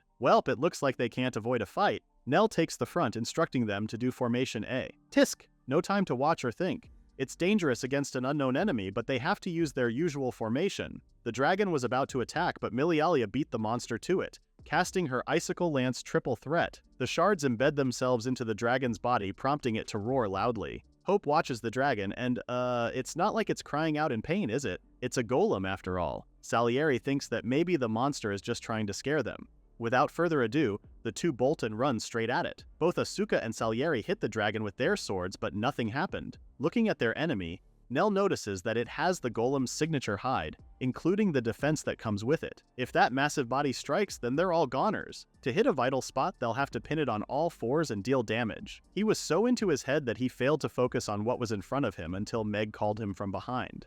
Oh crap, the flames are coming and Nell only has his sword in hand, and it all turns out that's all he'll ever need. As the flames were about to come in contact with him, they suddenly dissipated as if cut by the sword. Whoa, so this is the power of flame severance. Milialia saw what happened and was upset. How dare this dragon attack Nell Mama? She launched triple ice lance, double, embedding bigger shards of ice in the dragon's body. If their attacks won't reach, they'll simply make a path. With that, Asuka and Salieri use the shards to climb on the dragon's body, cutting and slicing as they please. Just then, the dragon spreads its wings and is just about ready to take off. Crap, it's taking flight. But suddenly ropes emerged out of nowhere, binding the dragon and stopping it from taking flight. Credits to Meg. She's proud to share that these ropes are reinforced with steel wires. They won't snap that easily, but her joy was short-lived as the dragon's tail whacked her and sent her flying. Poor Meg was thrown like a rag doll, broken in all the wrong places. Misha volunteers to head her, with Nell saying she'll cover for her. The dragon breathes fire again, but thanks to Nell's sword, the flames do no damage. Misha quickly kneels over to Meg, asking if she is still with them. Meg, in all her brokenness, even managed to joke about how she just needs a quick and simple painkiller. Misha heals her with her magic. She doesn't have that kind of magic to offer, so for now she suggests Meg lie still and let herself be healed. Rattled by what happened to her friend, Milialia won't forgive the beast for putting her comrades through such a thing. There's a different look in her eyes as she wordlessly casts a more powerful spell. This time, the shards appear in a circular pattern above her before they start spinning and fly straight into the dragon. Alright, this is their chance. Asuka and Salieri exchange looks and they move in sync, cutting down the dragon with powerful blows. Just like that, it came crumbling down. So it's over then. Back to Meg, she makes a full recovery thanks to Misha's magic. Still, she's upset with how she looked pretty pathetic there the whole time. So she receives another scolding from Misha. The latter urges that Meg should value her life more than her pride. If they'd been somewhere she could only use weak, long-range healing, then she would have died. Nell is with Misha on this one. Admittedly, Meg's quick thinking saved them, but he doesn't want her acting recklessly again. The same goes for Milialia. Nell calls her out for letting her emotions take over and firing massive magic like that. He knows she's on the verge of mana depletion, so he advises her to stay calmer from now on. But still, she came up with a brand new technique thanks to that. She decided to call it Dismemberment Ring. Cool. Finally, Nell turns to Asuka, glaring. She already knows what he's gonna say, right? At that, she just scratched her head, promising to stay calm next time. With that, they're done. Nell lights a flare and holds it up, while the rest of the Hope Girls stand with him. They ask if they should just wait outside for their ride. Nell explains these smoke flares are way easier than signal fires. Still, there was technology far more advanced than flares all over these ruins. Salieri says that maybe it's an ancient research facility or maybe a military one. If that were the case, then that explains why there were that many golem guards. Meg adds that this also means that they won't let foreigners like them poke around anymore for security reasons. But that's only for now. Salieri thinks the Demon King is planning to marry her off to Nell to make one of Mossel's little connections. Well, knowing Ingral, he'd really make that kind of calculation. Suddenly, Asuka cuts in and grabs Nell's arm. Why is Nell easily accepting this? She has no plan whatsoever to give Nell to Salieri. The latter just smiles, and this just makes Asuka pout even more. Misha chimes in that she also can't simply hand their Nell Mama over, with Malalia backing her up. Nell Mama belongs to them. At this, Nell just feels exasperated. He clarifies that he has no intention of stepping down as leader until Hope is a major organization. Salieri stifles her laugh while the OG3 just look at him with a deadpan look on their faces. That was not what they meant at all. Nell, as usual, misunderstood them. Now that Hope has defeated the dragon-type golem, the safety of the magic crystal ship route has been guaranteed. From now on, the journey from Massel to Galia can be completed in just 2 days and nights. At the ruins the golems were guarding, a survey team was dispatched from Massel. It seems they succeeded in recovering numerous artifacts from the ancient civilization. Nell reports back to the guild and relays it all to Jennifer. It's a story full of romance, no? Jennifer thinks so too. What's more, there was also that floating train. Even ordinary people can travel between Galia and Massel in just 5 days. Mass transit and high-speed transport, huh? Even without being a military strategist, Nell says that's a kind of technology that anyone would drool over. That may be so for Lionel, since he's not the only one getting worked up over the floating train. Securing routes and maintaining roads has reached the point where they can't find enough workers, even with the overflow of refugees. Jennifer says that apparently they're even reaching out to the kids at the orphanage with job offers. If they can read and do basic math, they're being hired as bookkeepers for short shifts. Apparently the pay is good too, or so they say.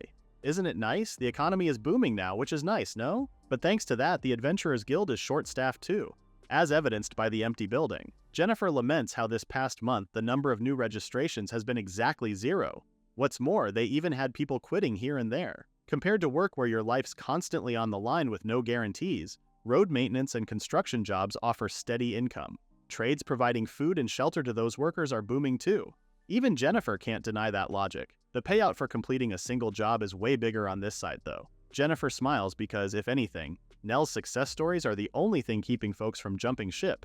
And the guild is still managing to keep people from leaving, which is exactly why she says they need achievements to attract new adventurers. So, she asks Nell, as well as the others, to help the guild out. Honestly, Nell doesn't understand the logic in that. But anyway, to more important business, Lacris Labyrinth. Jennifer says the hard-boiled bastards are currently struggling on the 44th floor. She asks that Hope cooperate with the former to clear the way to the 50th floor. She hands him the paperwork, and from what Nell remembers, they only made it up until the 25th floor last year, right? So they made it that far, huh? Nell accepts the job. Hope heads straight to Lacris Labyrinth. Asuka is pretty happy because dungeon raiding really is the best part of adventuring. Nell had to call her off sternly, and yeah, she knows what to do. Keep a sharp eye on what's ahead, right? In his mind, Nell wonders if this girl really gets it. Milialia gets how she feels though. It's been a while since they've been on a dungeon run. The last time they came down here was to take down the Chimera on the 10th floor. Nell points out that it's not about hunting monsters this time. Their main goal is to pick up the hard-boiled bastards party on the 44th floor while clearing up to the 50th floor. In a way, well, there seems to be some novelty in there. Just then, Meg appears out of thin air and shares her scouting report. She's getting a hidden room vibe from a certain area and shows him a rough draft of a floor plan she drew. She points at the shaded area, saying there should be a room there, structurally speaking. Comparing it to the floor above, the room count is rather off. Nell turns to Milialia and asks her to try detecting the room. She closes her eyes and true enough, she finds the room. There's a mechanism in the wall ahead. Meg does the honors and unlocks it. Hope waltzes into the room and would you look at that? Salieri says the plates above the doors are written in the script of the gods. They read elevator, monster, deployment center, and treasury, respectively. Wait, did she say elevator? Nell asks which door they should enter, and the three answer in unison. The treasury. Meg checks, and it looks like the door doesn't seem to be trapped. Nell is more surprised that Meg already checked, but since they're already at it, they're going to open it. What welcomes them is a room full of treasures. Well, it is the treasury, duh, this is enough treasure to live off for a lifetime. Salieri looks at Nell and notes that he seems to be more interested in something other than the treasure. He's trying to add things up, you see. The 40th floor ends with this room, right? Salieri tells him he's right, but that's where Nell finds it strange. They didn't see any stairs. At that, she tells him that they have no choice but to take the elevator then. But from what Nell remembers, that elevator was only in this hidden room, wasn't it? Even if there were a mechanism, it's not the same as a trap. Once a hidden room is opened, the entrance should stay open. He walks off and tells the girls that they're going to check the elevator and the monster deployment center. They found the lever, and from the looks of it, there's no sign of it being used in a long time. Nell asks about the other lever, but her focus is on the screen. It looks like the 44th floor doesn't exist. Huh? Asuka asks her then if Rhino and his guys were lying, but Salieri doesn't think so. Floors 41 to 44 are all fakes, they're all just traps. Nell thinks that those guys probably went down the stairs that lead to the trap's entrance. If they wander around without realizing it, they'll be fed to endlessly spawning monsters. Since it's a trap, there's no stairway down to the 445th floor. Salieri starts fiddling with the mechanism, noting that the triangular points on the screen are the intruders. Alright, she'll stop the monster generation for now. With a click, all the monsters are gone. Now the only ones left on the screen are the hard-boiled bastards. Salieri procures a mic, saying Nell can call them out using this. Of course, Nell has no idea what it is, so Salieri tells him what it is.